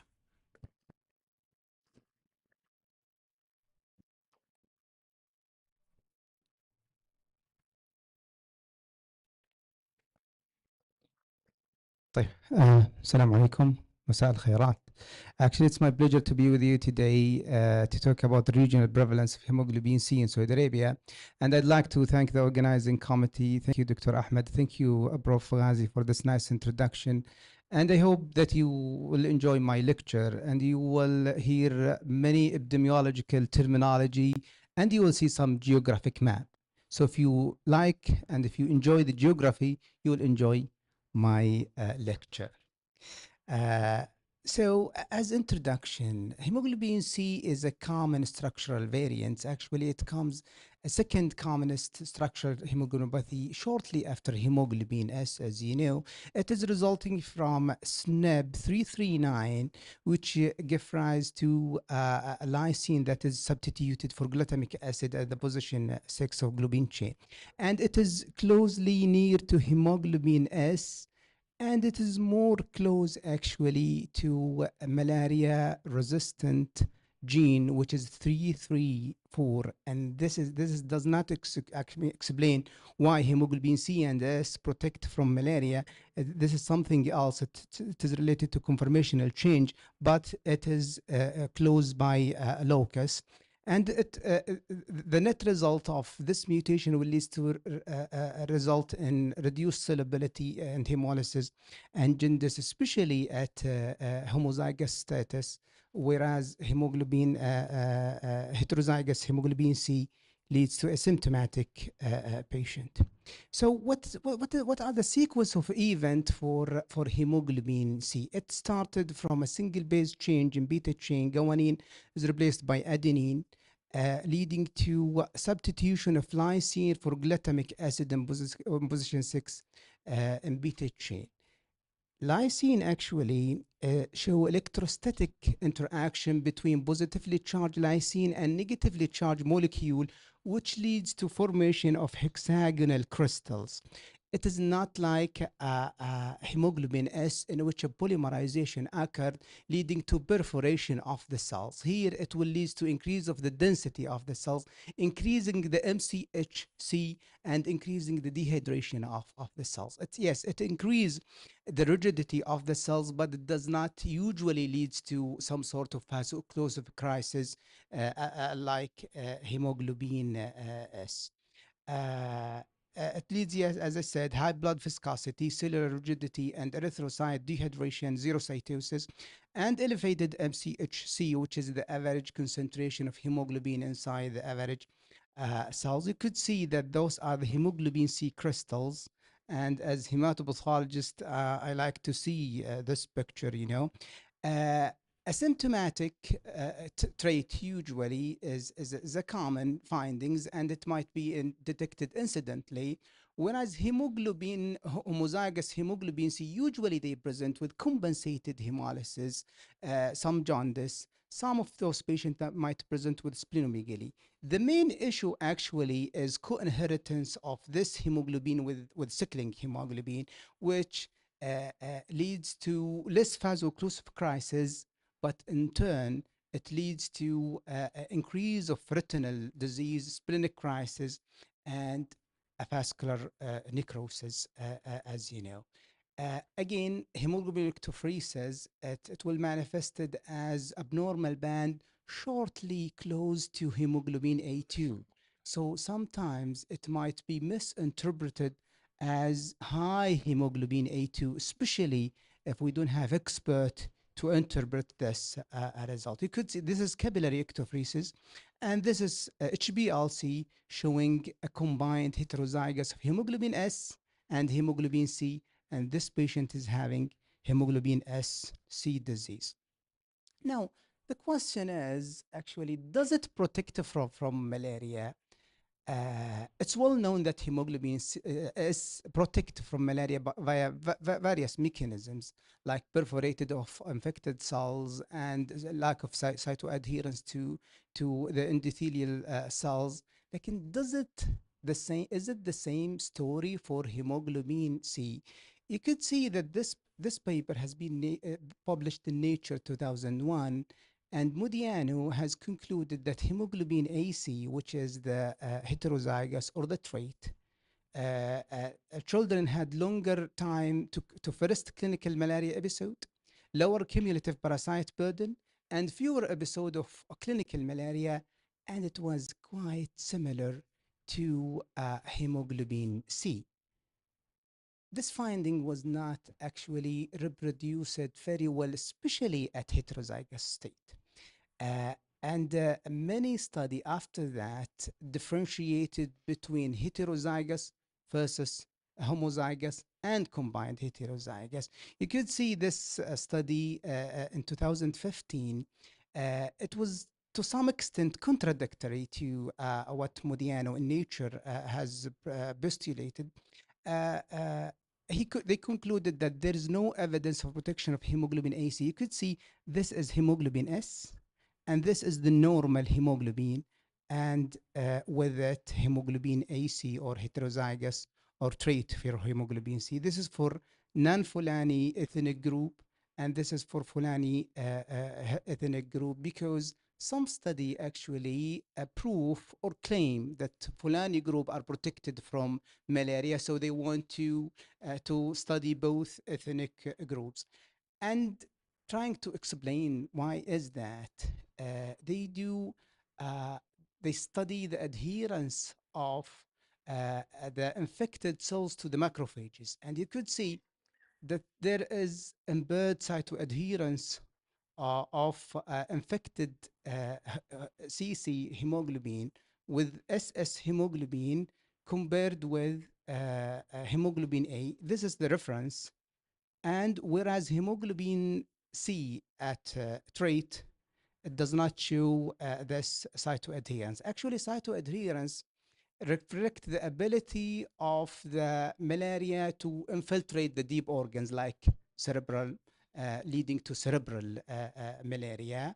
And this is related actually to this protein, Plasmodium falciparum erythrocyte membrane, which is an antigen and adhesion molecule expressed usually by Scheisent in the RBCs to bind the endothelial cells, endothelial receptors, and also to infect the intact cells. Parasticide cells with hemoglobin that contain hemoglobin S and hemoglobin C undergo a conformational change, reducing the ability of BFEMB1 to attach to endothelial receptor, impairing the cytoadherence of plasmodium-infected RBCs, and disrupting the pathogenic process of sequestration and displacing the parasite from to the peripheral circulation. So it's displacing the parasite from deep organs to splenic macrophage, and it will be eliminated through the spleen, reducing the parastemia and even ameliorating the symptoms. This is from malaria protection point of view. Now I will go to my maps, which I like it actually. The prevalence, the worldwide prevalence of hemoglobin C has been well studied in a meta-analysis that's been published in Nature 2013. And they studied around 13,000, more than 13,000 reported cases of hemoglobin C. And they determined a hot spot. You don't see my, you don't see my, is it working? Ah, okay. So you could see that there is hot spot with around 18% in eastern area of Burkina Faso, surrounded by wider circle of 10% in all West African countries like Nigeria, Sierra Leone, Benin, and so on. And actually, this prevalence show progressive decline until it reached 1% in Egypt, and also in Algeria and Morocco. The spread of outside Atlantic West Africa is assumed to be related to immigration, colonization, when major slavery immigration done at that time at 17th century and 18th century, and also related to international marriages, because you could see that there is some pockets of prevalence of hemoglobin C. Now, if you see the wider picture, you will see some pockets of high frequency in South Paulo, 3%, in Caribbean, and also in African American. In Morocco, Algeria, and Egypt is 1%. But what about Saudi Arabia? It is not absent. No screening has been done, unfortunately. By the way, I want to ask you, how many of you have encountered hemoglobin C in his career? Good. Do you know how many reported cases in Saudi Arabia? Only 4 cases. And actually, you could see the dot here, the 7, and they so actually reported 2 cases of hemoglobin C trait. Now, so again, the prevalence of hemoglobin C in Saudi Arabia is undocumented and obtained mainly from a few case reports. You could see that we have only 2 cases now. This is the screening from Aramco team, and they reported 2 subjects of AC. Dr. Zakaria Hausawi has reported 2 cases of SC, but it was not included in Nature meta-analysis. And he reported actually 2 patients with severe diseases from Al Medina, Al Munawwara, and he literally said that they are from African ancestry. So now what we have is 4 cases, but does that reflect the real situation? Actually, it does not reflect the real situation. And this is why a scientific group from King Saud University and from MOH has been formulated to study the prevalence of those rare hemoglobin variants in Saudi Arabia. Hemoglobin S and beta thalassemia has been well studied in Saudi Arabia. And now, even if you want to publish any paper about prevalence of hemoglobin S, nobody will accept it because it's been studied many, many, many times. And we know that it is ranging from 4.4 to 4.7. But what about those hemoglobins? We are in the center of ancient world, and definitely we have those things. And actually, we utilize the data, utilizing the data from Sahha platform, which is a national comprehensive repository electronic system in which all the data from the healthy marriage program has to be entered in that platform. And the main question was that we have to answer as a team is, what is the regional prevalence of those disorders? Do we have some sort of clustering? Do we need to tailor our public intervention to target those rare variants if they are endemic in some certain ethnic group or sometimes certain regions to actually to improve our intervention. طبعا premarital screening and genetic counseling program, as all of you know, has been stipulated by a royal decree in 2003, and it started 2004. And at the time of the study, more than 352 clinic and center in the Saudi Arabia. We have 270 governmental clinic and 82 private clinic. And those clinics do the reception and document the data, and also they have to enter the data in a very confidential manner and very protected manner through Sahha platform. There was, and actually currently we have 172 affiliated lab. All those labs is Sibahi accredited, and they have to enter the data and they have to do also the counseling, and they have to validate the data in Sahha platform. And Sahha platform, supervised by supervisory committee, contains hematologists and hematopathologists to validate and also to solve the problems and that might occur, especially during the interpretation of the results, whether they are توافق ولا غير توافق. طيب. So this is the protocol and this is the workflow of the study that we are analyzing. Every before any marriage applicant, they have to do CBC, iron profile, HB and HBLC, beside definitely the infectious diseases, which we are not actually, it is this beyond the scope of this lecture. If the results are within the normal, it is normal, and it might be beta thalassemia minor, it might be thalassemia trait, and if there is a possible of thalassemia trait, we have now an optional, we can say an option now, they could go for genetic testing provided for both for the physician and also for the couples. And if you see the new guidelines for premarital screening program in Saudi Arabia, we have provided this option.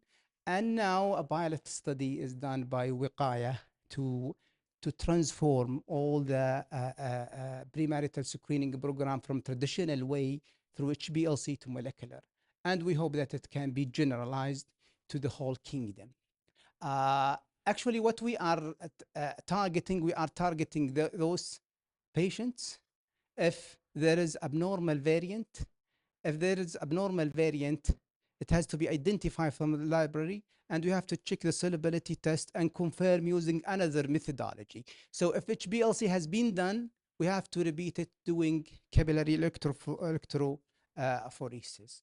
Again, what we have done still is a retrospective study utilizing the data from 2011 to 2018.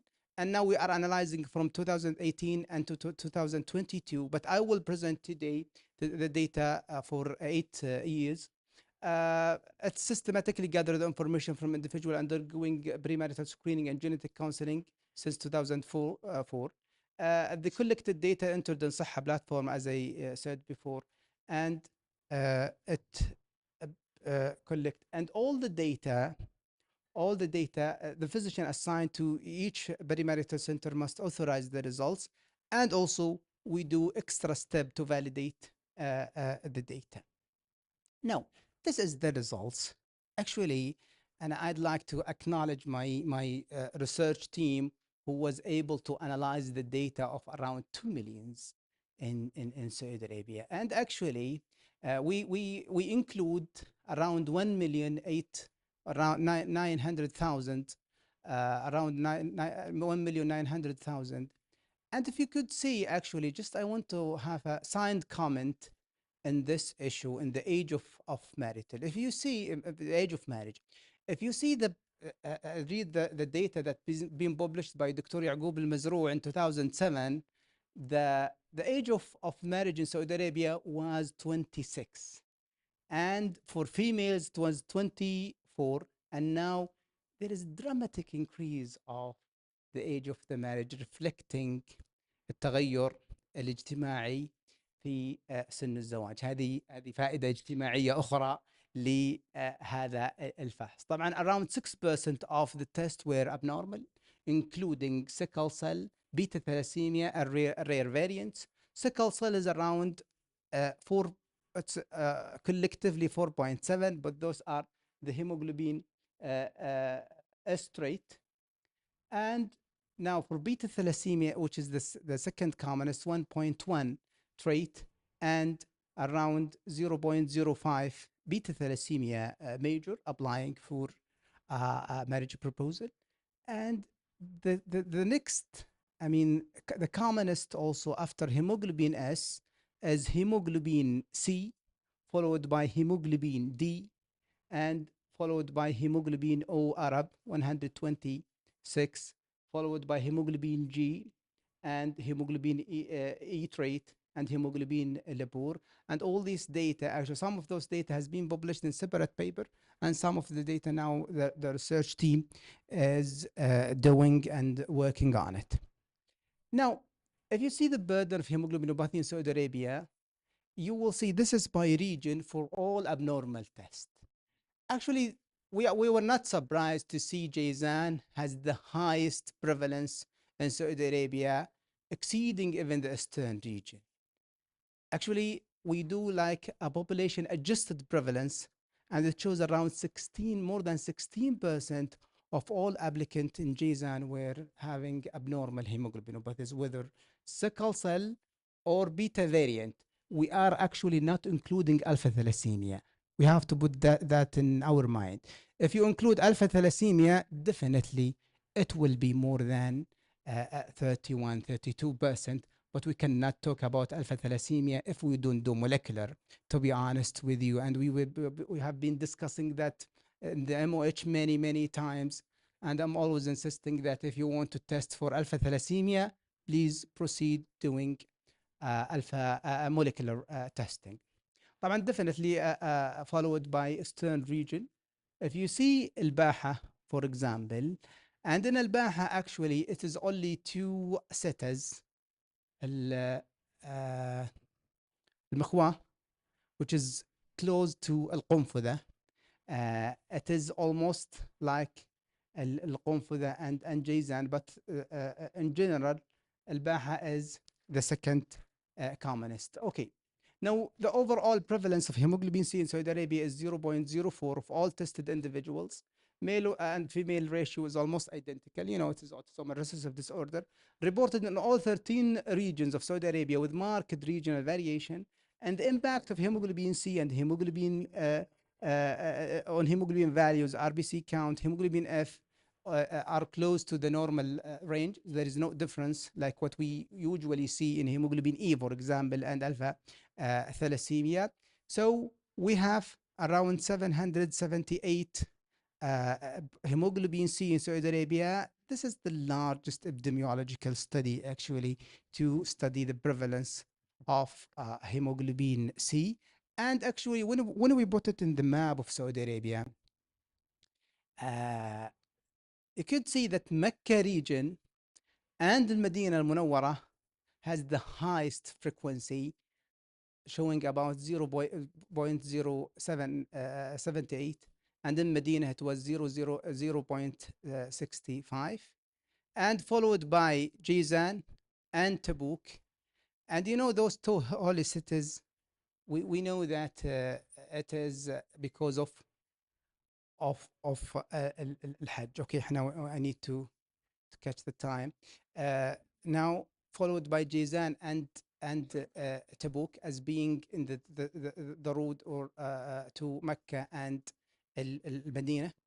Riyadh showing like the overall prevalence, reflecting that, you know, the migration to Riyadh actually affecting even the prevalence of hemoglobin C there. Now, again, actually, hemoglobin C disease was detected only in 5 cases, 1% of hemoglobin SC. If you see, actually, if you compare the prevalence of hemoglobin SC in Morocco, for example, it was 8%. Whereas in Saudi Arabia, we have only 1%. And actually, we try to identify the cause for that.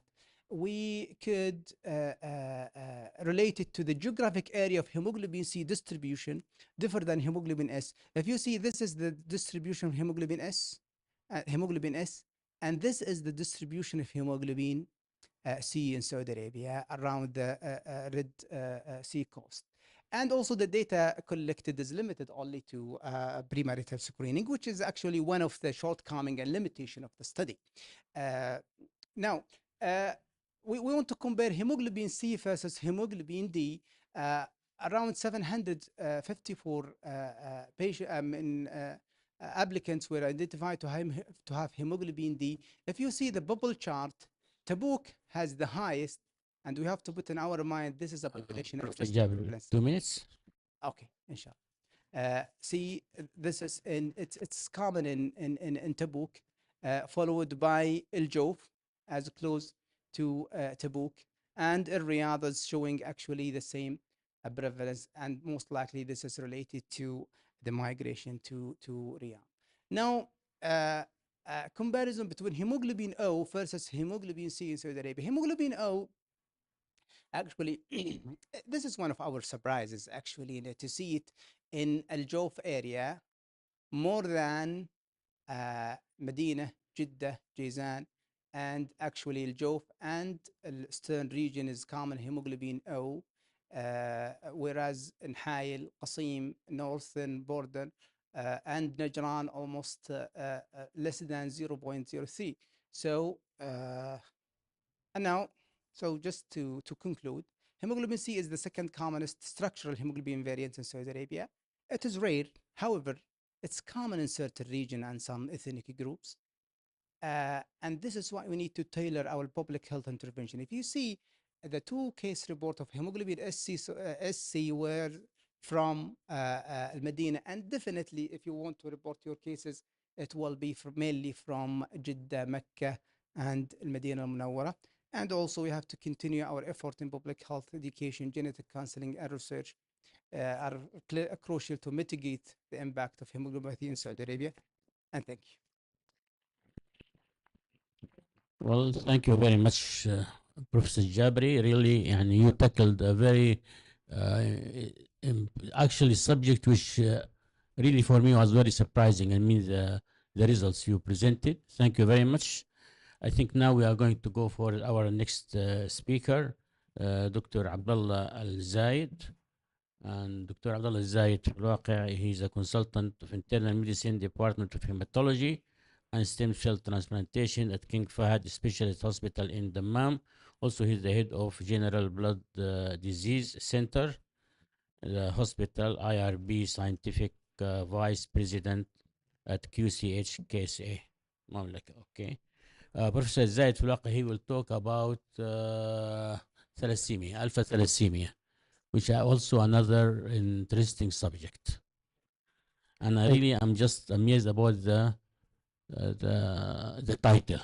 Yes. Thank you very much. Thank you very much, Dr. Damanhouri. It's my pleasure here, and thanks to the organizers for this kind invitation. I'm so glad to be here. And my talk will be about alpha thalassemia, the silent, tricky chameleons. And first of all, I would like to apologize for putting this picture here, especially after dinner. I mean, after lunch, seeing such ugly picture. But you will forgive me when you are going to see what I'm going to talk about. It's really very nasty and tricky when you miss out alpha thalassemia patients. So I'll start with sharing this case, basically, which was really challenging. It was referred to me 1 year ago, and it was very, very challenging to me. So this is a 44-year-old female, known case of alpha thalassemia, non-TDT patient. She was not on any regular follow-up, and she was only followed up in the private as PRN. Whenever she needs, she will go there. And apart from this, she has like almost nothing during her childhood. So in 2015, she underwent splenectomy, and the 2024 in March, a vascular surgeon colleague called me over the phone asking me for help for this patient who got really extensive arterial thrombosis in the right lower limb that required catheter-directed thrombolysis, and that I asked him just refer her to us in the governmental hospital. She was investigated, LV thrombus was found and started on anticoagulation, and also in the investigation you found that she may have also patent foramen ovale. In October, she got a recurrent pulmonary embolism, even found to have a heart failure and severe tricuspid regurg, and the LV thrombus has gone, but again, she's still having recurrent pulmonary embolism. Then followed by that, we decided to switch to warfarin in order to keep her on really full higher INR. And despite of this, she elected to stop the warfarin. When she stopped it, she came to us with facial weakness and new stroke, followed by another stroke in February. And despite of being on anticoagulation and dual antiplatelets, unfortunately we could not control her thrombosis. And she was, because there was no ICU bed in our hospital, she was referred to a private hospital. Just a few days later, we heard bad news about her. But with regards to the blood transfusion, she only required transfusion during peripartum, which is typical for most of thalassemia patients with hemoglobin H. And the last one was in 222. The workup for thrombophilia was completely negative, including antiphospholipid antibody, PNH, checking for MPNs, and all were negative. And her hemoglobin was really adequate, like in the range of 10.8, but the platelets was high, and as expected, post-splenectomized patient, her BNP was high, indicating also a heart failure. She was referred to the other hospital, despite of being on multiple medications. You can see it on the left lower corner, and we heard that she passed away just a few days later. And you can see she did not give us time to control her disease. And when I asked my colleague who was involved, he is a thrombosis hematologist, what do you think? Is it splenectomized patient, thalassemia patient? Well, he said, I have no clue except these two. So probably it was alpha thalassemia. So, and why this happened? Basically, because most of those patients are asymptomatic. They do not really do routine monitoring, and they, if they manifest during pregnancy. When they got infection, they will come to you, or when a surgeon wants to operate on them, they will call you to clear them for the surgery. Most of the time they are incidentally diagnosed, and many, I have to say, are misdiagnosed as non-responsive iron deficiency anemia, and they refer to you because it is refractory iron deficiency. But when you do the full workup, you discover that they are alpha thalassemia. In addition to the absence of genetic testing, and here I concur with Professor Al-Jabri that this really has to be solved, like genetic testing for us, and I'm talking the localized center, but this makes really complicated, difficult in order to diagnose those patients precisely. And before I move, this might be another disgusting picture.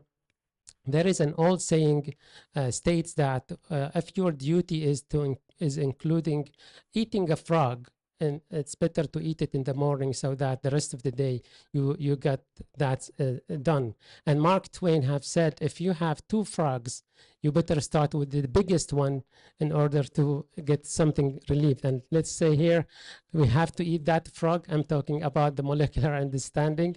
And bear with me, a consultant hematologist, we have also junior colleagues that they need also to understand what we are talking about. So bear with me, talking about really very basic information. So we know there are multiple hemoglobins, and we know that there is embryonic one, there is a fetal one, and there is postnatal, which is the adult hemoglobin. And every hemoglobin is consistent of 2 chains. So if you look at the graph here, every period you'll see 2 chains that has to be there. And we're talking about these adult hemoglobin. They are basically clustered in the 16 and 11 chromosome for both alpha and beta chains. So when we see here, we look, there are 4 genes for the alpha globin, there are 2 beta globin gene, and they make the hemoglobin, adult hemoglobin molecule.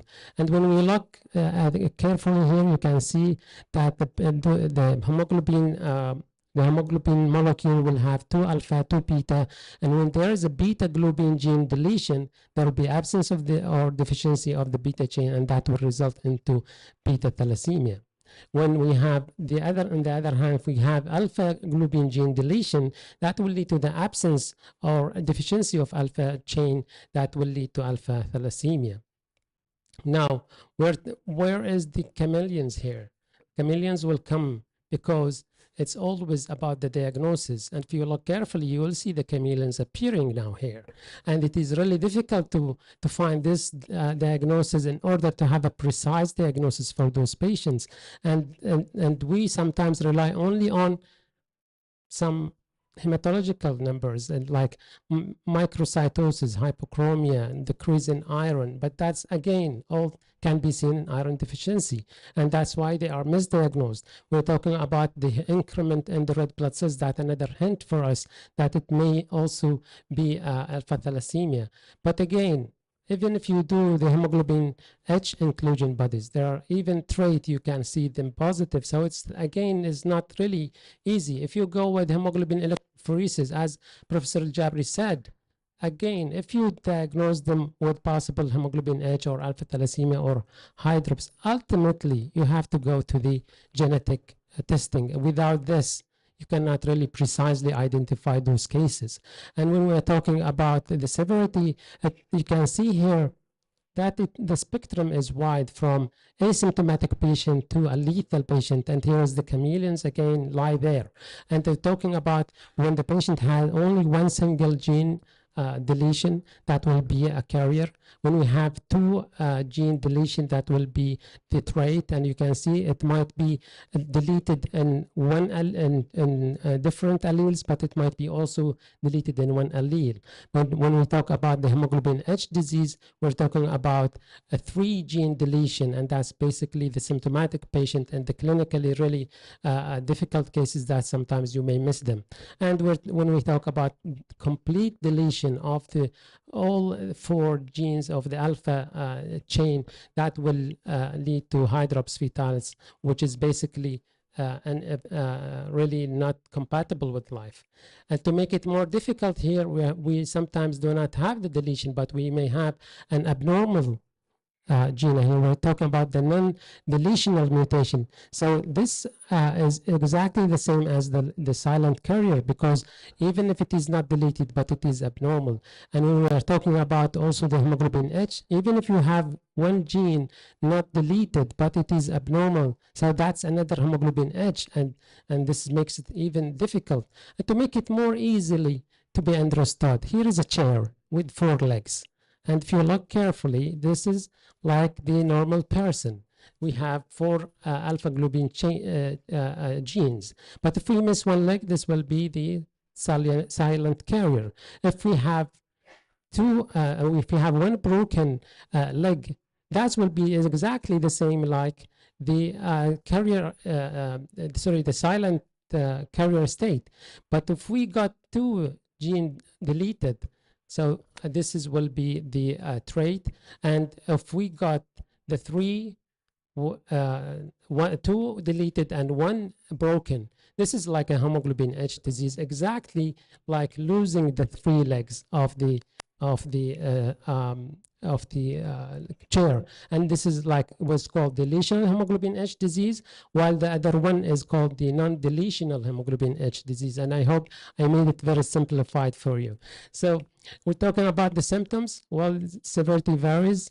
Most of those patients with silent carrier, they are silent, so they don't have symptoms, and those with trait very rarely require any intervention, but with hemoglobin H, they may really require blood transfusion, and those patients with hydrops fetalis, they may require a chronic transfusion if they survive the birth and they given intrauterine blood transfusion. So again, those patients are not always expected, because some patients, they may require to be transfused blood in certain situation.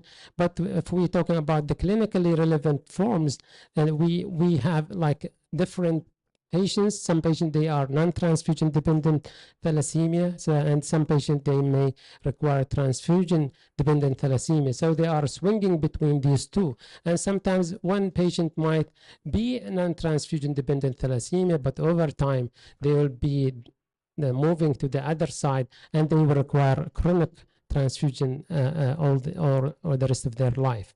When we're talking about the clinical profile, we're talking about multiple symptoms, but you can see the non-deletional hemoglobin H is more severe in terms of symptoms.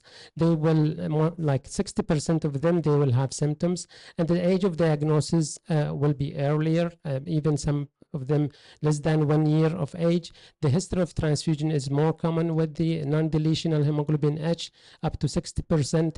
The age of first transfusion will be less, and the non-deletional hemoglobin H, it is rare that we find patient with deletional hemoglobin H to require transfusion, to be dependent on transfusion, but with non-deletional, they will have up to 30% of them, they may be dependent.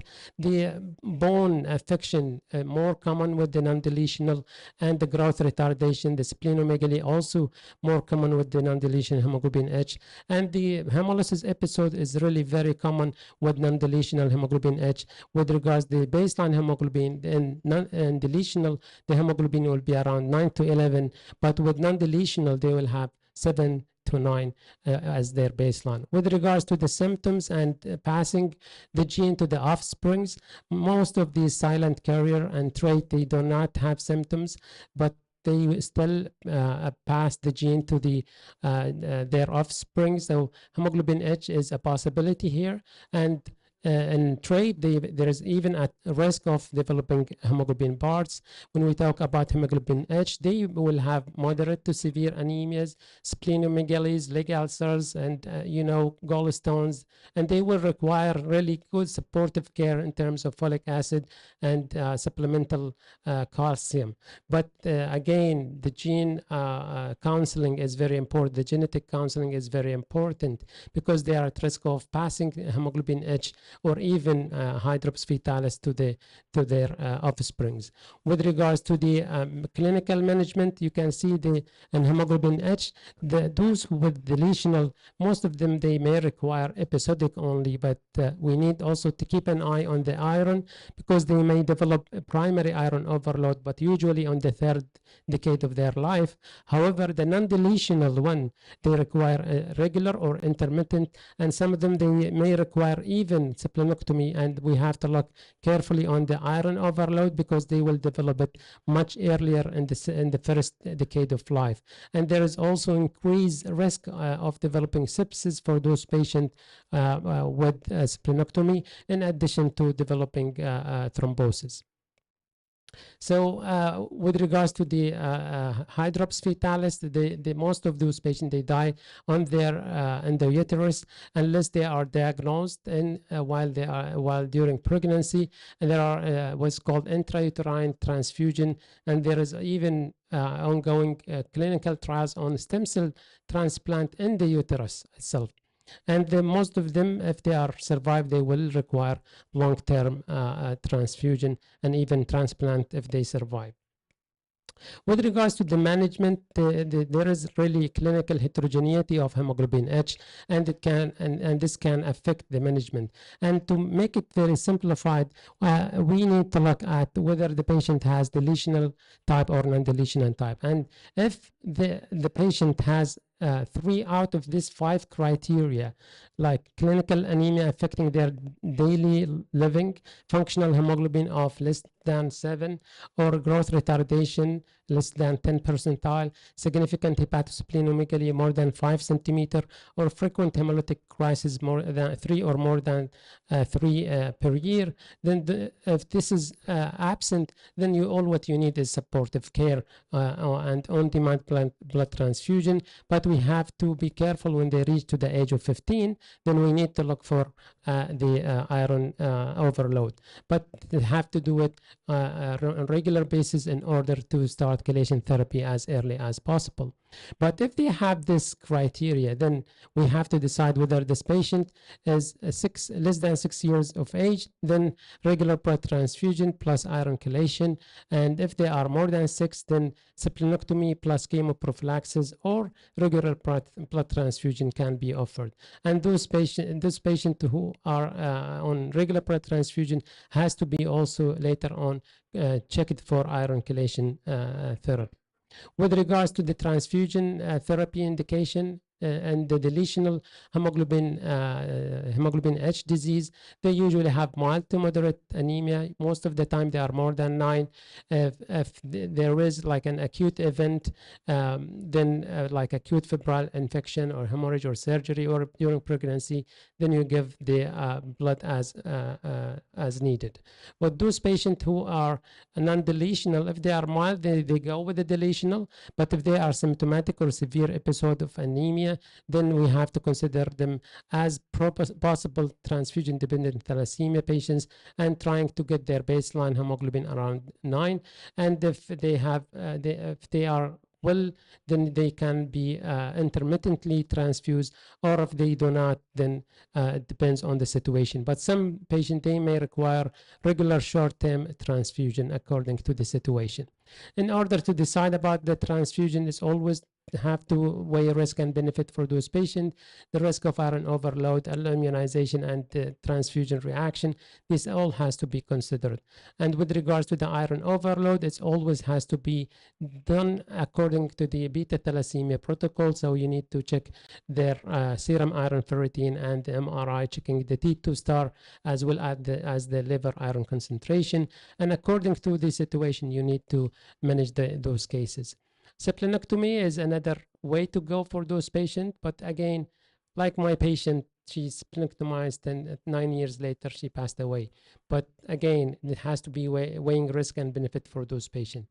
For hydrops fetalis, unfortunately, we do not have this test done in routine in our hospital. I'm not sure if other advanced centers they do it, but those like almost inevitable death whenever they are diagnosed. And those who survive, then you may consider them on long-term transfusion as well as stem cell transplant. And genetic counseling is another way to talk here, but the time limit really compromise the whatever we want to explain. But importantly, the prenatal screening, and here I have to emphasize about the genetic, not only the HPLC diagnosis. Looking forward and talking about novel therapies, we are finding this mitapivat, which is a pyruvate kinase activator. 2 trials being done, the Energize and the Energize T, and it is being directed for both alpha thalassemia and beta thalassemia. But the Energize was done for the non-transfusion dependent thalassemia, and the Energize T is for the transfusion dependent thalassemia.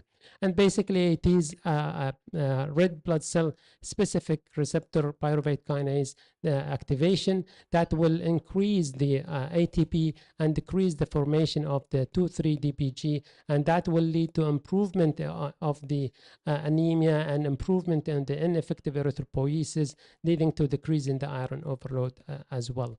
The pharmaceutical company who is producing this, Aegis, has already announced a year ago, even more than a year ago, that they have a positive, but up to now we don't have any result with regards to the approval. I know that they have already submitted their papers to be for approval in the US, in Saudi also, and UAE and other countries. But the publication for the trial was done last October, and you can see how good the result in terms of the outcome. Almost 42% of those patients received mitapivat has improved. You can see the curve also promising with the subgroup analysis all in favor of the mitapivat.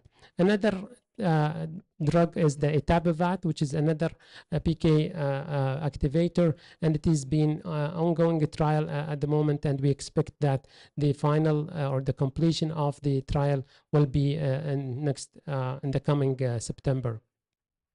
Luspatercept has get in the game as well, although it is approved for beta thalassemia, but again it is now being tried in alpha thalassemia, and the completion of the study will be in 2027.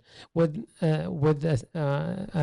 the summary of what I have mentioned, although again it is a silent, but it can be really challenging and tricky, and most of the cases are diagnosed incidentally. Depending whether this is deletional or non-deletional hemoglobin H disease, the complication can be expected.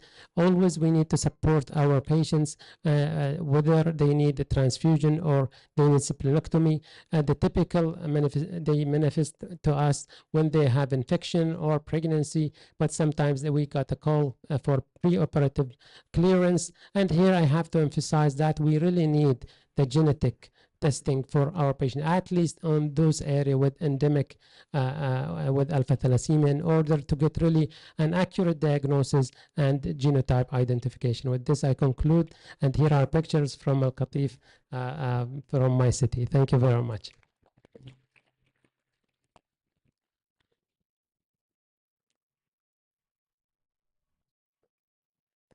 Thank you so much for the excellent, really, it's really afternoon, but really it's an interesting topic and excellent speaker.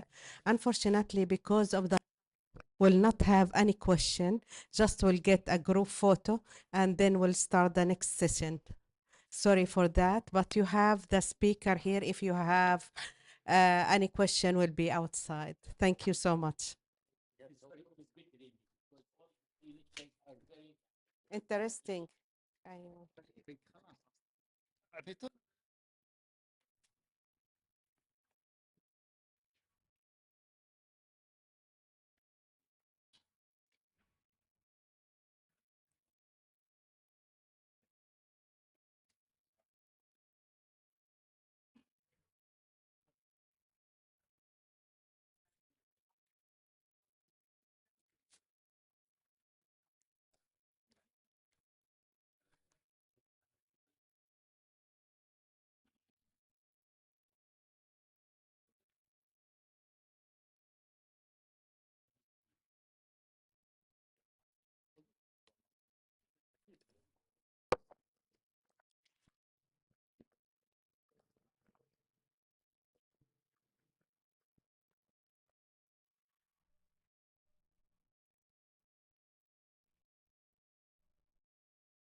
السلام عليكم ورحمة الله.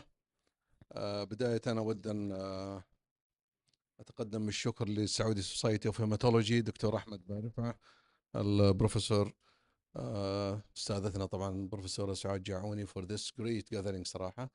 Thank you so much for this great gathering and well organized صراحة. And it's a pleasure now to introduce my brother and friend Professor Mohsen Al-Zahrani. He is an adult hematology and stem cell transplantation in King Abdulaziz Medical City, and his interesting talk, I think, about the KSA experience in curing sickle cell disease. So the mic is yours, man.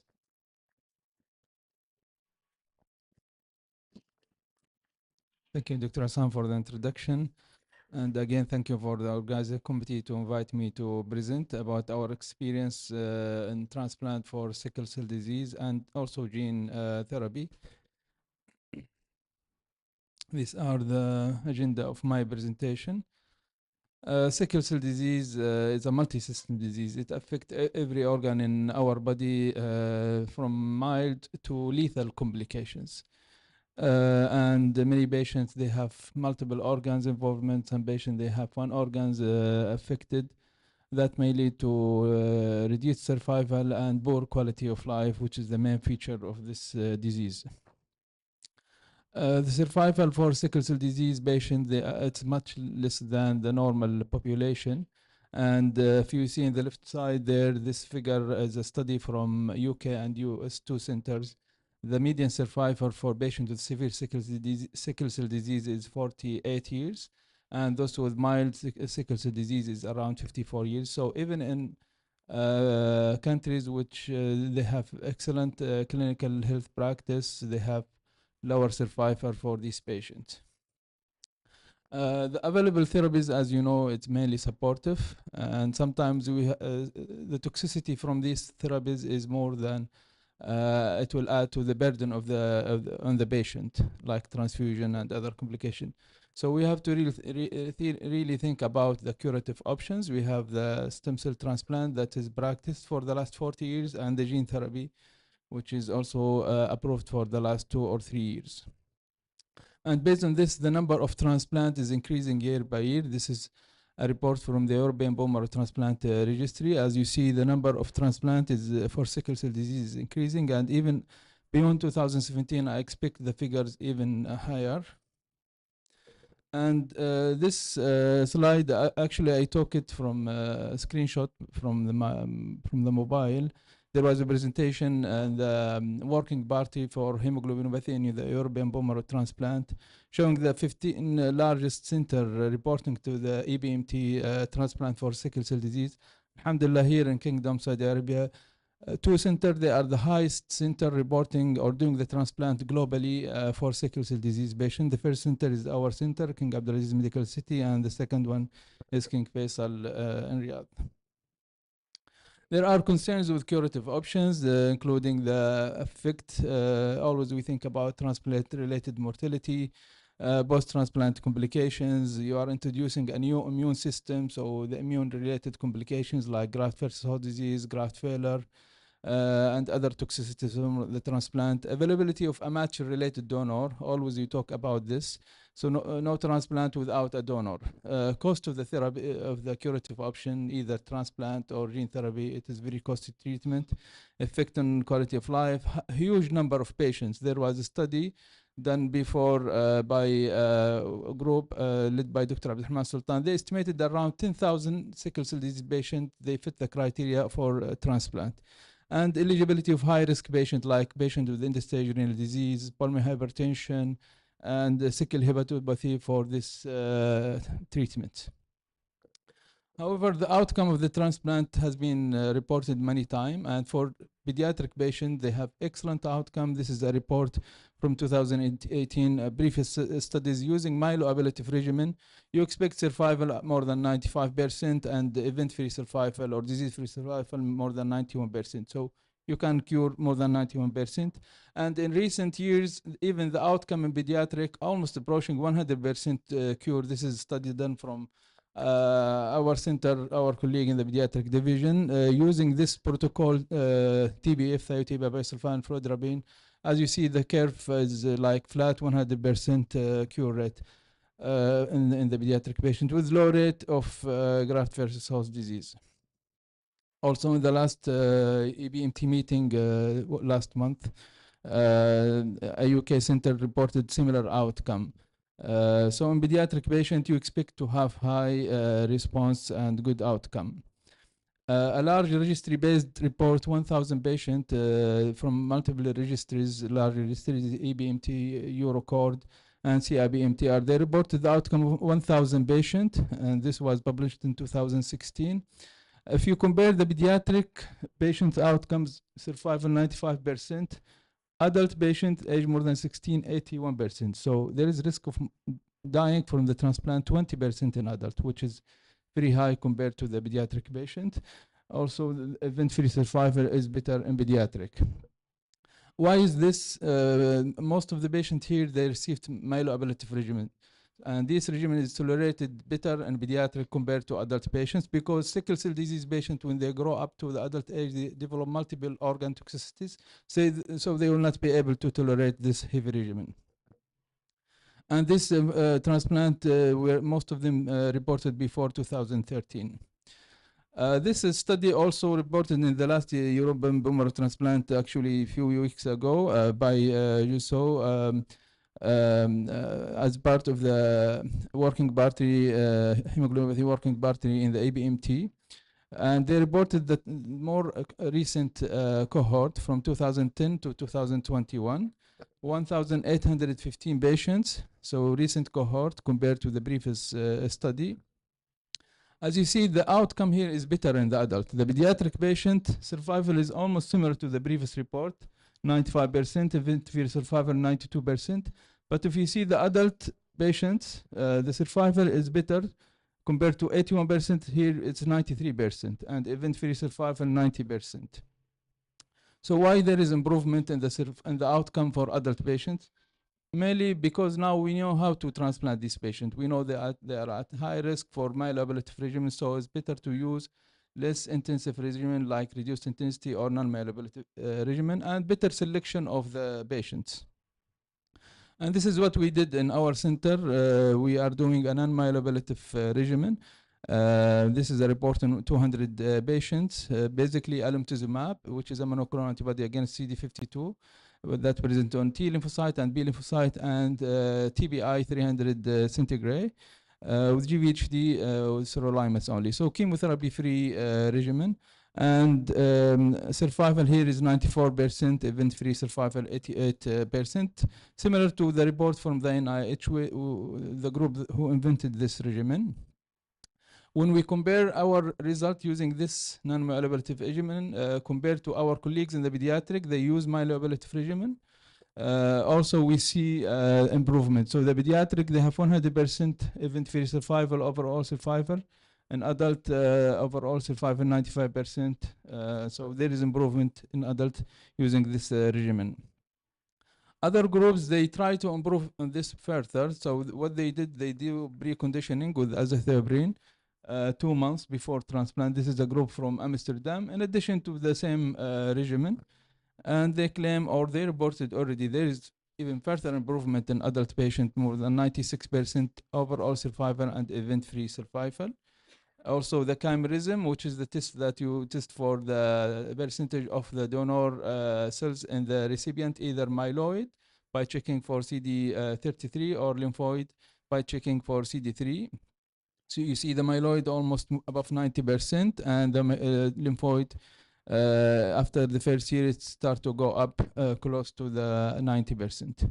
And by doing this preconditioning azathioprine, they achieve better result than what we reported before without the azathioprine.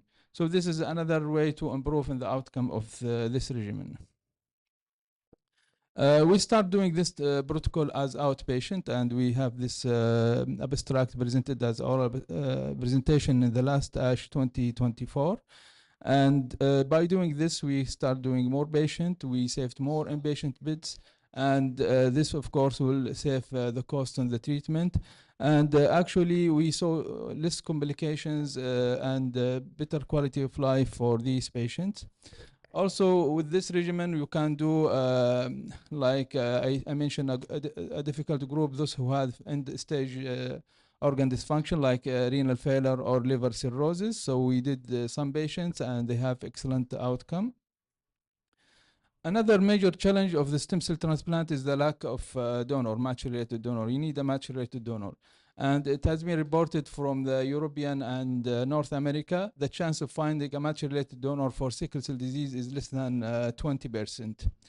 And we studied our referred patients, so around 600 patients. We studied them to see how many of those patients who are eligible for transplant and underwent HLA testing, and the family underwent HLA screening for a donor. We found this figure is good, which is 65% of the patients screened, they have a match donor within the family. It's compared to less than 20% in the European and North America. And this was presented actually in the last EBMT 2025 as an abstract. So based on this, the major treatment paradigm for sickle cell disease, if you have a patient who have indication for transplant, like a CNS event, sickle nephropathy, hepatopathy, recurrent VOCs, recurrent acute chest syndrome, bribism, aluminization, the patient will undergo HLA matched family screening. If there is a donor, he will go for transplant. If there is no donor, then you have the option either gene therapy or haploidentical transplant. And haploidentical transplant, lately for the last 10 years, there is many reports with good success, almost similar to the result of match-related donor. Haploidentical meaning that there is mismatch, HLA mismatch, more than 2 antigen or alleles between the recipient and the donor. And why there is improvement? Because the use of post-transplant cyclophosphamide. This is international consortium. We contributed to this study. This is multi-center study led by Vanderbilt group, and 2 centers from KSA, our center, and King Faisal Hospital contributed to this study. As you see, the overall survival 94% and event-free survival 94%, almost similar or close to the match-related donor outcome. There are other different platforms for haploidentical transplant, like in vitro T cell depletion, which is also showing good result. So we have many good options to cure these patients. And the new option is the gene therapy. We mentioned this in the previous presentation. We have 2 maneuvers to modify the cells, either gene addition by adding anti-cycling hemoglobin, or gene addition or editing. For example, like BCL11A, which inhibit the gamma globulin. So if we edit this gene, which suppress the hemoglobin F production by gene editing, then we can increase the hemoglobin F, and subsequently the patient can improve or can be functionally cured. We mentioned this BCL11 is a transcription factor responsible for the repression of hemoglobin F. So it is a target for many gene editing technologies.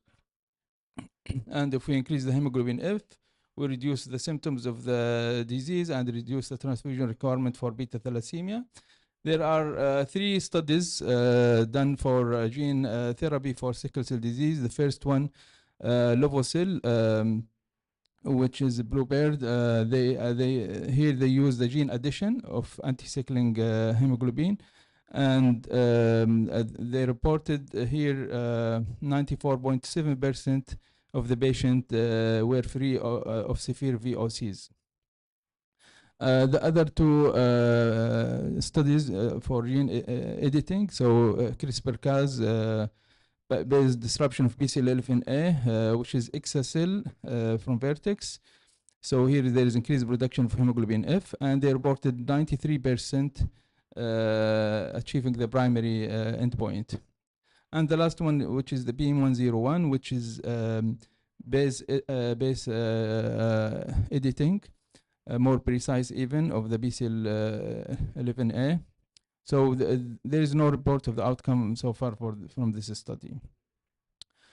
The exa-cel or CRISPR-Cas Cas-JV was approved in case A by Saudi FDA in 8 January 2024, and it was the third or fourth country to approve this product. Based on this, we launched the gene therapy in National Guard Hospital Riyadh for sickle cell anemia and transfusion-dependent beta thalassemia.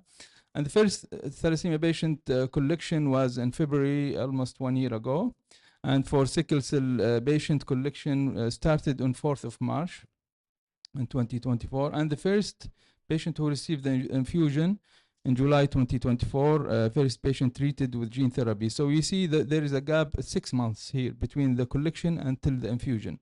And this is because the manufacturing and quality check inside the company take time, like around 6 to 8 months.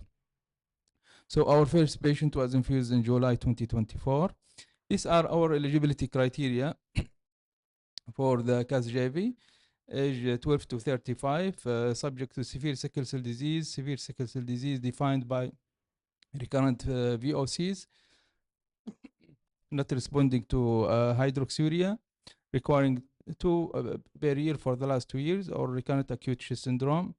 The same thing, 2 per year for the last 2 years. Good performance, eligible for auto transplant, and they don't have any other like exclusion criteria, especially like end organ damage, renal, kidney, liver, cardiac, or other exclusion criteria. So far, 18 patients enrolled in our center, 12 sickle cell disease and 6 thalassemia. The 12 male and 6 female. Indication for gene therapy, 6 TDT and 8 sickle cell disease. Sickle cell disease, 12, 8 for VOCs, 3 with acute chest syndrome, and 1 with privism. The median age was 17 years. 11 underwent cell collection. 6 achieved the target of collection, 3 TDT and 2 sickle cell disease. 5 achieved collection from 1 cycle, and 1 needed 4 cycles to achieve target. And he was sickle cell disease patient. 5 still ongoing collection. 1 patient required 6 collections, and until now we did not achieve the target. 1 failed after 2 collections, so he was removed from the enrollment. 1 needed 6 collections, still did not reach the target dose. 7 is scheduled for collection. 3 received the gene modified cells, all TDT. Median follow-up 185 days post-infusion. All achieved transfusion independence. So these are the 3 patients who received the Cas-JV. All TDT patient. The first patient, 14-year-old. He was transfusion dependent. He had iron overload. He was collected with 1 mobilization cycle. The infusion was in 14 July 2024. And platelet engraftment was day 45, neutrophil engraftment day 25, duration of hospitalization 68 days. And after the infusion, he received 5 transfusion only. And this is his hemoglobin level. The baseline was 94. The last hemoglobin at 6 months was 138. And his hemoglobin F also is shown there. Now he reached hemoglobin F 99%. The second patient is adult patient, 16-year-old. Similar clinical picture. And as you see, the platelet engraftment took 50 days and neutrophil engraftment 30 days. But if you see his, and the toxicity is compatible with busulfan-induced toxicity, febrile neutropenia, bacteriemia, myositis. His baseline hemoglobin 95, and the last hemoglobin 6 months post was 147. And his hemoglobin F reached 92%. The third patient is a pediatric patient, similar clinical background. He took, his engraftment was faster, especially the platelet. And he had febrile neutropenia myositis, and also now he is almost 4 months post infusion. And his hemoglobin F is 80%, hemoglobin is 124. So in conclusion, allogenic transplant and gene-edited therapy are changing the natural history of sickle cell disease and TDT. We have improved outcome with optimized transplant factor. We expect survival more than 95% to 100% in these patients. and event-free survival 90 to 95%. Fortunately, GVHD risk is less, especially the severe GVHD, and we have improved quality of life. I did not present that we have a presentation about preserved fertility using non-myeloablative regimen. Gene-edited therapy has the potential to overcome many limitations of allogeneic transplant, like lack of donor, immune-mediated complications like GVHD, need for immune suppression, and potential for graft failure. The future is challenging, not for the patient, it's challenging for the transplant centers, how to accommodate this number of the patient, the cost of the therapy, and the big demand on from the community and of the patients on this type of treatment. Thank you very much. Thank you, Professor Mohsen. Very, very interesting talk. Thank you so much. Now it's a pleasure to introduce Dr. Majid Al-Mashjari. He is a head of academia and technical affairs at King Fahd Medical Research Center, program coordinator of the Masters in Quality and Clinical Laboratory Management, head of the committee for the creation of a diploma in clinical laboratory science. تفضل دكتور ماجد. His talk will be RBC's rheology in different conditions.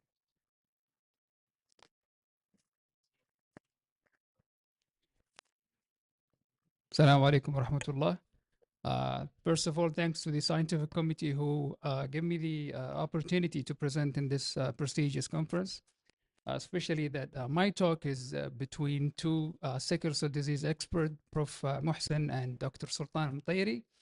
So I will be talking about RBC rheology, which is a old and upcoming again science that came into the surface again into different chronic conditions that we are looking into it at King Fahd Medical Research Centers.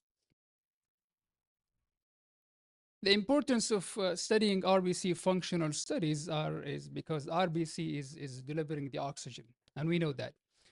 Transporting the oxygen from the lungs to the capillaries all the way to the tissues requires that RBC have to be squeezing themselves through these capillaries. The RBC play the vital roles in oxygen deliveries, and it can be significantly impacted by disease progression. So studying these RBC functions allows us to diagnose conditions like anemia and hemoglobinopathies and whatsoever. To understand how these RBC going through the microvascular, we have to understand the RBC membrane. And the RBC membrane is a complex structure that made of phospholipid bilayers and proteins. The RBC membrane itself provides the flexibility and the stability for the cell itself to squeeze itself through these capillaries. Imagine this 7 micrometer biconcave shape has to squeeze themselves through vessels that has 2 micrometer diameter. So any disruption in this component of the cell membrane will give us abnormal RBC behavior contributing to the disease pathophysiology of the disease itself. One of the main crucial aspects of RBC function is the RBC rheology, which is refers to the ability to deform and aggregate under physiological conditions. So RBC, there is a critical aspect of hematology, which is deformability and aggregability of the RBC, which play important role in maintaining efficient blood flow and oxygen delivery to the tissue. If we have alteration in these rheological properties, we will have significant pathological consequences like we have in sickle cell anemia, diabetes, and other forms of hemolytic anemia. One aspect of the rheology, it's the aggregation and deformability. But in order for this rheology to happen in physiological conditions, we have to think also about the vascular biology and the shear stress. The shear stress is the force per unit area. So we're going to the biophysics now, exerted by the blood flow on the vascular endothelium. The shear stress itself has the ability to maintain the vascular hemolysis, regulate the endothelial function like the nitric oxide production for vasodilation, and support the anti-inflammatory and anti-thrombotic states. So normal shear stress will maintain these functions. And if we have low or too high shear stress, we will have either atherosclerosis or aneurysm formation. So here in KFMRC, we were lucky to obtain the first laser rotational red cell analyzer, which is the Lorca platform that can maintain the or mimic the vascular shear stress ex vivo or outside of the cell. So the Lorca itself accurately detect the RBC deformability as a function of shear stress. There are different known shear stress applied to the cell suspension by rotating the cup, which we will talk about in a nutshell. And then the RBC shape changes from biconcave to elongated one with the applying of that shear stress. And the diffraction pattern produced by laser maintain that and measure the deformability in terms of numbers. So the principle of the instrument itself depend on having a laser beam scattered by suspension of RBC between two cylinders, a static inner cylinder, which called the bob, and then the cup itself. Applying an increasing shear stress will have the cell go from the circular shape to the elongated one. So after applying that, we will have a deformability curve. And there are two main parameters that we're looking here to measure the cell flexibility, which is the elongation index that measures the cell flexibility and its protein component in order to do that elongation under different shear stress. And the other one is the shear stress half, which is the shear stress needed to reach half of the maximum elongation. The higher the shear stress half, meaning that the cell needs more power or more shear stress to be elongated, which is an indication of the cellular rigidity. Other platform in the Lorca itself is the aggregation or the ability of the RBC to come together to form a thrombus or to form the clot. Here, we are applying a constant shear stress for 20 seconds and then the machine stop. Then it measures the ability of the cell to return from the elongation phase to the biconcave shape here. And then leaving the shear stress without the shear stress, the cells will come together to form a secondary rouleau formation and then the tertiary rouleau formation. Then we have four parameters, which is the amplitude, which is the extent of aggregation. The lower the amplitude, meaning the faster or the higher the extent of the aggregation. The aggregation index of the RBC itself, which is the behavior of these red cell in the suspension. In other words, the percentage of the RBC that contribute to having or forming this aggregation.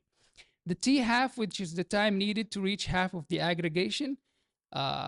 In another word, it's like the P50 and the shear stress half. The lower the T50 is, the higher tendency of these RBC to come together to aggregate. And the lastly is the time of recovery, which is the time of the RBC to recover from the elongated shape all the way to the biconcave shape here. And this is another measure of the deformability itself and the cell resilience to go back to its biconcave shape. So we have many different chronic conditions to be investigated. And in this case, we did the deformability studies on the end-stage renal failure, stage 5 chronic kidney disease. We also did it on the aggregation studies for the same population. For the sake of this presentation, we already did the type 2 diabetes mellitus, microcytic hypochromic anemia in the aggregation, and also a pilot study of the hypertension. We've seen a magnificent and significant results in this, but we were going to present what we had in the chronic kidney disease. So our research questions was about how does end-stage renal failure impact red cell rheological features? And the reason that we choose end-stage renal failure because of the high burden. In Saudi Arabia and globally, it's about 10% of the population affected with end-stage chronic kidney diseases. We know that chronic kidney diseases has microvascular dysfunction, and probably because of the deformability and aggregation that impair the oxygen delivery and blood viscosity. It could serve as a potential biomarker for chronic kidney disease progression beyond the glomerular filtration rate and albuminuria. The cardiovascular risk because of the decreased oxygen delivery can increase the clot formation, rise of stroke and heart disease in these population. And we know for sure there's no local data, no established references value for RBC deformability and aggregation in the Middle East. and it could have an impact on the therapeutic implications and better guide for dialysis strategies and anti-inflammatory treatments. So for this study, we recruited about 200 end-stage renal failure patients. We measured the RBC parameters in the CBC as well as the RBC deformability using the and the aggregation using the Lorca instrument. And what we found is that RBC deformability, as you can see in figure graph A and B, was significantly reduced in the hemodialysis patient when compared to the control at physiological shear stress as 0.95 Pascal and 9.49. When we increase the shear stress all the way to the 30 and the max shear stress that the machine can go to, we found no significant difference as the cell reached the plateau where all of them are elongated enough to go through it. When we measured the shear stress half, which is the an indication of the cell rigidity in these patients, we found out that the hemodialysis patients have more rigid cells significantly than the control ones. When we went to the aggregation, we saw that the end-stage renal patient have higher and faster aggregation, as we see in the amplitude, which was lower in the end-stage renal failure. The aggregation index, or the percentage of these RBC contributing to the clot itself, was higher in the end-stage renal failure, and they have a higher tendency to aggregate, marked by the T50. And this patient, or the red cell from the end-stage renal failure, took more time to return to the biconcave shape. When we tried to do association with a marker of anemia or other inflammation markers, but for the sake of this presentation, we only brought the CRP here. We didn't found any significant correlation between the marker of anemia and deformability or with inflammation, suggesting that it's doing it with other non-conical pathway to do it here. So to conclude what we have for this end-stage renal failure, for deformability, it reduced deformability at moderate and physiological shear stress, contributing to the microvascular complications. We showed that increased rigidity indicate altered blood flow and potentially worsening the oxygenation. There's no direct association with anemia or inflammation, as we can see. For aggregation, we saw that RBC was significantly increased in aggregation, which may exacerbate the microvascularization complications. There's potential biomarker for chronic kidney disease progression and cardiovascular assessment, and the need to establish a reference value for targeted therapeutic intervention. I know I'm talking about chronic kidney disease and everything, and it's a session for sickle cell disease. And luckily for us, in 2019, this instrument itself was modified to have an oxygen scan, which is a rapid and reproducible characterization for sickling during automated deoxygenation in sickle cell disease. So the instrument itself has an oxygen sensor.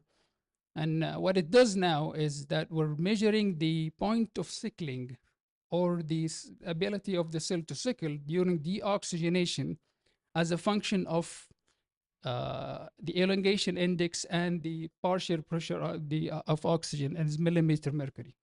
So what we have here, laser is not working here. Anyway, so we have the point of sickling here. Sorry. The point of sickling in the graph here, what we are doing is diluting the RBC and applying a constant shear stress. And during deoxygenation, the moment that we are seeing that there's a difference in, or by 5% from the elongation index itself, it's considered as a point of sickling. The point of sickling, as well as the shear stress half that we talked about, as well as the T50, as well as the P50, which is the partial pressure of oxygen where oxyhemoglobin is saturated, is increased or decreased and it's varying from patient to patient.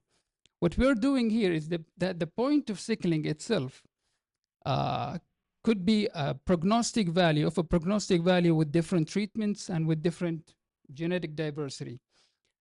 In that study itself, they found before voxelotor came to market, this was done in 2018, they found a different point of sickling when increasing the dose of voxelotor here.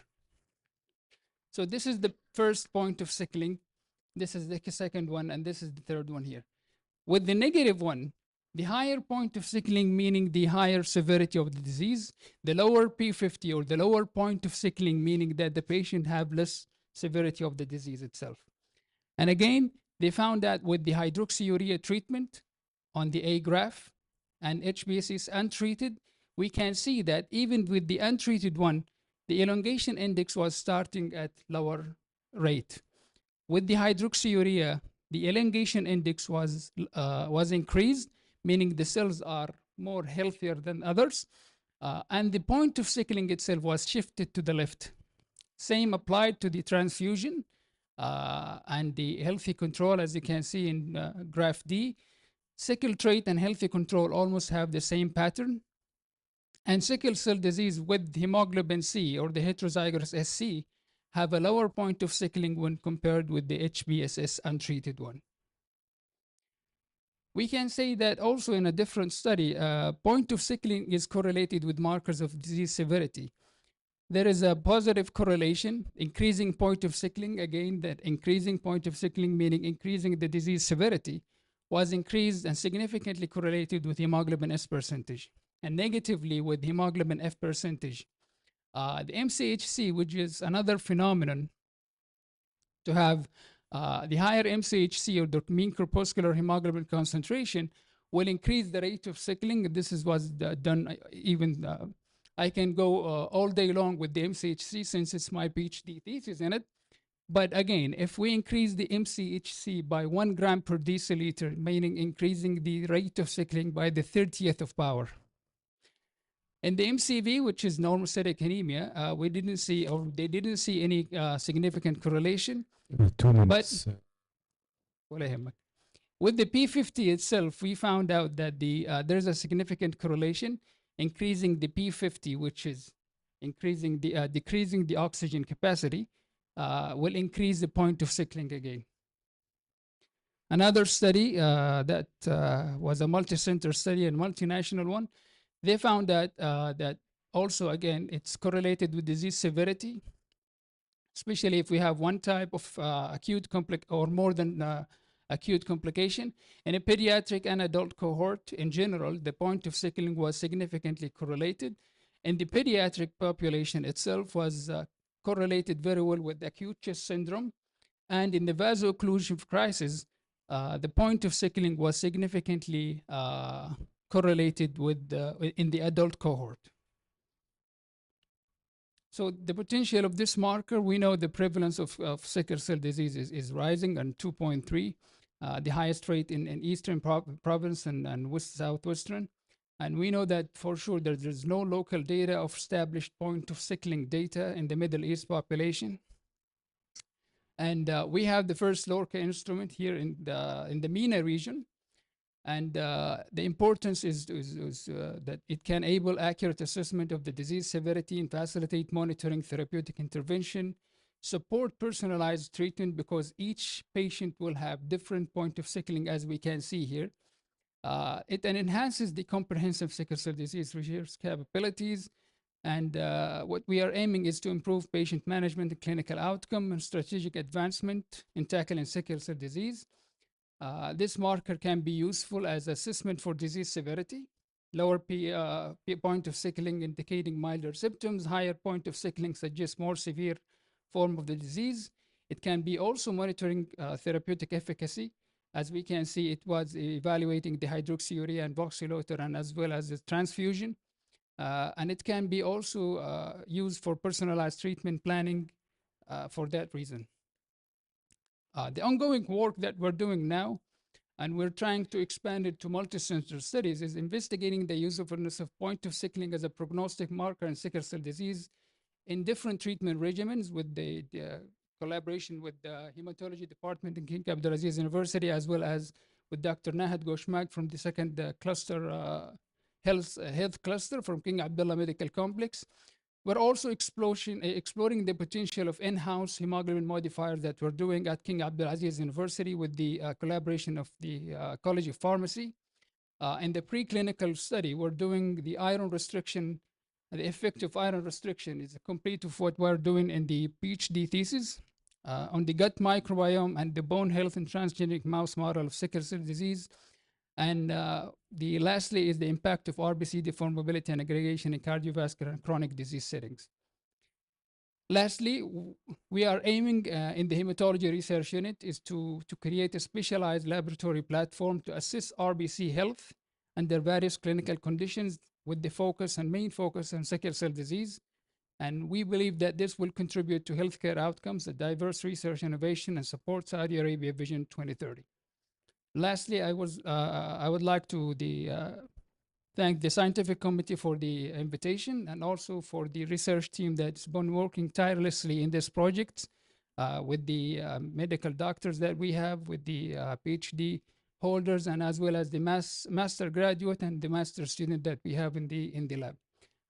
Also, we would like to our collaborators at the National Guard Hospital here in Jeddah, KMARC, and the King Abdulaziz University Hospital, and University of Hail of providing some of the students who work tirelessly on these projects too.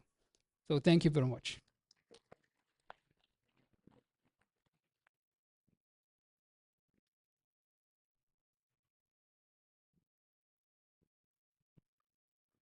Thank you, Doctor, for your talk.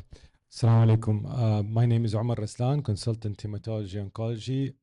I want to thank the Saudi Society of Hematology, Saudi Society of Blood and Marrow Transplantation for having me today to moderate the remaining of the presentation after Dr. Assam, thankfully. So for our last talk today, I would like to present my colleague, Dr. Sultan Al-Mutairi, a consultant hematologist, oncologist at the Princess Noura Oncology Center, National Guard Hospital. Dr. Sultan, he's an expert in hemoglobinopathies, and he has presented in multiple international local conferences and shared in multiple papers before. Please welcome to the stage.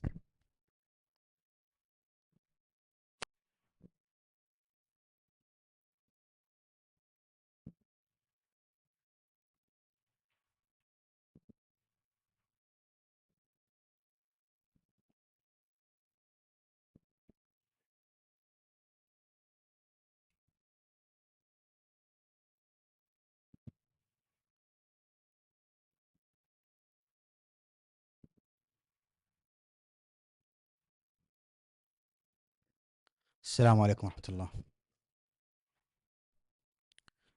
So the objectives of the talk, so I will just go over why we do need a newer therapy in sickle cell disease. We'll discuss the FDA-approved drugs and what are currently in the practice. We'll just touch base on gene therapies, and we'll look about what are the targeted mechanism of the new molecules among the sickle cell disease pathophysiologies and therapies in the pipelines. So the first reason that we need a newer therapies is that is the hydroxyurea since the 1995. Even in patients who are compliant, only 20% of them, they will not respond to the medication, and they defined response by twofold increase in hemoglobin F. The second thing is the survival due to sickle cell disease. This is a result probably late 80s and early 90s. As you see, patients, median survival for males around 42 and for female around 48. The number increased a little bit, improvement with hydroxyurea, but is still not close to the general population. The third reason is the morbidities. So sickle cell disease, in a way similar to diabetes, is affecting every organs. So although the current therapies with hydroxyurea might prevent some complication, there are complications that can be prevented, like AVN, and the other therapies must be there to prevent these complications. The cost and economical implications. So the most common reason for sickle cell disease to be admitted to hospital is vaso-occlusive crisis, and usually the stays variable between days even to a month in the hospital. As you see, this is from economical studies in the US, and the blue color reflect the reason for admission for sickle cell disease, which is the painful crisis. The quality of life, just imagine patient coming back and forth most of the year to the hospital, either to ER or admission, and this is local studies. Around 10 patients have at least 3 visits in 6 months period. So what are the FDA-approved medication? The hydroxyurea, the L-glutamine, crizanlizumab, and foxilitor in 2019 was the latest. Hydroxyurea, as all hematologists know about it, it is the only one which is a disease-modifying therapy with a very clear benefit.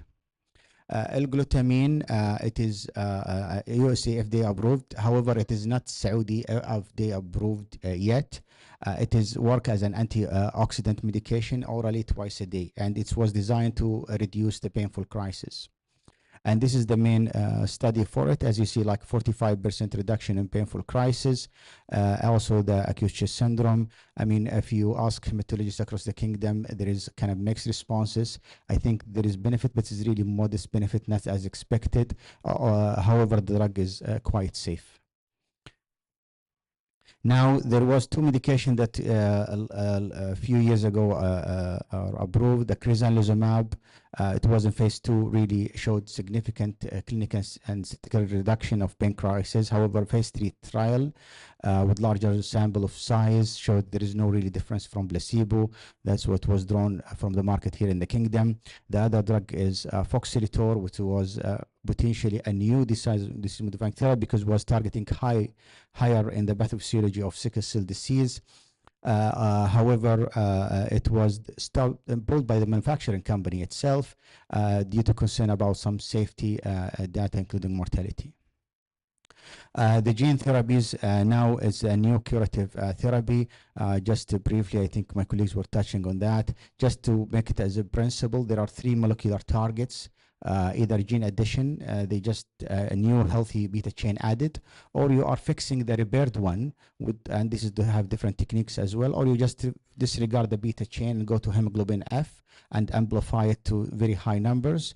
Usually with hydroxyurea maximum will reach like 30s, early 30s, and as you saw from our local experience, reaching 90% with hemoglobin F with gene therapy. So this is the FDA approved. There is XSL Casgevy, which was covered in the previous lectures. There is Lovocell or Lyfgenia is marketed. Also, it used a lentiviral technology in comparison. It was different from Casgevy. And also, but it's also the same molecular target, which is hemoglobin F, and has also beneficial results.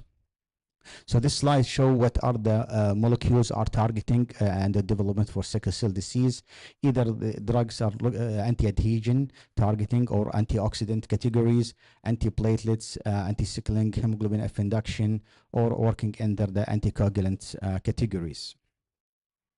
So this is just, I'm going to go over samples about the phase 3 trials and the important phase 2 trials that have been tried. N-acetylcysteine was antioxidant. Looked into phase 3 trial, really did not show benefit. And Cinicabuk was targeting Gardner's channels, and this was trying a mechanism to improve the RBC hydration. It was in vitro studies theoretically perfect, but in clinical was a negative study. Rivapancel also was trying to be used in the acute setting of vaso-occlusive crisis, really did not show difference from placebo. Tinzaparin, which was local study, was showing it as anti-adhesive properties, reduction of painful crisis. Prasugrel was antiplatelets, also did not show any difference from placebo.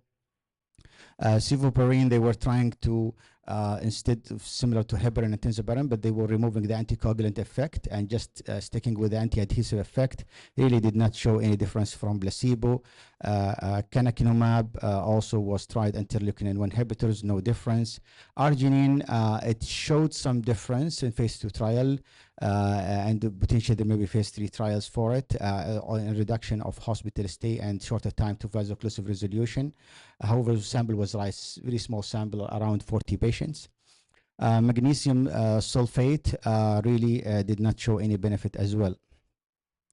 The drugs in the pipelines now, which is molecules, which is pyruvate kinase receptor. There are 2 drugs under development. The first one is mitapivat, and you are just wondering how this pyruvate kinase receptor activation works. It's the drugs like hydroxyurea or even foxilitor was trying to go over targeting the hemoglobin alpha chain and the polymerization process. But here it's different. So the drug was initially for pyruvate kinase deficiency, but it appears when you activate the receptors, you are producing more ATP production. And the ATP, which is the only source of energy for red cells that has no nucleus, it improved the RBC membrane stabilities, and this was the main effect. So it make it less prone to hemolysis. So in this phase 2 studies, it's called Rise Up. They tried 2 doses, 50 and 100 milligram compared to placebo. It appears like around 46 of patients demonstrated increase in hemoglobin response. The primary endpoint was 1 gram increase in hemoglobin, and they went for the phase 3 trial now, which is under processing with 100 milligram BID dosing. It also showed some trends to decrease vaso-occlusive crisis as well. The second drug is called etavopivat, which is also a pyruvate kinase receptor activator. It is phase 2 trials presented in the last ASH with 2 doses, 200 and 400 milligram once a day. And it seems also reducing the vaso-occlusive crisis, improvement in hemoglobin with their primary endpoint 1 gram per deciliter, and they are going with a 400 milligram now for the phase 3 trials. So that these 2 phase trials hopefully will have results in the ASH 2025, and I think this is maybe the soonest drug that we will see in the market. So in conclusion, the current curative therapies for our patient, just BMT and gene therapy. The only 2 specific drugs now we have in the kingdom are hydroxyurea and L-glutamine.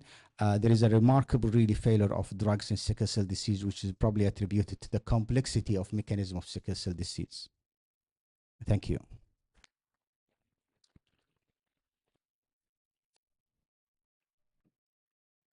Thank you, Dr. Sultan, for the excellent presentation. Thank you for all the speakers. I would like to open the opportunity for any questions for our previous 3 speakers. Please welcome to the stage Dr. Sultan, Dr. Muhammad, Dr. Mohsen.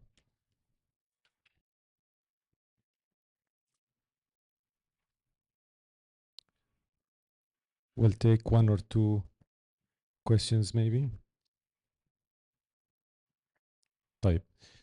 Dr. Sultan, thanks for your excellent highlight about the current and previous therapies and the investigated therapies, at least whether the successful ones or not. In your opinion, what are the reasons behind having successful and unsuccessful medications, and what's the future directions in that regard? So I think sickle cell disease, unlike other some condition or disorders, which is very clear one pathology, the complex mechanism. So in sickle cell disease, you have multiple pathophysiological mechanisms running parallel to each other. The drugs that are in development, where we're targeting vaso-occlusive crisis with different mechanisms, either by inhibition of adhesion molecules or antioxidants. But I think if you want to, if drugs to be working, or even we need probably, I think, combination therapy. Either we have combination therapy targeting multiple mechanisms, or like what hydroxyurea, why hydroxyurea is working beautiful in patients, because it's aiming high in the pathophysiology, inhibiting hemoglobin S polymerization. Then all the sequelae of pathophysiology mechanism will be suppressed by hydroxyurea. So either you develop drug like a disease-modifying medication, or probably a combination of drug therapies that it might potentially work. That's what I think. I have a question. Sorry, Zara. Please go ahead. Thank you. I think in continuation to your questions, and this may be for Dr. Sultan and for Dr. Muhammad, when you see the trials, the endpoints, there is some subjectivity in the endpoint assessment of the trials, vaso-occlusive crisis and pain. So maybe this is one reason of what we find in the real life after the approval of drugs. So, and Dr. Muhammad, he was talking about some objective things which can be, I think, considered to be used as an objective assessment of medication. So your comments, both of you, about this concept, I mean.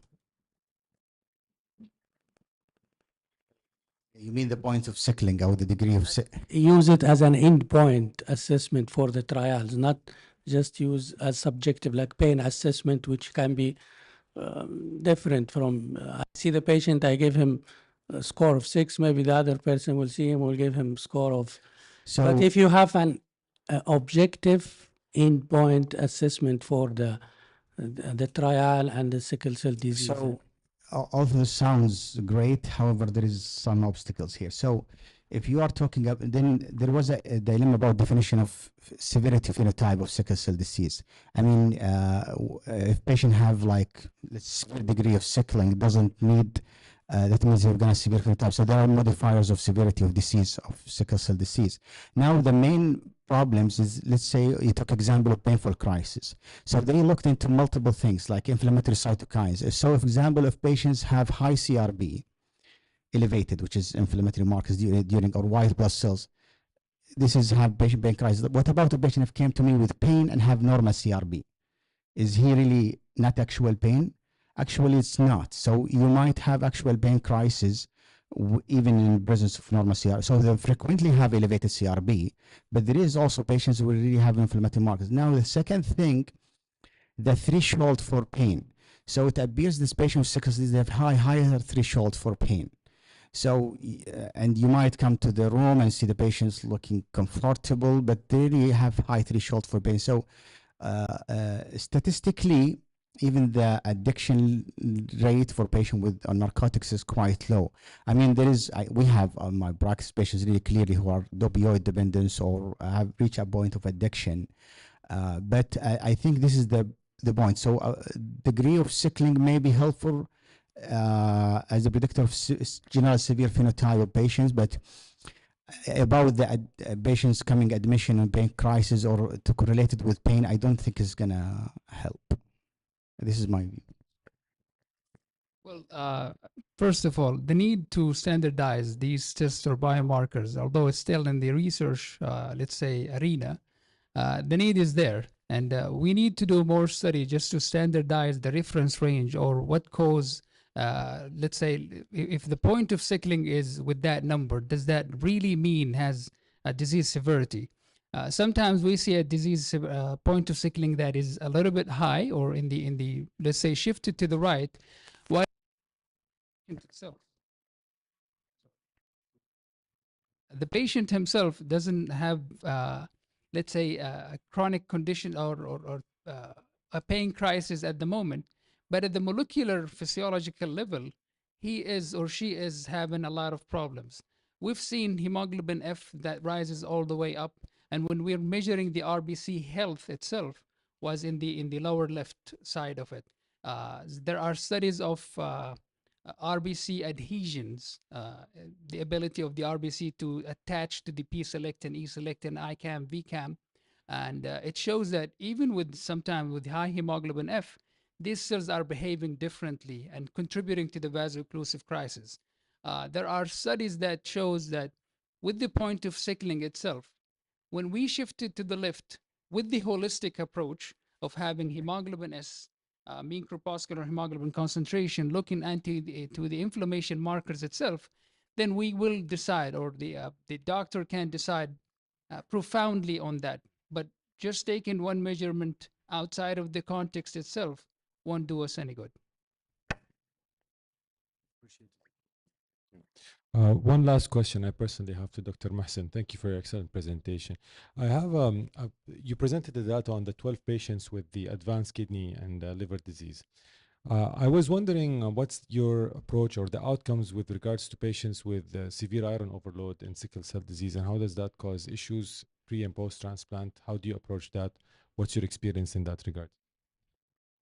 Yes, so this is a common problem in this patient. So the protocol that we use non-malablative, we didn't have any toxicity to the liver or to the heart, even if they have very high iron, and we don't check MRI or liver biopsy before non-malablative regimen. We have patients to ferritin more than 30,000, and some patient, as you see, liver cirrhosis, child A and child B, related to sickle hepatopathy or plus hemochromatosis, tolerated very well.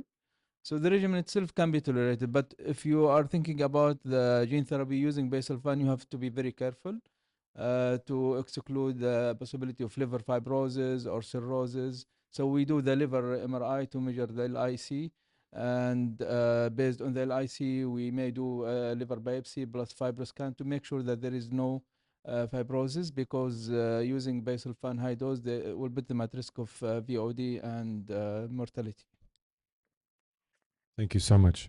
And at this point, we conclude our session. I would like to thank our speakers one more time. Thank you so much. That will be the end of the session.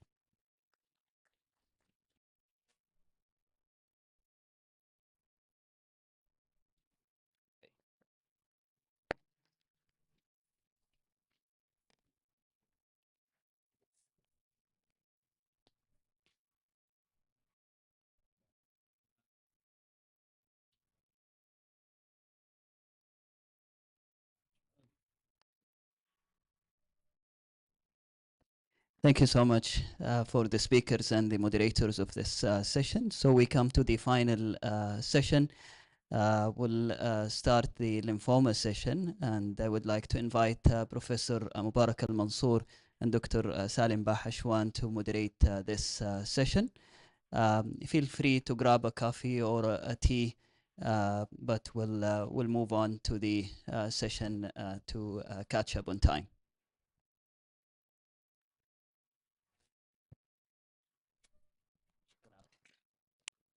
بسم الله الرحمن الرحيم والصلاة والسلام على رسول الله وعلى آله وصحبه وسلم. Thank you for the organizing and the scientific committee for the kind invitation, and we are reaching the last session in lymphomas, and thank you for those who are staying until this time. We have 3 talks back to back, and then inshallah we'll end with the discussion, and we'll start with the first talk.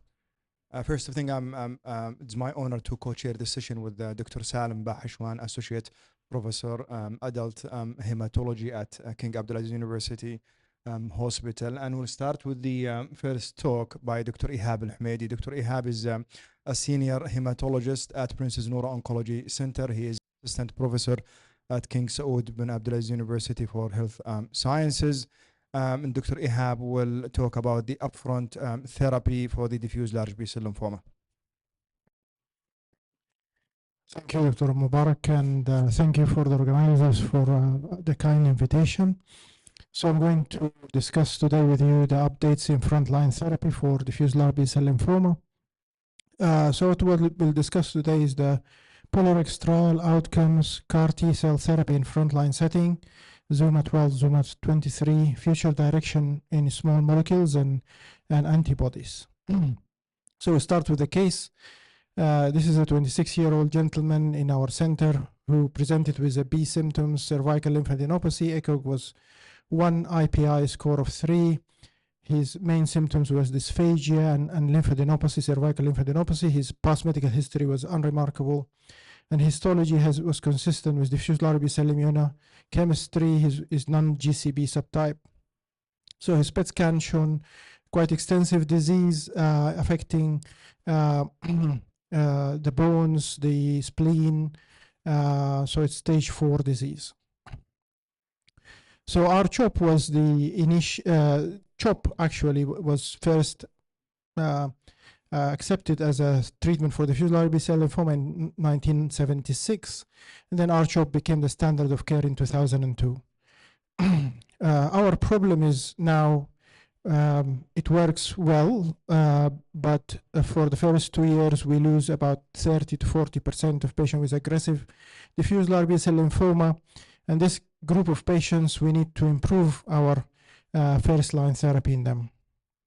So if you have 300 patients with diffuse large B-cell lymphoma, 200 will be cured, 100 will relapse or are refractory. Some of them are transplant eligible and will have a transplant and CAR T-cell, and we can save some of these patients. Some half of them are transplant ineligible, and this group of patients are actually an unmet need. We are not doing well with this group of patients.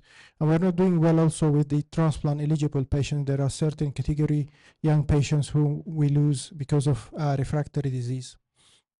So trying to improve on first line treatment, there's been many studies from 2002 until now. All of them have been failures in trying to improve on R-CHOP chemotherapy. Polarex study was published recently, and it was an addition of polatuzumab with R-CHP chemotherapy, and the second arm was just R-CHOP chemotherapy, and the group was 18 to 80 years of age. IPI score was 2 to 5, and ECOG was 0 to 2. More than 800 patients were enrolled in the trial. So the median age was 65, 66 in the two arms, and the IPI score 2 was about 40% of patients, and 60% were IPI score of 3 to 5. And the histology, there were some patients with double hit, triple hit, about 5 to 7% of the patients. And this trial have shown that the progression-free survival is statistically better in those who received Pola-R-CHP. The hazard ratio was 0.73. And the event-free survival, which also shows the efficacy plus the side effects, was also statistically significantly better for the R-CHP compared to R-CHOP chemotherapy. So the hazard ratio of 0.73 means that there is 27% reduction in progression from relapse and death in the Pola-R-CHP treatment. There is also a reduction in second-line therapies in those who received Pola-R-CHP. So 22 versus 30% of patients, 22% of patients required second line in Pola-R-CHP, while 30% in the R-CHOP chemotherapy, and that translated into less second line therapies in terms of radiation, in terms of using second line therapies, in terms of using autologous transplant, and in terms of also using CAR T-cell therapy.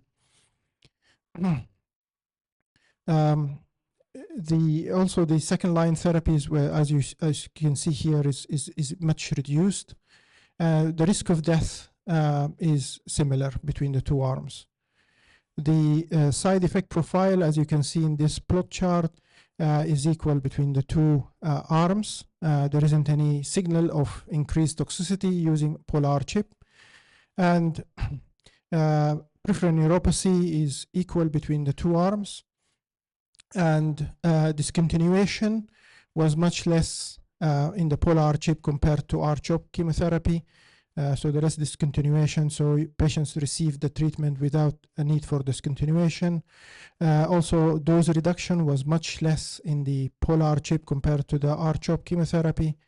And also the dose interruption was less in the Pola-R-CHP compared to R-CHP chemotherapy.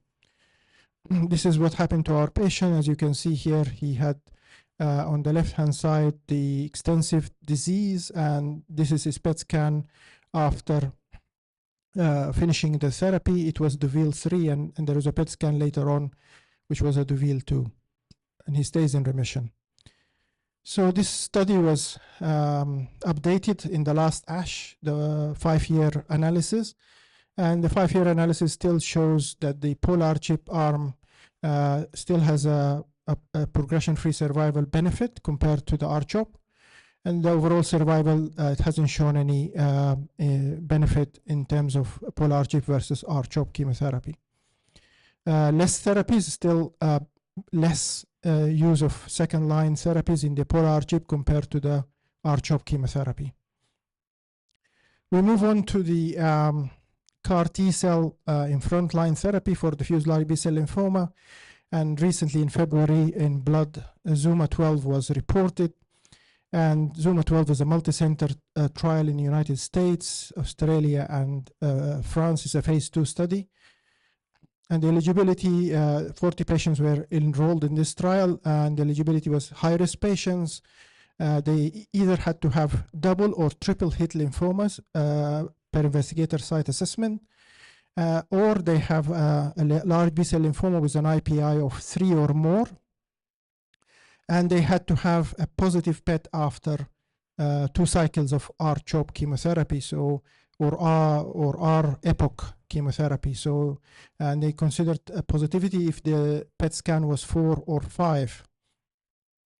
So if they had this criteria, then they would be enrolled into CAR T-cell treatments. Half the patients had a Deauville 4, the other half had Deauville 5, and 55% of patients had diffuse large B-cell lymphoma, 40% had double or triple hit lymphomas, and 5% had high-grade B-cell lymphoma.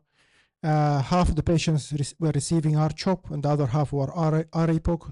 And what this trial has shown is that CR rates was 86%, overall response rates was 92%, and event-free survival was 73%. This is a 3-year follow-up of this trial. So if you compare the ZUMA-12 with the Polar chip, so you have higher CR rates of 86 versus 78%. However, this is comparison is unfair because the number in POLARX trial was more than 400 patients in each arm, while the ZUMA is only 40 patients. And the follow-up of the ZUMA of the POLARX was 5 years, while it's 3 years in the ZUMA-12. And the eligibility criteria was different, patient characteristics were different. But we await the ZUMA-23, which is a phase 3 trial looking into CAR T-cell treatment in diffuse large B-cell lymphoma, first line. Safety of this trial, 8 patients died.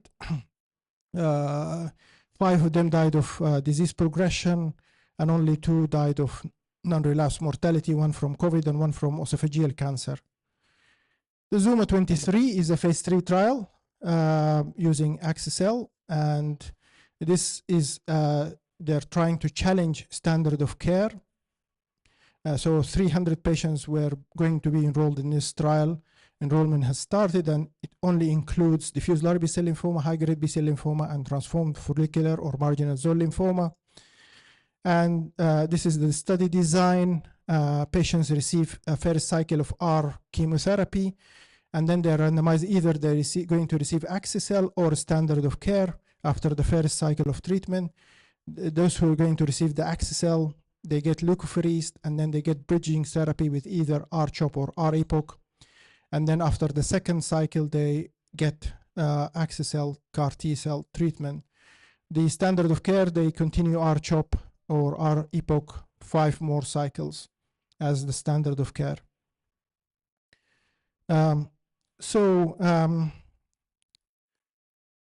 Frontline future treatments in diffuse large B-cell lymphoma.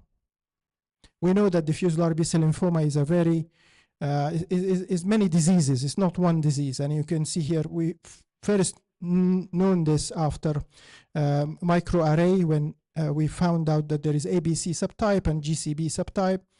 And we knew that ABC subtype does worse than GCB subtype. And then we learned more by doing mutation analysis.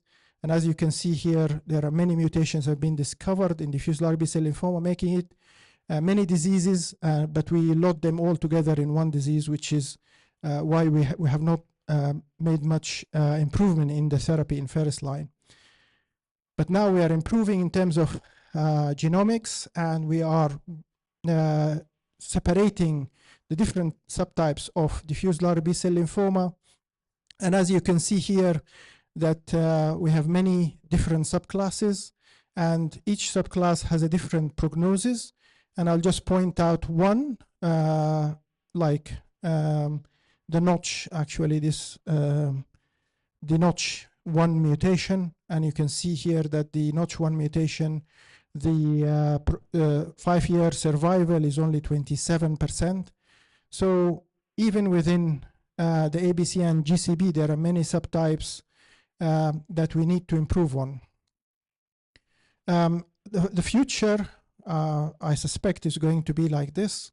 So each subtype or each cluster will have a different therapy with polar chip plus a molecule that deals with that subtype. And this is how we're going to improve the prognosis of our diffuse large B-cell lymphoma patients. There has been an improvement in diagnostic MRD advancement. We use MRD to treat CML, ALL, but we haven't used MRD in diffuse large B-cell lymphoma, and this is what is coming up now is the use of circulating tumor DNA as an outcome predictor. And as you can see here, that patients who have low circulating DNA, they have an event-free survival that is better than those who have high circulating DNA. And as you can see here, even the use of MMR, we use MMR in chronic myeloid leukemia as prognostic marker. Those who have an MMR, they do much better than those who have no MMR in terms of circulating DNA. So this is a very potent tool that has come through. They have done circulating tumor DNA in the POLARIX study. And as you can see here, that those with a log-fold change of more than 2.5-fold, the orange curve, they do much better than those who actually do not have a log-fold change of less than 2.5. So to improve on circulating DNA, this is a phase-ed sequencing MRD detection.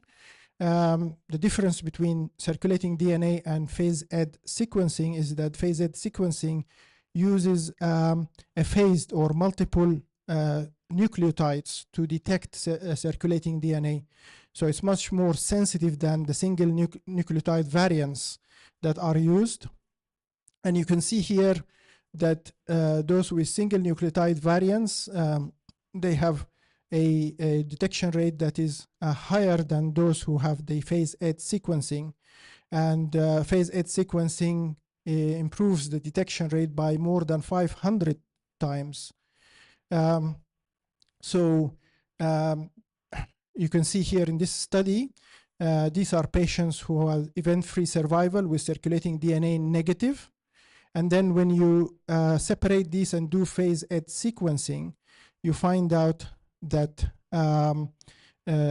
those who are negative by phase-ed sequencing do much better than those who are positive. So by single nucleotide, they are negative. But when you use this more potent sequencing, those who are positive do much worse. So a potent way of looking at MRD in diffuse large B-cell lymphoma.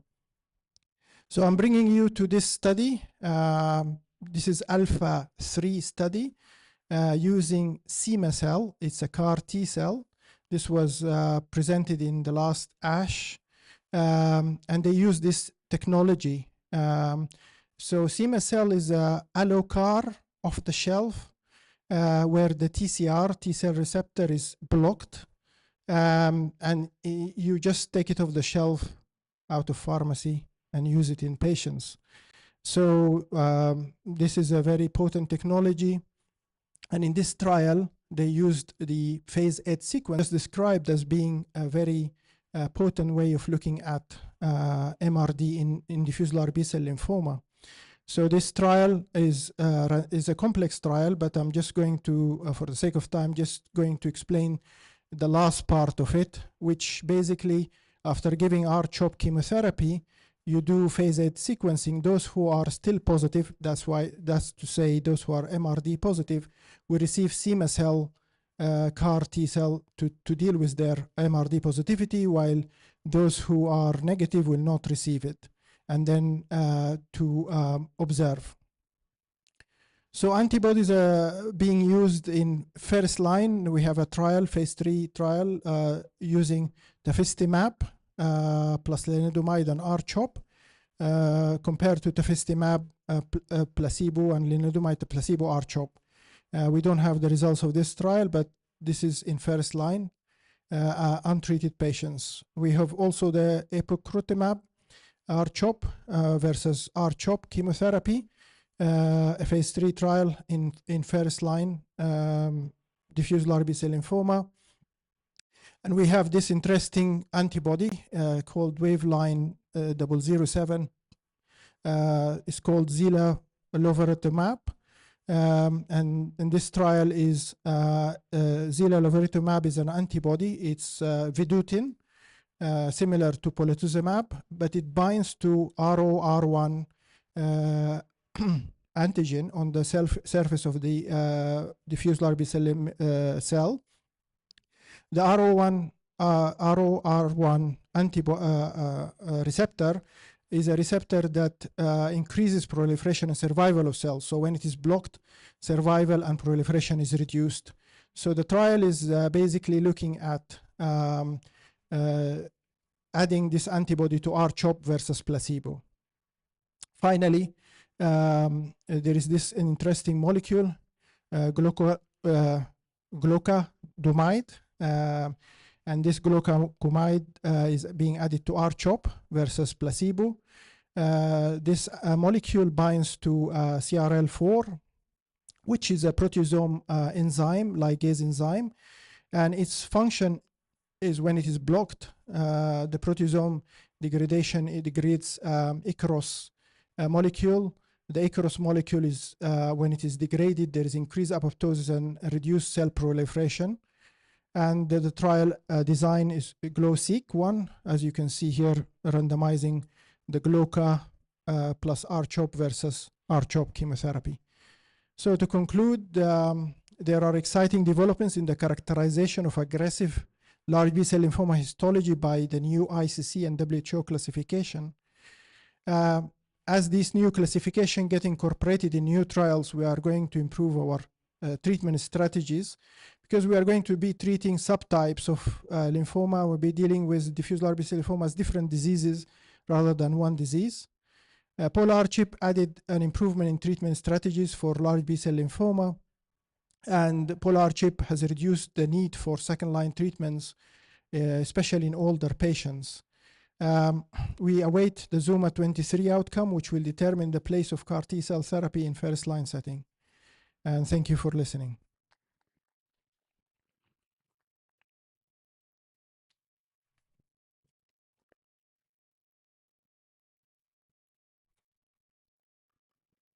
Thank you, Dr. Ehab, for your interesting talk. We will have the questions at the end of the session. I would like to invite our next speaker, Dr. Ahmed Said. Dr. Ahmed, he's a senior consultant, adult hematology, bone marrow transplant at the National Guard Hospital, Princess Noor Oncology Center. He will talk about the treatment of primary CNS lymphoma. Assalamu alaikum wa rahmatullah. Thank you again. So I know it's the last session and you are tired. So our no تعال دي بتاعت أمس. إن شاء الله تكون موجودة عندي بس. So we'll talk today about the treatment of primary CNS lymphoma. And primary CNS lymphoma is a difficult disease for the patients because of the unfortunately poor outcome, and also for the physician because it's a rare disease. We have limited experience, and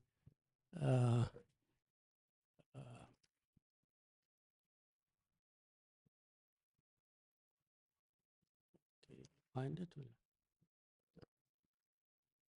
أنا معي اليوسف.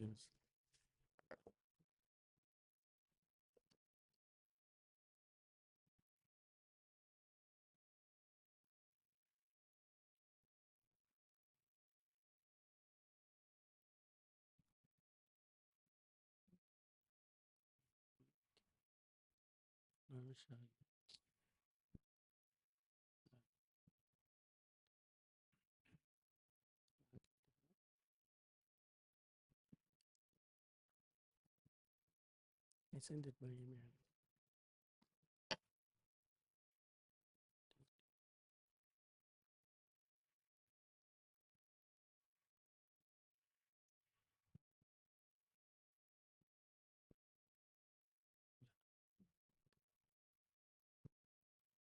We'll find it, don't worry. And day one.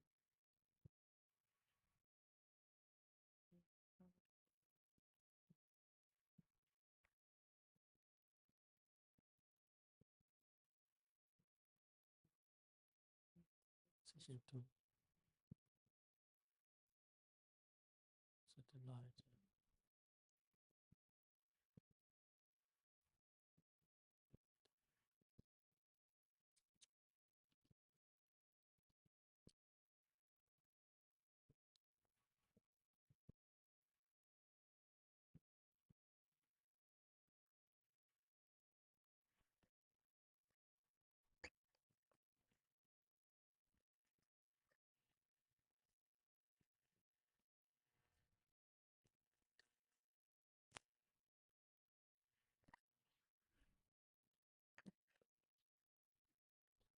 Sorry for the.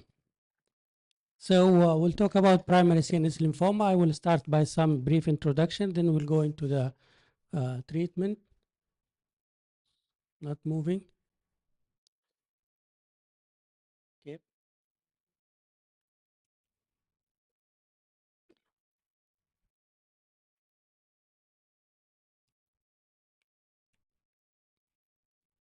Okay, so it's important to know the definition of primary CNS lymphoma. It's a non-Hodgkin lymphoma, extranodal form of non-Hodgkin lymphoma that is confined to the CNS, brain, eyes, spinal cord, and leptomeninges.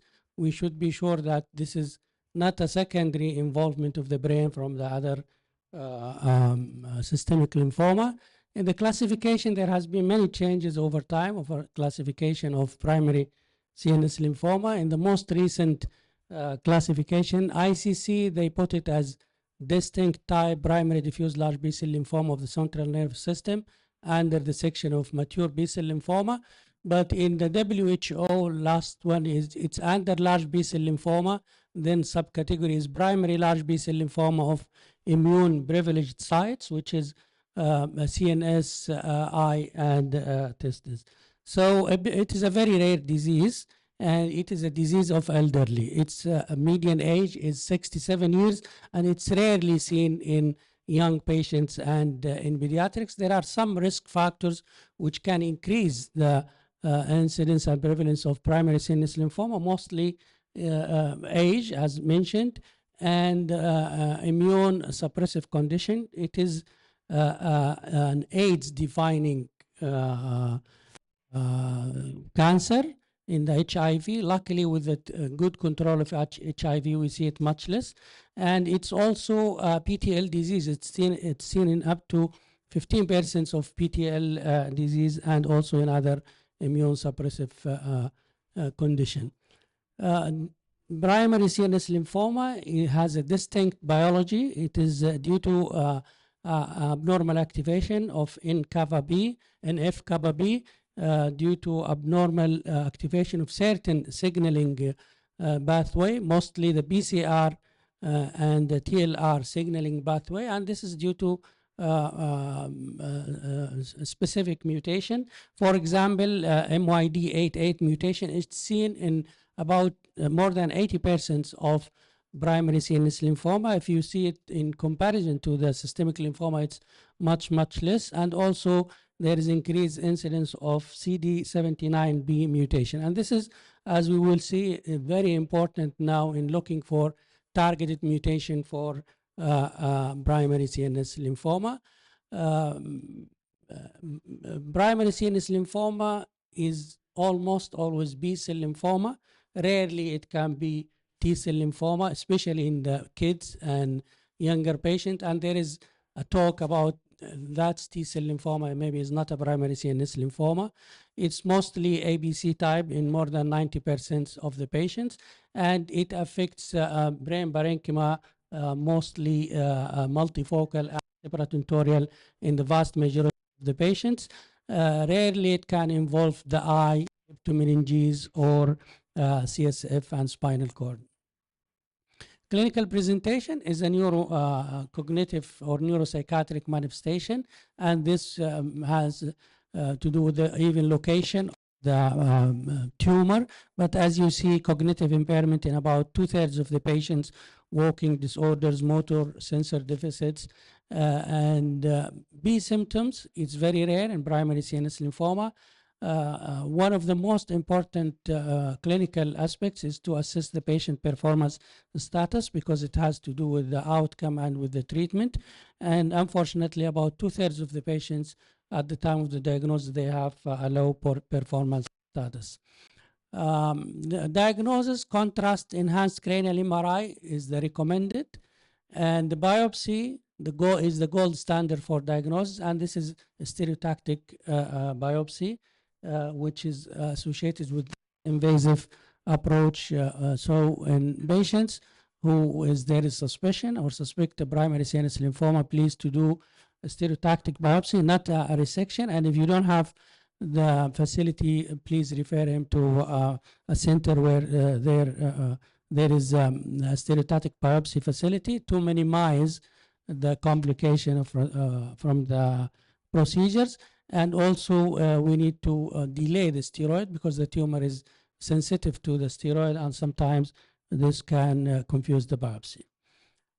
Don't waste time of doing CSF, of doing some and others just to get the diagnosis. Go for stereotactic biopsy. At the baseline evaluation, importantly to do ophthalmic examination for every patient, because they could have ocular involvement. CSF is recommended for every patient unless there is contraindication.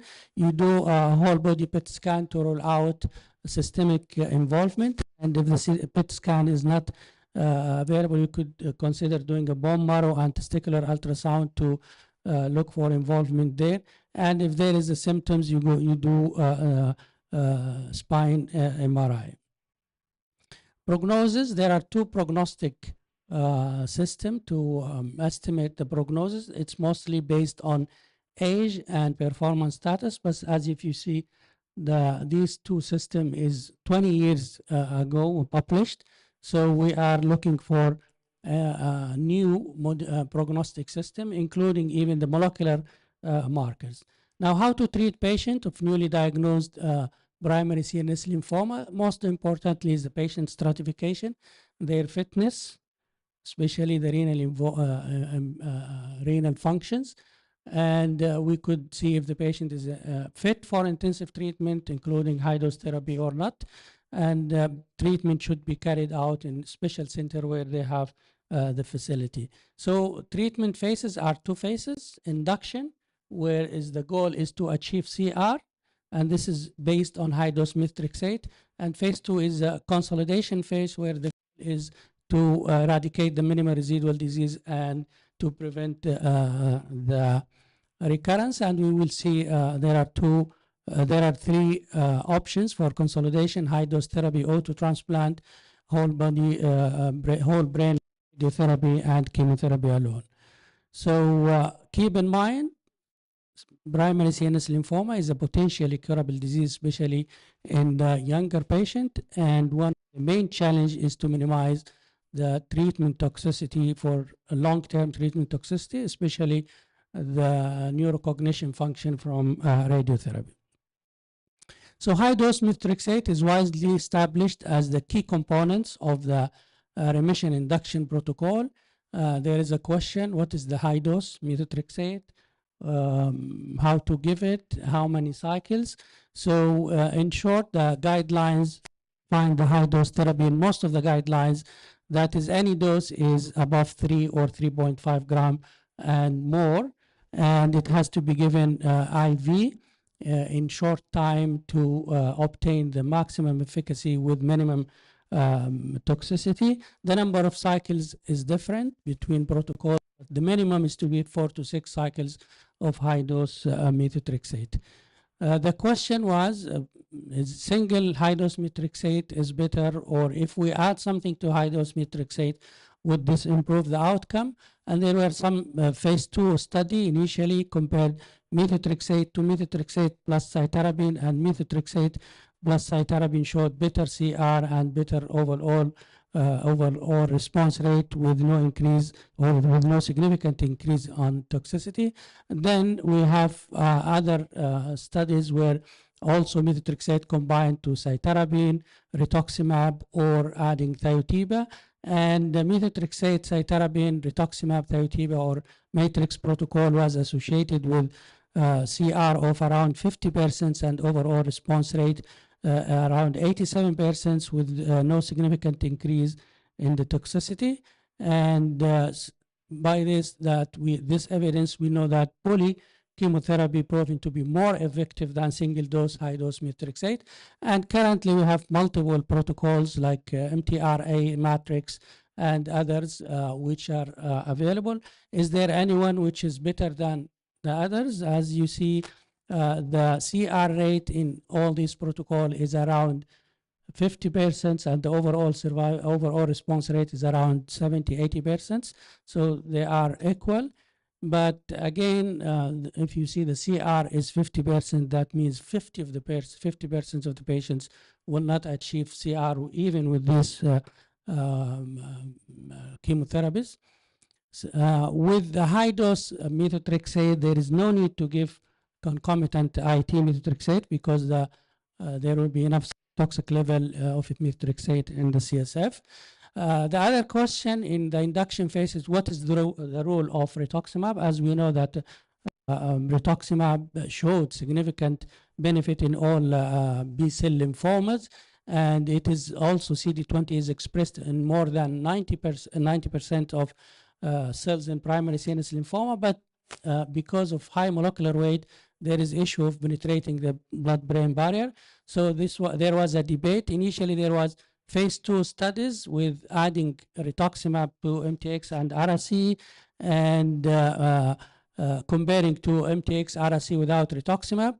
And with a median follow-up of 7.3 years, there was similar progression-free survival, but with the longer follow-up, there was a tendency of improved overall survival. Then this was tested in a randomized phase 3 studies, HOVON studies, which unfortunately did not show benefit of adding rituximab to methotrexate-based combinations. But in subgroup analysis, there was in the same trial, there was a benefit for a younger patient, less than 60 years old. And then recently there was a systematic review which also showed some low evidence benefit of rituximab. So the recommendation in many guidelines is low evidence, but in practice, most of the centers, they are adding rituximab to induction chemotherapy. Then after the induction, you have to do the response assessment as per IPCG or International Primary CNS Lymphoma Collaborative Group criteria with MRI brain. And you have to do ocular and CSF examination if it was involved at baseline. Then after the induction for responding patients, the goal is to go for consolidation treatment. And as we mentioned that the goal is to eliminate the residual disease and reduce risk. We have 3 options as mentioned. So when we come to the high dose therapy and auto transplant, most of the evidence comes from phase 2 studies. So the most common or famous studies in this is ILSG study and PRECIS studies. So in the ILSG, they compare patients to auto transplant after induction to auto transplant versus 36 grade whole brain radiotherapy. And the auto transplant in this trial, the conditioning was Thiotiba and BCNU. In the PRECIS studies, they compared the patient again to transplant to 40 grays radiation, and the conditioning was Thiotiba, busulfan, and cyclophosphamide. Why we go for conditioning with Thiotiba based? Because it has been shown that beam conditioning regimen in primary CNS lymphoma is inferior. So there was some evidence that Thiotiba based conditioning regimen is much better, and it's currently the standard of care to go for Thiotiba based conditioning regimen. So what was the outcome? In the IELSG, there was no evidence or there is no benefit, no difference between the progression-free survival and overall survival in both arms, but there was clear decrease in the toxicity from radiotherapy. And in a PRECIS study, again, after a median follow-up of 8.2 years, the overall survival is the same, but there was some evidence in the event progression-free survival, 67% versus around 40%. And the same thing, the neurotoxicity was much less in the transplant compared to the radiotherapy group. Now, if patients cannot go for high-dose therapy, can we consider non-myeloablative chemotherapy? And this is mostly used in patients who are not candidate for transplant due to age or comorbidities. And the most commonly used protocol is to use etoposide and cytarabine combination as a consolidation. And there was one study, Alliance 50202, which used etoposide and cytarabine for 4 days. And the 2 years progression-free survival from this study was around 60%, and the median overall survival was not reached. So what is the recommendation in this regard? That transplant is effective in younger patients. So most of people, they go for high-dose therapy consolidation for patient who's young and fit. What is the definition of young? As you see in the trial, one trial used up to 60, one trial used up to 70. So at the end of the day, it depends on the patient fitness. And it should be thiotepa-based, the conditioning. And for non-myeloablative, this is debatable, but it can be considered in patients who are not fit for transplant. Now, regarding the radiation therapy, historically, the radiation was the treatment of choice in this patient. Radiation showed always initial control of the disease, but unfortunately, there are two major impacts that it's insufficient as primary treatment. So if you give only radiation, all of the patients or most of them, they will relapse, and the relapse will be earlier. And also, the most importantly is the high rate of neurotoxicity, especially in older patients, and especially on patients who received high-dose methotrexate. So the initial dose was a high dose, 36 to 40 grades. So the question was, if we go down on the dose, can we improve the efficacy and toxicity? And there are ongoing studies using a lower dose, 23.4. Example is one study where they give combination chemotherapy followed by lower dose of radiation with 2-year progression-free survival, 77%, and favorable neurocognitive functions. So again, the radiation is not recommended for the patients unless there is no other. Okay. Elderly unfit patients is very challenging. As we mentioned, this is a disease of elderly, so this is what we face in the clinical practice most of the time, and there is no established standards of care for such a patients. This is unmet medical needs because very poor outcome. But what always we consider is to use upfront radiation as a palliative approach, steroid treatment, oral chelators, and we are hoping to have a new novel approach to these patients. So as mentioned earlier, the disease biology of primary CNS lymphoma is due to abnormal signaling pathway, mostly in the PCR and TLR. So there is a focus now on using targeted treatment to inhibit this pathway, and PCR or PTK to inhibit PCR pathway. So ibrutinib was used in phase 1, phase 2 trial as a single agent, and it showed overall response rate in relapse refractory primary CNS lymphoma from 50 to 77%, but unfortunately the median progression-free survival was around 4 months. So then why not to combine it with other agent? And it was combined with chemotherapy, and there was improvement in the overall response rate up to 70, 89%, and also there was improvement in the median progression-free survival more than a year. And but we found that there is a unique toxicity of PTKI, especially ibrutinib, in this group of patients. In some studies, there were about 40% increase in invasive aspergillosis and infection, and this could be due to that ibrutinib inhibits a wild type of PTK in myeloid cells, which affect the immunity. Again, it's the fungal infection. There are some studies ongoing using other measures to decrease the invasive fungal infection, like using prophylaxis or minimize use of steroid. Other BTKI also tested, this called tirabrutinib tested in Japan in phase 2 trials, which showed overall response rate of 63% and duration of response around 12 months, and it's approved for treatment of relapsed refractory primary CNS lymphoma in Japan.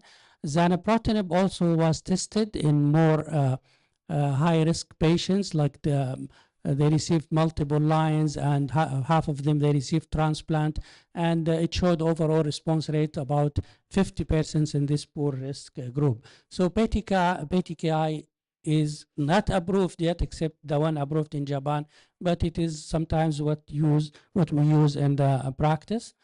IMiDs also tried in primary CNS lymphoma, lenalidomide with rituximab or pomalidomide, and it showed overall response rate around 60-70% with a median progression-free survival 6 months, 7 months.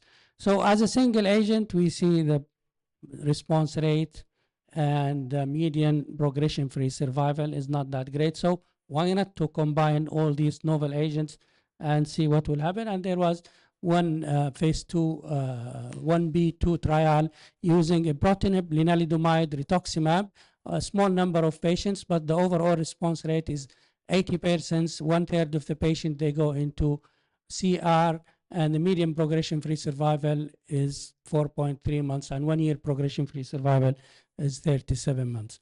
Another targeting is IRAK4, and there are many agents tested which has dual inhibition for both TLR and BCR receptors. And one agent is imavosertib, and it's still under research. Now, what about checkpoint inhibitors used in primary CNS lymphoma? So primary CNS lymphoma cells have high expression of PD-1, PD-L1 overexpression. So why not to use checkpoint inhibitors? And many studies, small studies, of monotherapy showed a response about 40-50%. But one main limitation of this approach is checkpoint inhibitors needs time to have the response, and this delayed response is associated with poor outcome. So there are ongoing trials using checkpoint inhibitor in combination, but the hope from checkpoint inhibitor on primary CNS lymphoma maybe is not that great. These are examples of combination Bembro, ibrutinib, rituximab, or Bembro plus chemotherapy, ongoing studies. CAR T-cell is another novel therapy in primary CNS lymphoma. Initially, all patients with CNS involvement, they were excluded from CAR T-cell therapy for large B-cell lymphoma because of fear of neurotoxicities. But there are emerging data shows that there is a potential role of CAR T-cell actually in primary CNS lymphoma. T-cell was tested in 12 patients, and about 60% of them, 7 patients, they achieved overall response, and 50% they achieved CR. And actually, the toxicity was not that significant, and grade 3 only were seen in 1 patient. So Axicell also was tested in about 18 patients. So with a median follow-up of 24 months, the overall response rate was almost every patient, and there was no treatment-limited toxicity, no grade 4 or 5 ICANS. So there is a hope that there is no significant toxicity of CAR T-cell and it will be effective. So there is a big promise of role of CAR T-cell in primary CNS lymphoma. So in conclusion, primary CNS lymphoma is a distinct disease with distinct features and unique targets. Prognostic factors include age, performance status, and hopefully we will have more on molecular features. Early intervention is very important in these patients to prevent toxicities. High-dose methotrexate-based chemoimmunotherapy is the standard of care, and thiotepa-based conditioning is the standard of care for consolidation for eligible patients. There are emerging data on novel therapy and CAR T-cell. And with that, we come to the end, and thank you.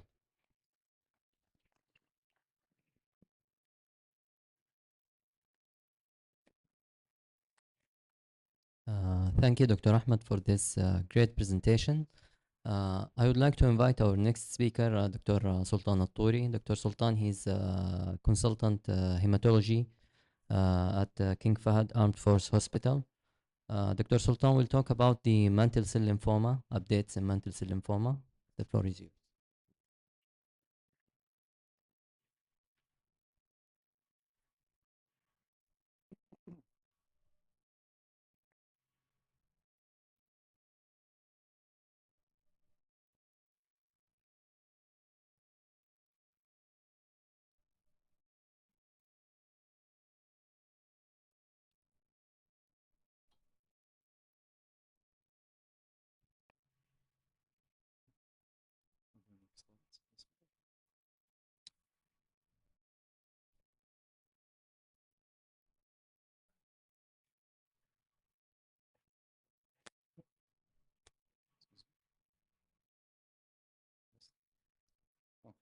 Thank you very much. Sorry, I'm the last one between you and leaving home. Thank you for inviting me. So, let me see. Yes, so my name is Sultan Al-Touri, one of the hematologists King Fahd Armed Forces Hospital. We'll have a brief update about mantle cell lymphoma.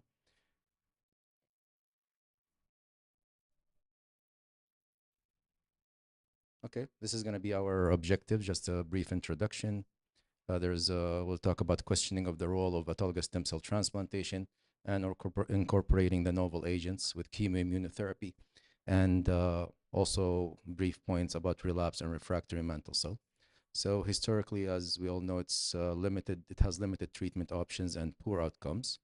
The treatment has really improved over the past decade. Now the standard of care is chemoimmunotherapy along with autologous stem transplantation, especially in the younger and the fit patients.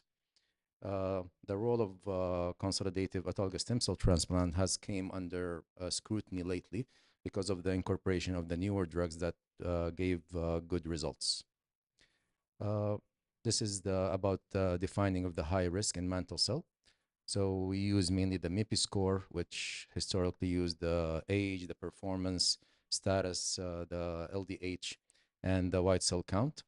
And then they added the key 67, and then used it as a binary if it's less or more than 30, and that's where we use the combination MIPI. The MIPI and the combination MIPI are all being validated in multiple clinical trials.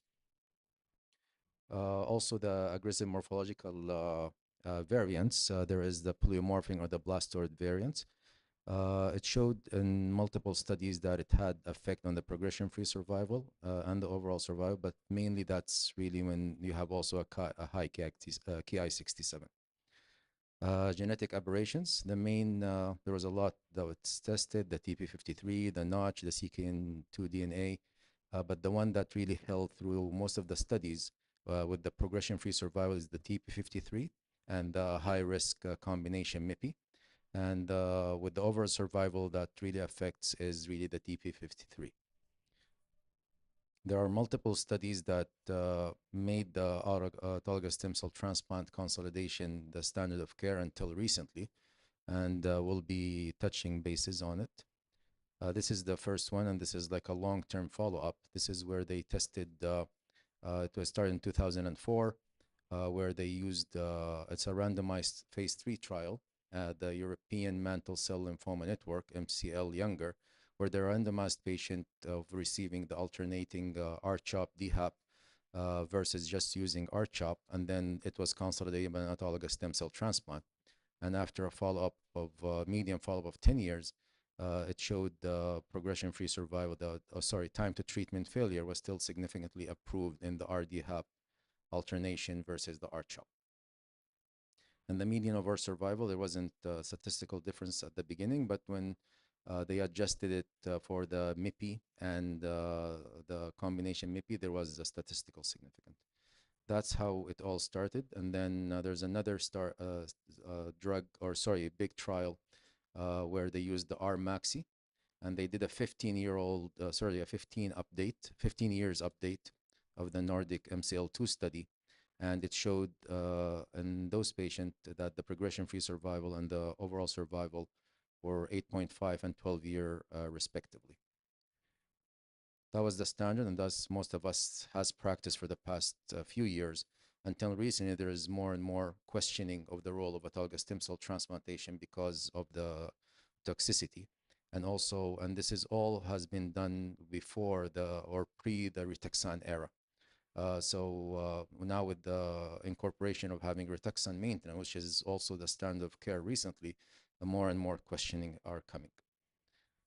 This is a retrospective results from a large real-world cohort that was published in the Clinical Journal of Oncology, and it tested retrospectively. You saw especially in the U.S. of 4,200 patients with mantle cell lymphoma, and they checked the treatment outcomes and the role of autologous stem cell transplantation, and also the Rituxan maintenance. And there was no significant association between real-world time to next treatment in patients who received the transplant, but this showed that the addition of Rituxan maintenance to immunochemotherapy resulted in good results.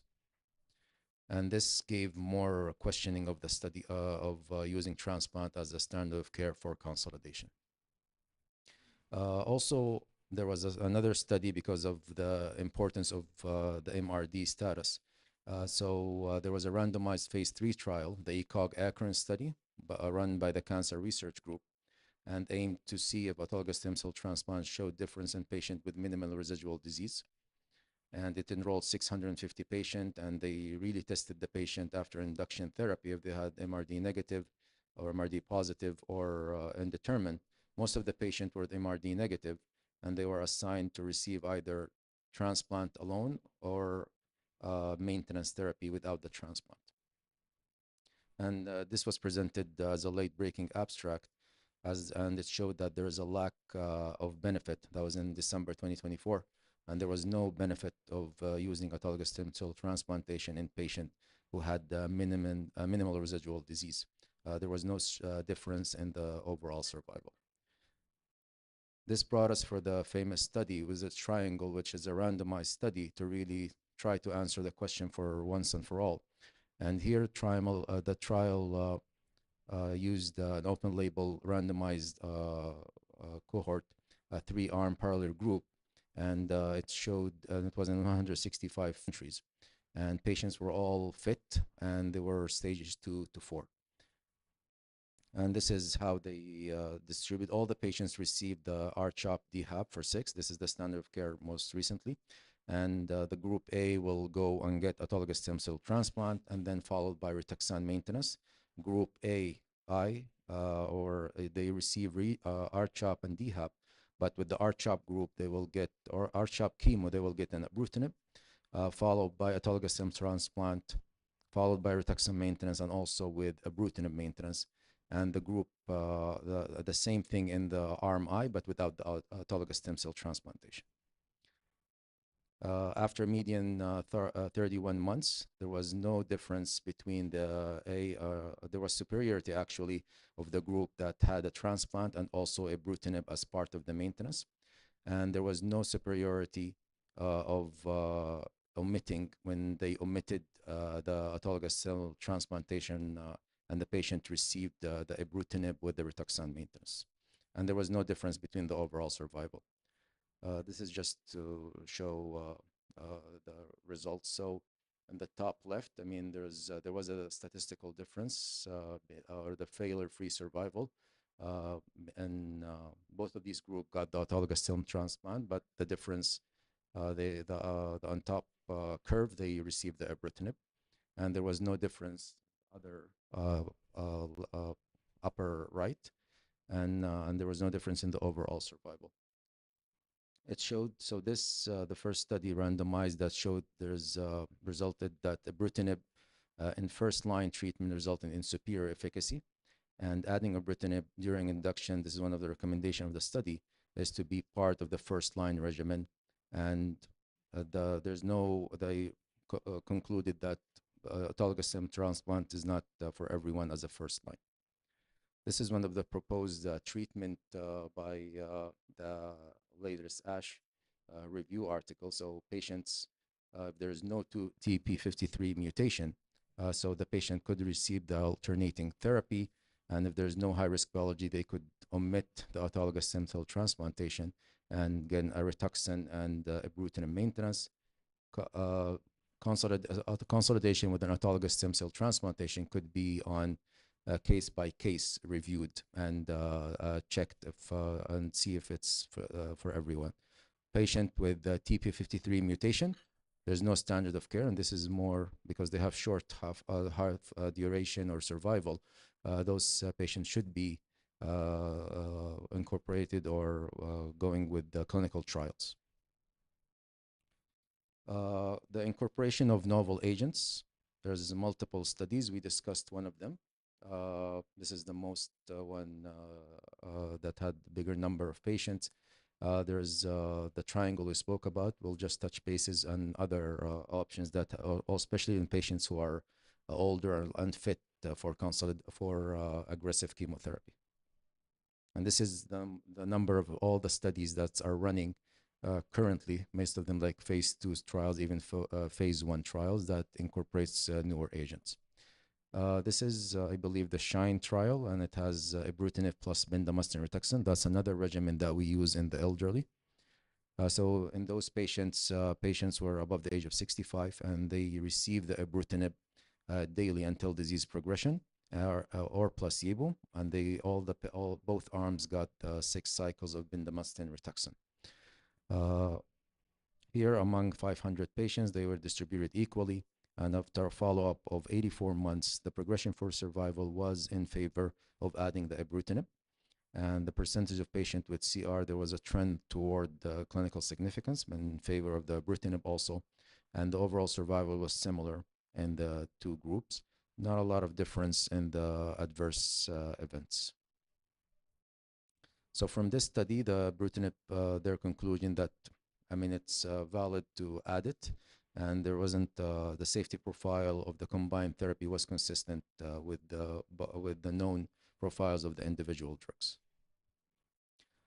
Final study in this category is the addition of Acala, and this was presented as an abstract, late-breaking oral abstract, and they used acalabrutinib plus the bendamustine Rituxan, and it was a phase 3 double-blind.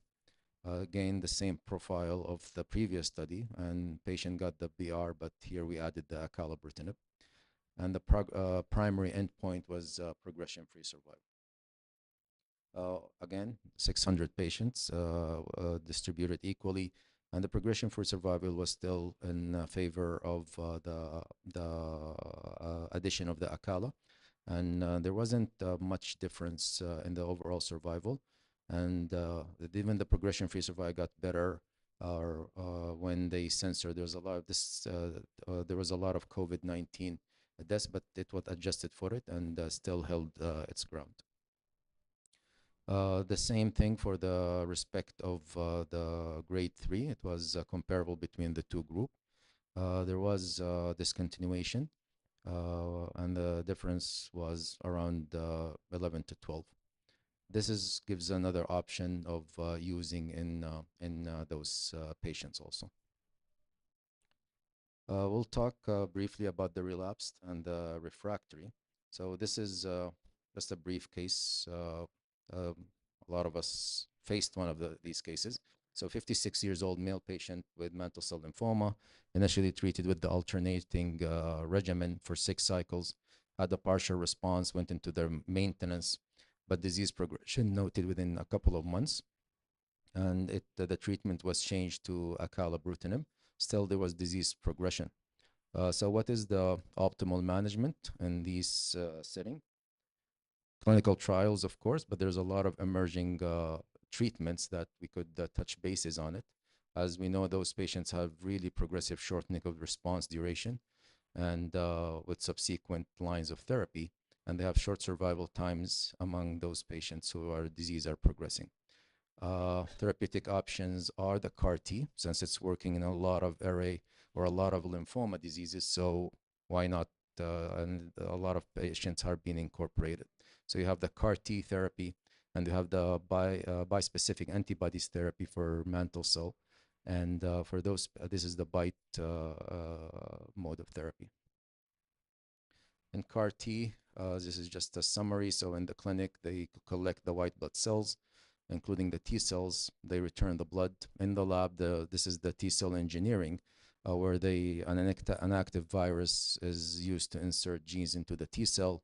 So now they will have receptors, and that's why they call the chimeric antigen receptors on their surface, which coincides with the cancer cells. In this case, it's the lymphoma.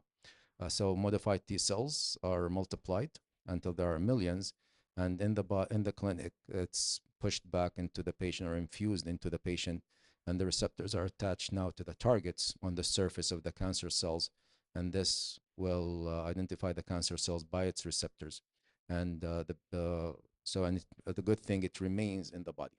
So it remains in the body, and so it will help prevent relapses of the cancer cell, which is the case in lymphomas, especially after multiple lines of therapy.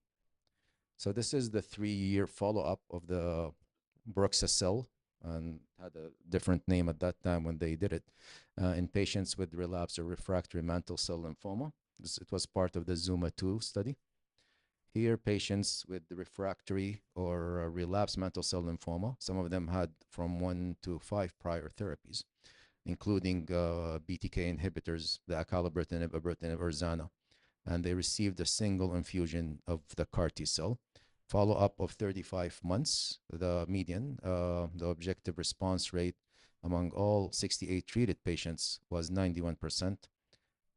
68 had complete responses, and the medians for the duration of response was around 28 months. Progression-free survival was 25 months, and the overall survival was 46 months. And this is a long period I see in patients who failed a lot of lines of therapy. And this is from this it represented the longest follow-up of CAR T cell therapy in mantle cell, and it could be induced and it had durable long-term responses. This is just to collaborate. Here, the one we presented is the drug, which is Bruxelles. There's also another drug, Lysocell, another CAR T, but it had shorter follow-up. But as you see here, the overall response rate are high for patients who failed multiple lines. Median follow-up is shorter, but as you see, the complete response rate are higher, and it shows the median of duration of response. So it's promising, especially in patients that don't have any other lines of therapy.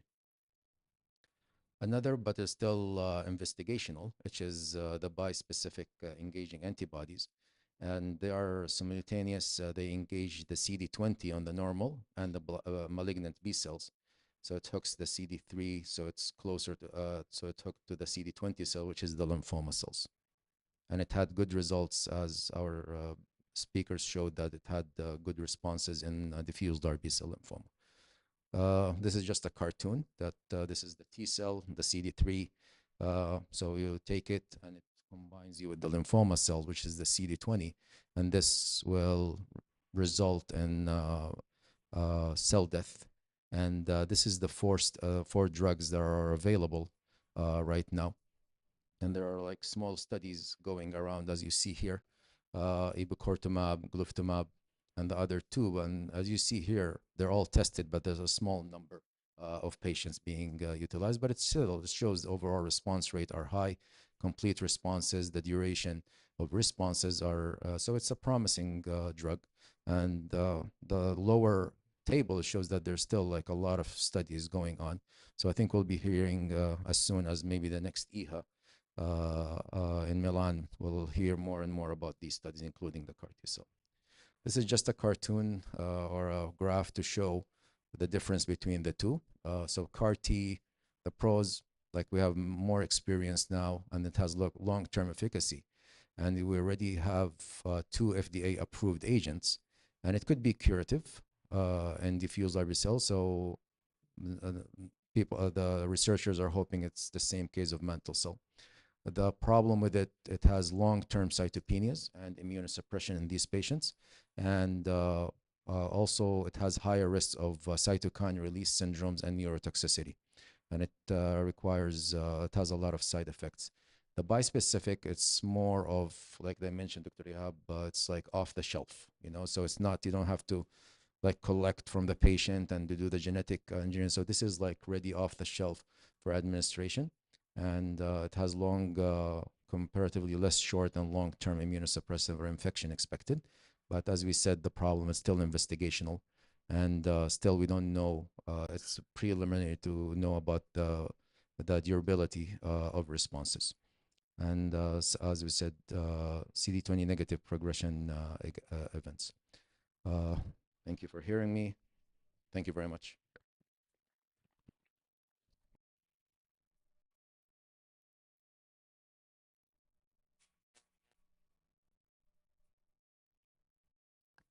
For all the speakers, I would just ask them to come to the panel. And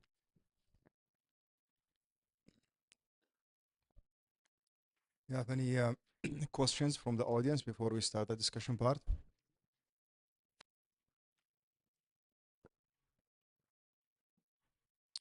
Good. So maybe I will just start with the last talk with Dr. Sultan. So just based into the triangle and in a protocol, if you have a patient who progressed after the maintenance part with the induction of the BTK into the induction as well as the maintenance without transplant, what would be the options based on the evidence? Would you proceed to the CAR T cell? Would you go to the another covalent, non-covalent BTK inhibitors, bispecific? Do you have any clear evidence on sequencing? Well, I'm more in favor, because there's a lot of clinical trials, is with the option of the CAR T cells, because there's like the duration of responses. There's more expertise now with it, and more like centers to go with it. That's my opinion on it. Dr. Ahmed. Question لي Dr. Ahmed Al-Said for primary CNS lymphoma. Any limit of how many times that we use high dose methotrexate in patients who keep relapsing and then responding to high dose methotrexate? So re-challenge, you mean, reuse the high dose methotrexate. Sometimes in the practice, we are limited by the available options.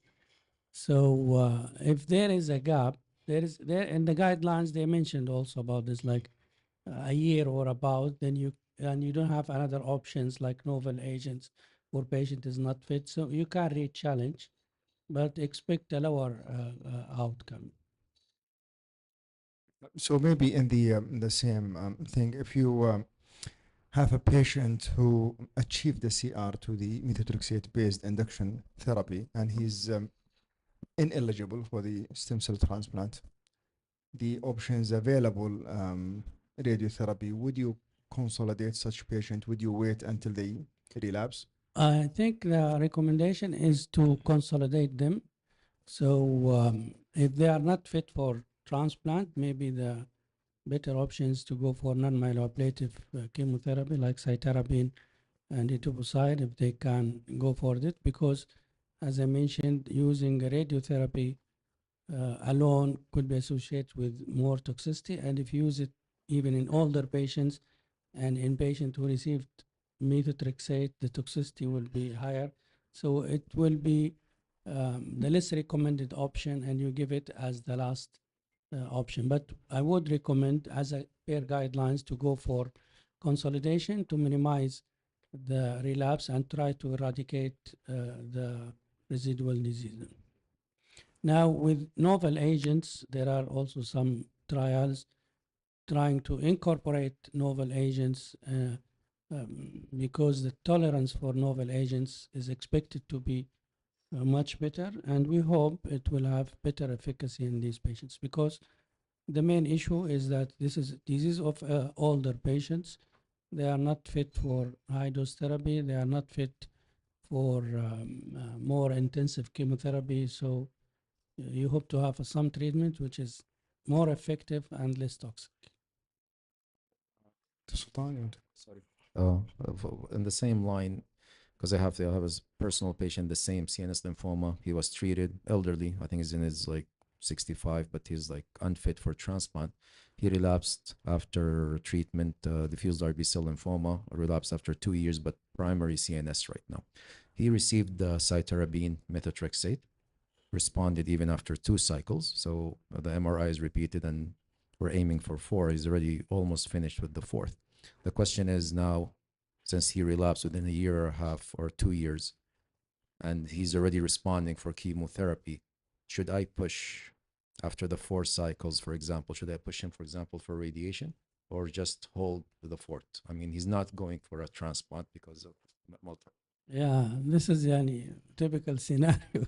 Unfortunately, there is no clear evidence, and there was trial of using maintenance, like temozolomide with rituximab, but the benefit is not that clear.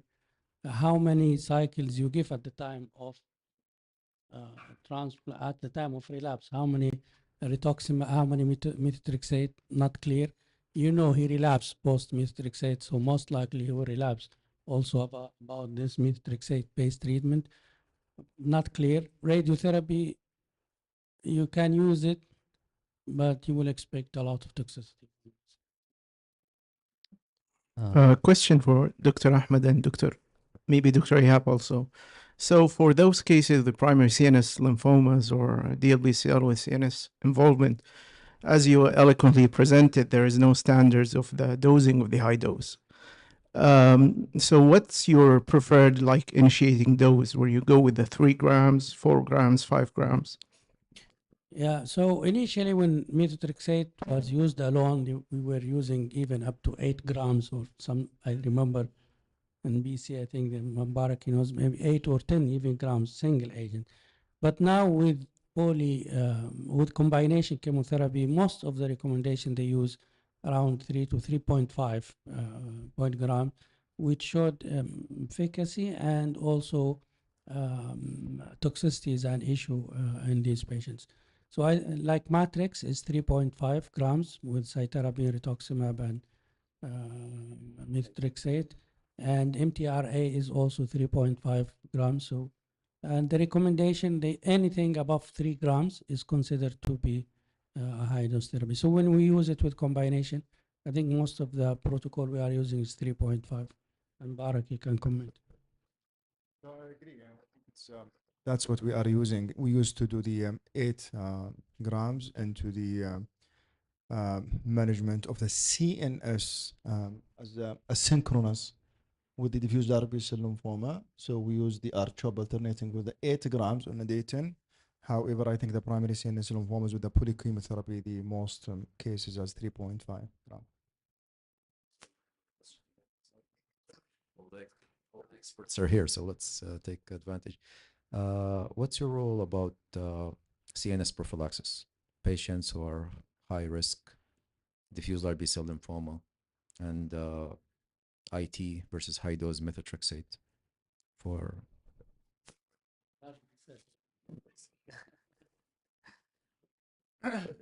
Yeah, so yeah, the data are pointing towards there is no benefit for CNS prophylaxis.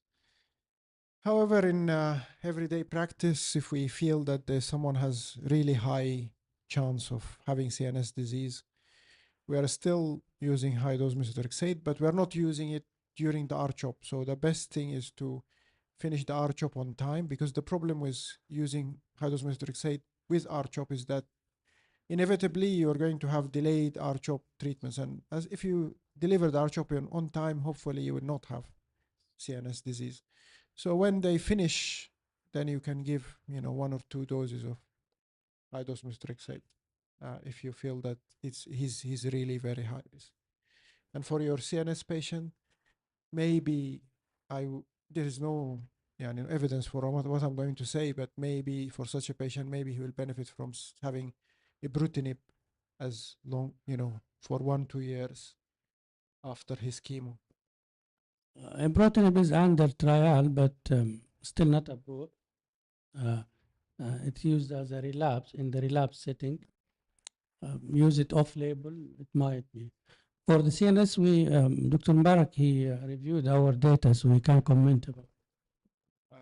Now, what we are doing is we are considering the high-risk patients based into the IPI, which is the CNS, adrenal or renal involvement, without just the IPI solo.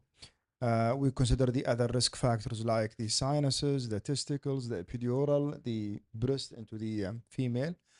And we our data, even this was given for those patient as a prophylaxis, did not show any progression or survival benefit, but you are selecting the most aggressive presentation where you would question is the high dose methotrexate would add anything. But as Dr. Ihab was saying, we consider the high risk patients based into the anatomical, which is the sinuses, testicle, or based into the biology, sometimes the double or the triple hit, or based into the CNS IPI, primarily the renal or adrenal, and we are giving it after the completion, after the data from the was presented in ASH 2 or 3 years ago, that intercalating during the chemotherapy or post chemotherapy, there was a more delay of the R-CHOP, so the practice is to give it 2 to 4 cycles post chemotherapy.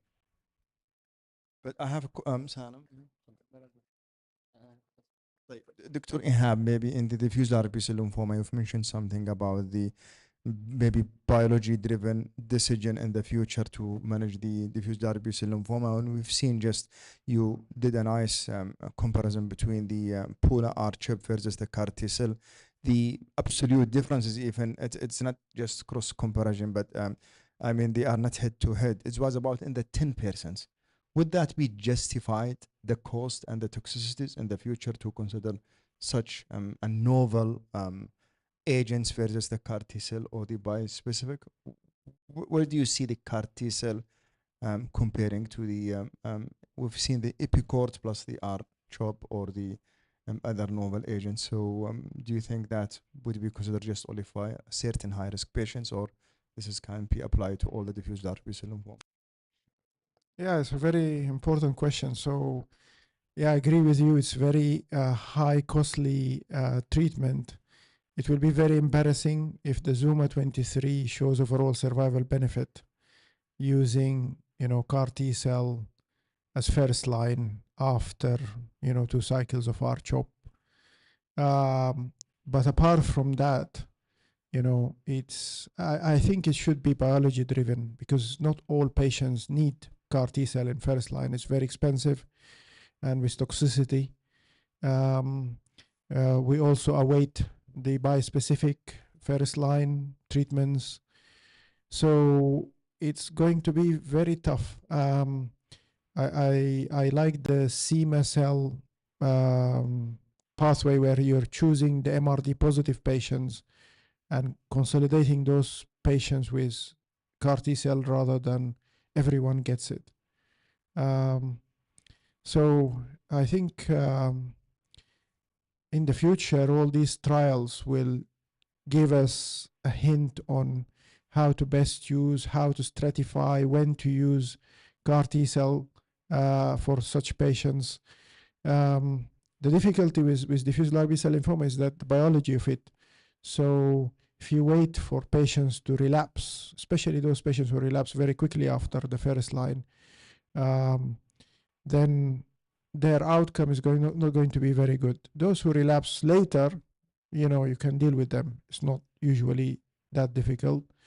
But the difficulty is those patients who have very high risk biology from the outset. So these are the patients you need to find out who they are and hit them hard from the beginning.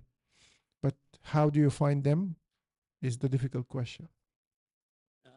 I have a problem with the large B-cell lymphoma trials. How many phase 3 trials used in Frontline and it failed to show benefit against R-CHOP?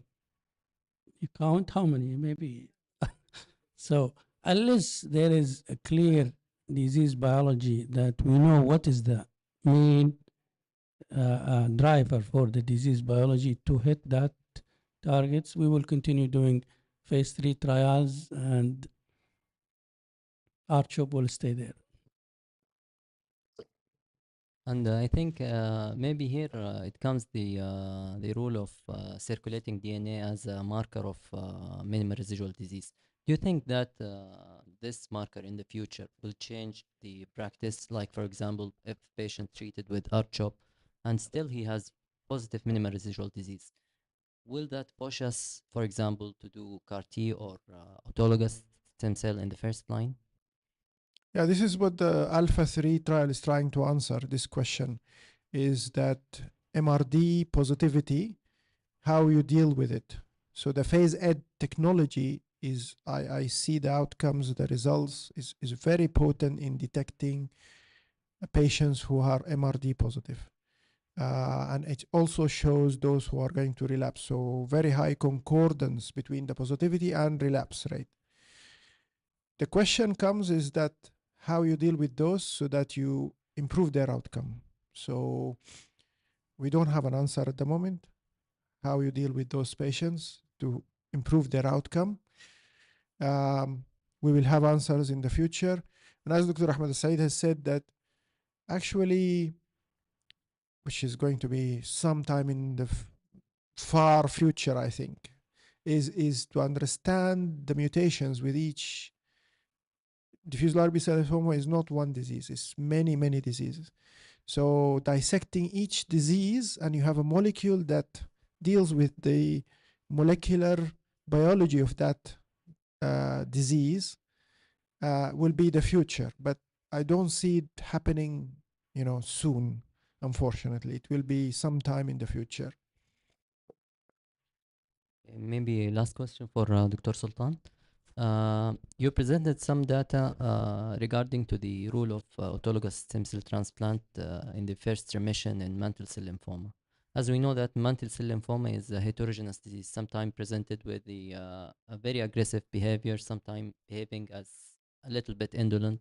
So you still, what's your practice exactly? You still, with the aggressive patient or with the indolent patient, you will transplant everybody, or it's according to the patient? I mean, that's what we were used to until like a year or so, because before it was most of the patients are, like it was also our practice in Canada. And also here, it's the same thing. I heard that the same patient, most of the patient, they get the R-CHOP, RD-HAP, and if they're fit, they go for an autologous stem cell transplantation, especially the toxicity is not, like the mortality is less than 5%, 1 or 2%. But now it's really hard to be convinced that everyone should take it. Especially now we have new agents, more targeted therapy with the BTKIs. So patients who are not have aggressive features, I would trend to not give transplant, because now a mantle cell, I mean, there's a very good response to the BTKIs. And now multiple studies, presented 3, they still have very good response, and the patient had a longer progression-free survival. I think we could keep, that is my opinion, not the expert opinion, but my opinion is like maybe transplant will be more for patients who have like high risk features, because then it could justify the risk, and especially avoiding, of course, the TP53. I don't think the autologous works there, but they need stronger or other clinical trials. Yeah. But that's for those patients who use the triangle protocol. Yes. Because I think majority, I'm not sure how many of us using that protocol nowadays. I think majority they are using just only the R-CHOP, RD-HAP. And you've mentioned also the about the other study, the MRD, and those patients who I agree negative with the protocol.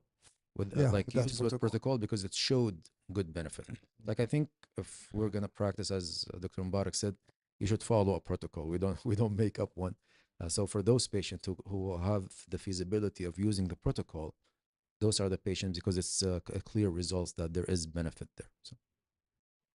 Okay, I think if no more comments, I would like to thank all the speakers for the great presentations and the discussion part, and I would like to congratulate Dr. Ahmed and the team for the successful event over the last 2 days.